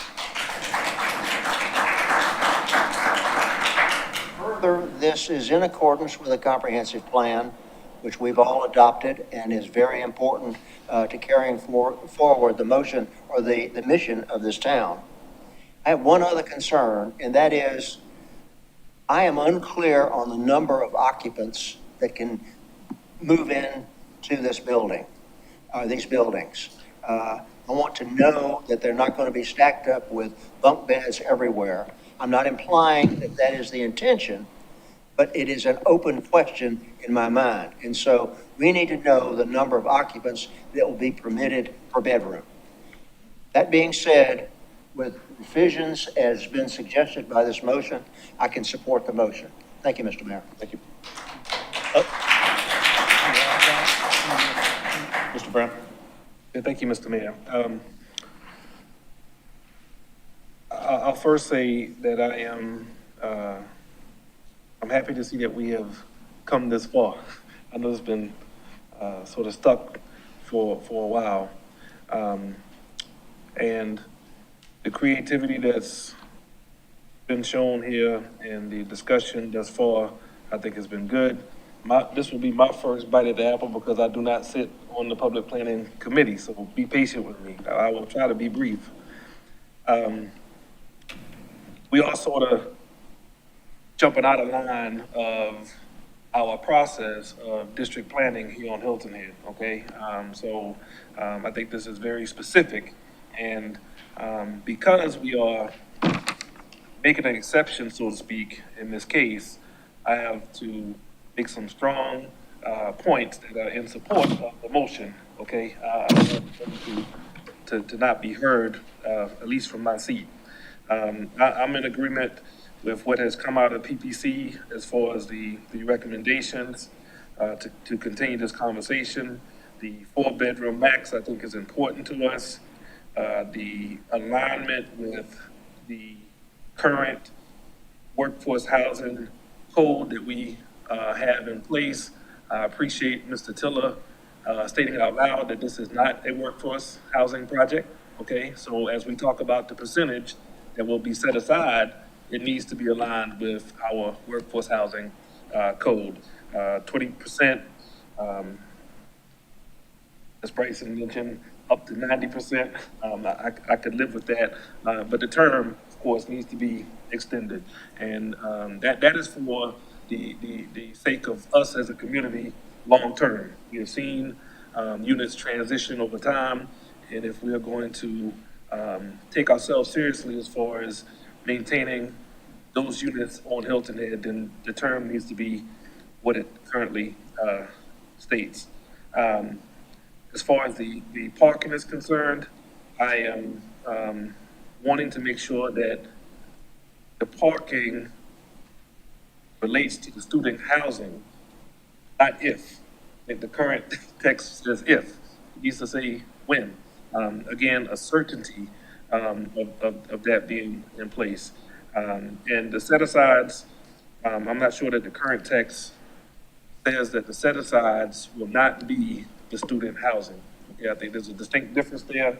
The percentage of workforce housing that is set aside cannot also meet the needs of the housing agreement with USCB. So those are my points of concern.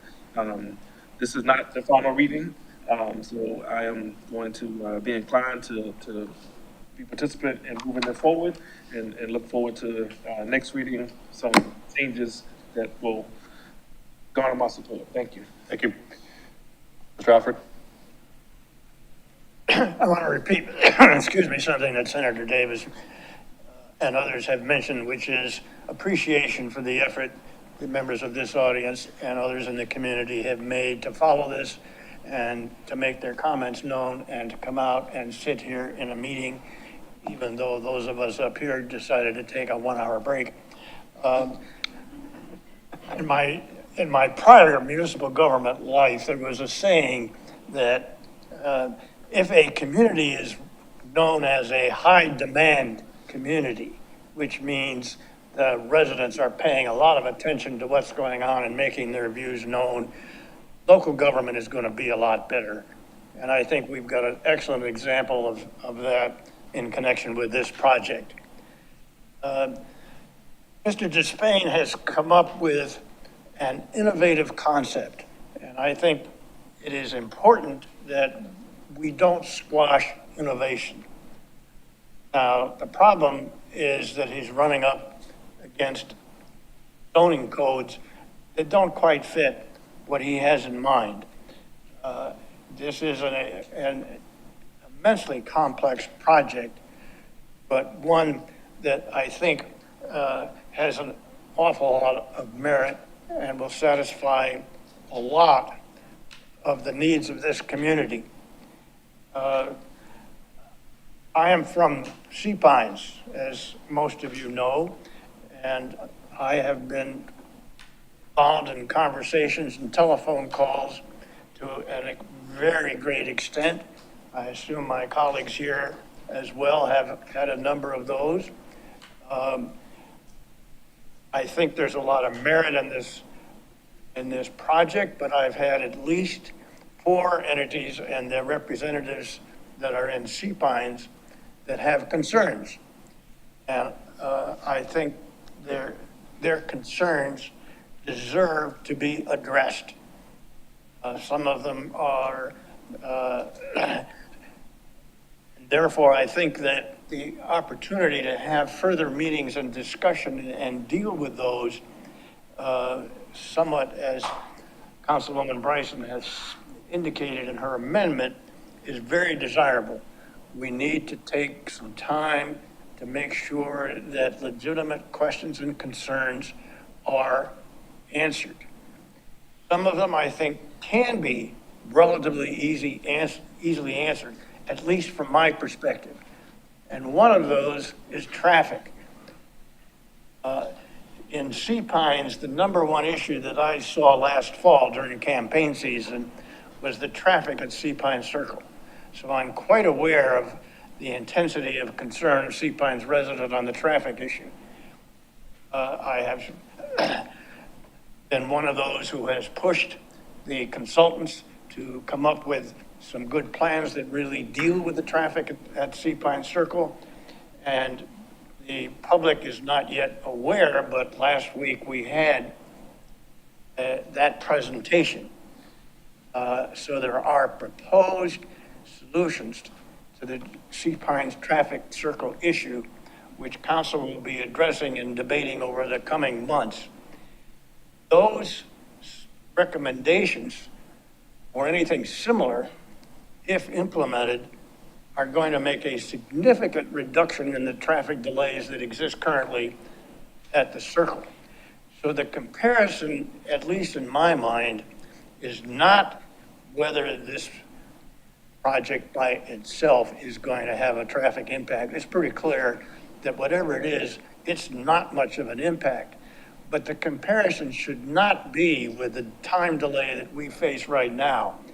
My last trip up through the circle last night was 6 minutes to get through the circle.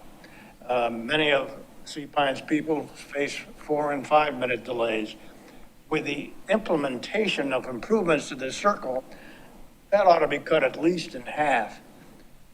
And I think that's going to result in the reduction of the current very high concern among Sea Pines residents about the traffic issues. Other issues have been raised that deal with other issues. Can the changes here have an impact on some of the other owners of the circle and what they might be able to propose? There are areas that need further discussion and need clarification, and we need to provide an opportunity to do that. The amendment that Mrs. Bryson proposed suggests that we move forward, but you've got things to consider. My list of things to consider wouldn't be quite the same as Mrs. Bryson's, but I think in the process that's going to take place of having this issue go to the Planning Commission and then come back to council is going to take time and is going to permit an opportunity for the issues which are most pressing to be dealt with. And for that reason, I will be supporting the motion to proceed with this matter. Got more to say, Tammy? Not specifically, but I'm going to take the opportunity to remind us about our island and the capacity that we have on it, and the fact that this project restricts short-term rentals, helps our capacity issues, helps our traffic issues. And I'll close by saying I will support this project moving forward. Thank you. Mr. Ames. Thank you, Mayor. I've been on the council for 7 years, and I think this is the longest meeting I've ever attended. We're not going for records, I promise. But in the interest of time, I'll try to be brief. I think Ms. Bryson's suggested motion parallels thoughts that I can support. 4 bedrooms, I think that makes sense. I heard a definition of what functional open space is, and I don't have a problem adding that, but I think I was satisfied with what was said. I do think that we need to increase the workforce housing standards. I could go along with 20%, 90 AMI, 20 years. I would agree also excluding the dorms from workforce housing and that the documents need to be recorded. The shared parking for educational use, I agree with that. The one area that I'm not yet satisfied with is the confusion that we seem to be having as to whether or not this is a workforce housing project or not. Virtually all of the documents that the town has prepared has been referencing workforce housing is allowed, serves public purpose of workforce housing supported by the following documents, and so on and so forth. But the presentation, and I've heard it from a couple of different places, that it isn't workforce housing. So I don't know if there's a definition issue here or not, but what I want to guard against is that this project, which is being considered because of its impact on workers and the availability of workers, that when and if it's sold, it doesn't just become something else. So I'm hoping that the council will add an item to the motion that has some sort of a workforce housing provision in it that says this is basically why this was approved. Thank you. Thank you. So I know y'all haven't heard much from me on this. We're addressing an issue that is not only affecting our communities, but affecting the entire nation. Right now, there are over 4 million homes short in this country. We have a quality of life issue here. We have a dilapidated building issue here. We have a creative solution that has come to the table that helps support a $21.5 million investment that the community made for education. This, in my mind, is not a workforce housing project. It is a creative housing solution that offers businesses to do master leases, to reconstruct the way they have their write-offs and move forward with housing for their employees. At the same time, offering dormitory-style units to help increase enrollment at the campus. We've had conversations with Dr. Panu about the future of the campus and what is being discussed there. I'm not going to go into detail, but curriculum is a big question and concern, and what is it going to be tomorrow and what should it be? There's some great plans that are in place. That's for you to talk about. We have to support our taxpayer investment into that property. Our community has recently this year invested $15 million into properties with tax monies. With this coming in as a non-taxpayer subsidized project, you can't turn away from that. Please don't, we're not, that's not Clyde. I don't necessarily agree with the 90%. I think that Mr. Wolf put out a really good explanation there. I applaud you for this creativity, and it is something that is needed in this community. I don't think the problem is the text amendment. I think the problem is our LMO. It's our policy. So as we move forward and work on districting plans for different areas, and we address the LMO, it will be right formatted and right sized to what it needs to be. I said it when I ran before, and I've said it for over 5 years. I believe in mixed use districts. I think that residential upstairs and some commercial downstairs and allowing walking districts is something this community can utilize. I believe in that.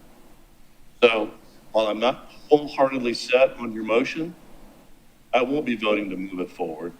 Understanding there will be additional discussions. So, Mr. Brandon, do you have a comment? So, Mr. Mayor, based on the current situation, we are discussing a motion that is materially different from what was in our line item here. So I would kindly suggest or ask for legal assistance here that this is a revised first reading that will come back to council for additional discussion based on the points before it goes back to planning commission. Bring council revised text prior to it going back to the planning commission. Council is supportive of that. I would recommend that. Yes, I would recommend that as well. Okay, any other discussion from council? Just one quick clarification. You brought up a point that I agree with. The AMI at 130, as has been clearly laid out in front of us and why that's important by Mr. Wolf, and I appreciate and respect that. By moving it forward with the conditions that is in the current motion, does that bind us to the language of the motion? Or are there changes in discussion moving forward on that? Any of our legal team over there? Yeah, Curtis. Curtis, thanks. Yeah, so with the question is that as the motion was presented with specifics, in voting on it moving forward, do we have to rewrite it with those specificities, or are we able to adjust or have negotiations to adjust some of those items?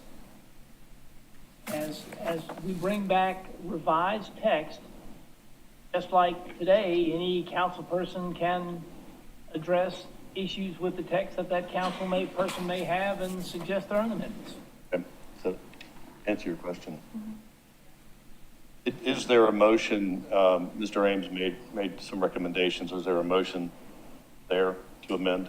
I would move that as a motion and see if I get a second. Want to restate that for the good of the cause? Yeah, that a housing provision, workforce housing provision be attached within the text amendment. I believe that's not there at this time. Is there a second on that?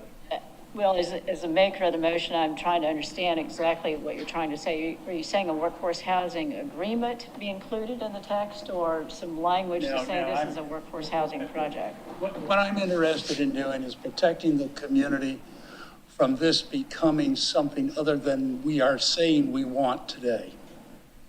In other words, if it is sold, it doesn't have some sort of workforce housing provision attached to it, then it could just become another apartment complex on Hilton Head Island. But let me ask you this, would it not be, instead of a workforce housing aspect, it would be more of a covenant on it, or restriction, that what is agreed upon in when it's final, that it stays that way even if the property is sold? I don't know what the mechanism is. Yeah. I'm just trying to say that this is important for the protection of the community. Sean Cole, Assistant Town Manager. In the workforce agreement that we would execute on a town council adopted workforce housing policy, there are some eligibility criteria. One will be the AMI and the percentage of the number of units that are required within the development. There's also eligibility on households that they should occupy the workforce housing unit as their sole residence, and that eligible households will have at least one person employed within that business. So those are the types of things I think we could have linked to the work to maintain the workforce housing requirement beyond the time it's occupied. So. Perhaps a question would be, if I add to the conditions I listed about increasing the workforce housing standards, say, and execute a workforce housing agreement with the town, would that satisfy your concern? I'm interested in the longevity of the workforce housing aspect of this project, because that's why it's been given the publicity and the support within the community. Yep. I understand that direction if that's included in the amendment. Brown. I'm trying to make sure that I'm clear on Councilman Ames' request. Because I think we may be talking about two different things here. Are you referring to the set aside, Mr. Ames? No, I am not. You are suggesting that we put some type of language in so that, I don't have the specifics of the language, but the intent is to say that if this project is sold over time, it doesn't become a apartment complex on Sea Pine Circle. The reason that this is making sense to people, and I happen to agree with the location, is that it has a lot of appeal as a workforce housing project. But if it were to become something other and people moving onto the island, we would be in trouble. And so you have to remember that this project can be replicated in 23 other projects.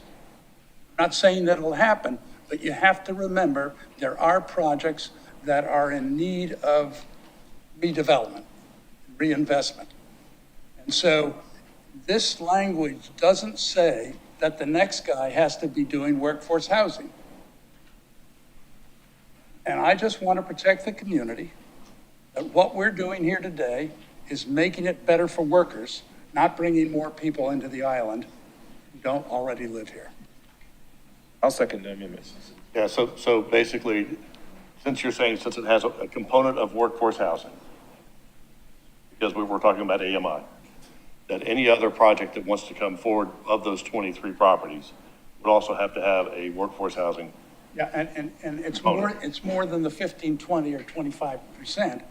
The whole support of this in the community is that it is providing workforce housing for people who need to work on this island. The next person might not be interested in that at all. That's what I'm trying to protect against. Go ahead. My takeaway is the intent of the Islanders mixed use itself, the zoning text itself. We need to add some spirit and intent language to clarify true intent. Yes. Thank you. Okay. That's well said. So now that we've got that laid out, I'm voting on the amended. Amended motion. Amended amendment. Did the maker of the motion accept? Yeah, No? no, Okay.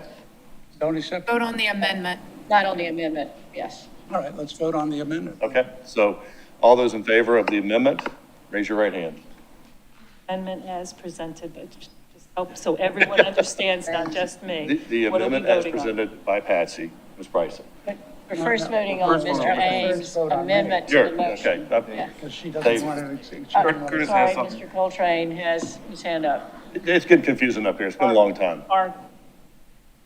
If I understood Mr. Ames correctly, he has proposed a further amendment. Yes. I believe that Ms. Bryson did consent, Did did not, not consent to that. because I don't And then you understand. must vote on the amendment to see if a majority of council wishes to add Mr. Ames's amendment to Ms. Bryson's. Yeah, that's, Sorry, I was there. Yeah. Well, no, never mind. What we So- just did. What we just did. No, it was said Patsy, so we're just going to clarify it. Those in favor of Mr. Ames's amendment to Patsy's amendment, please raise your right hand. Okay, those opposed? I'm going to abstain for further discussion. I think that's what I got clarification on before, that the decisions being voted on here are still, or while are not written in stone.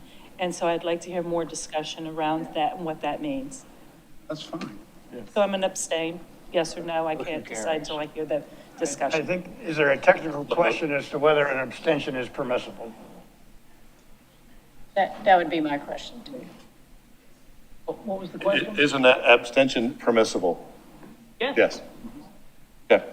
So now we've got Back to the main motion back as to the main amended. motion. So all those in favor of the main motion, Please raise your right hand. So moved. All right. Your Honor, just for clarification, main motion as amended by Mr. As amended by Mr. Ames. Yes, thank you. Wait, wait, make sure I understand that? So we I'm voted sorry. on the amendment, Mr. Ames' amendment. Then we voted on the motion as amended by Mr. Ames, which included that which you abstained on. So essentially, I voted to approve. But clarification again, and I don't want to drag this out, but I do want to make sure everyone, including myself, understands that the provisos built into Ms. Bryson's motion are subject to further discussion and revision at the next presentation. Okay. So, we have been here since 3 o'clock. Yes, Mr. Despain.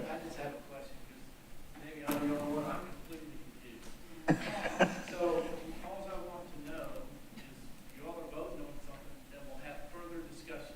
Is that a correct statement? Yes, because the motion that was made added some caveats to it that need to be discussed. So We have the ability to accept or not. that is correct. That is correct. I'm a little slow. That's okay.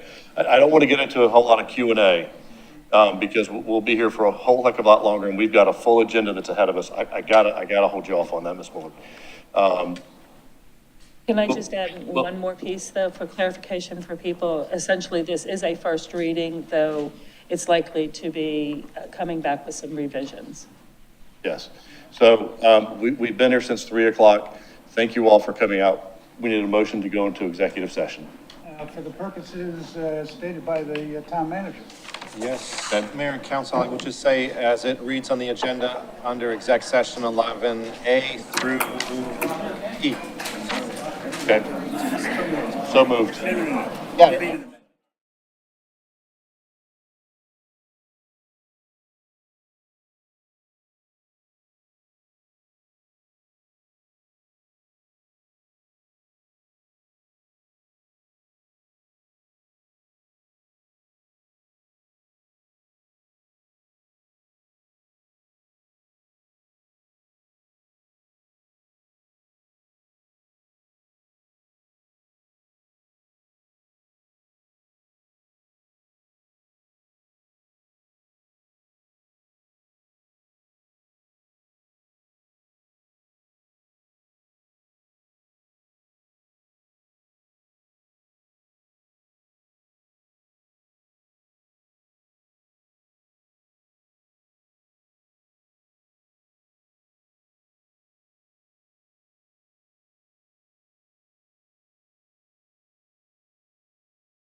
All right, Kim, tell me when we're All right, good. count to 5. 1, 2,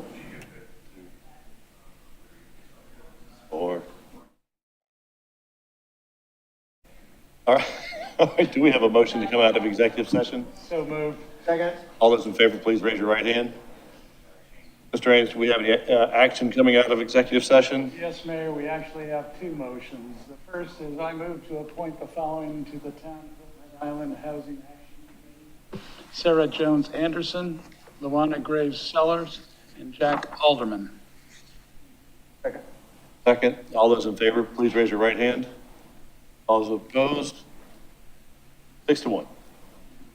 I have a second motion for council to adopt a resolution of the Town Council of the Town of Hilton Head Island, South Carolina, under the authority of South Carolina Code 28-2-10, et cetera, Municipal Code of the Town of Hilton Head Island, South Carolina, 1983, authorizing the acceptance of property for the public right-of-way for a road known as Mitchellville Lane and a pathway easement.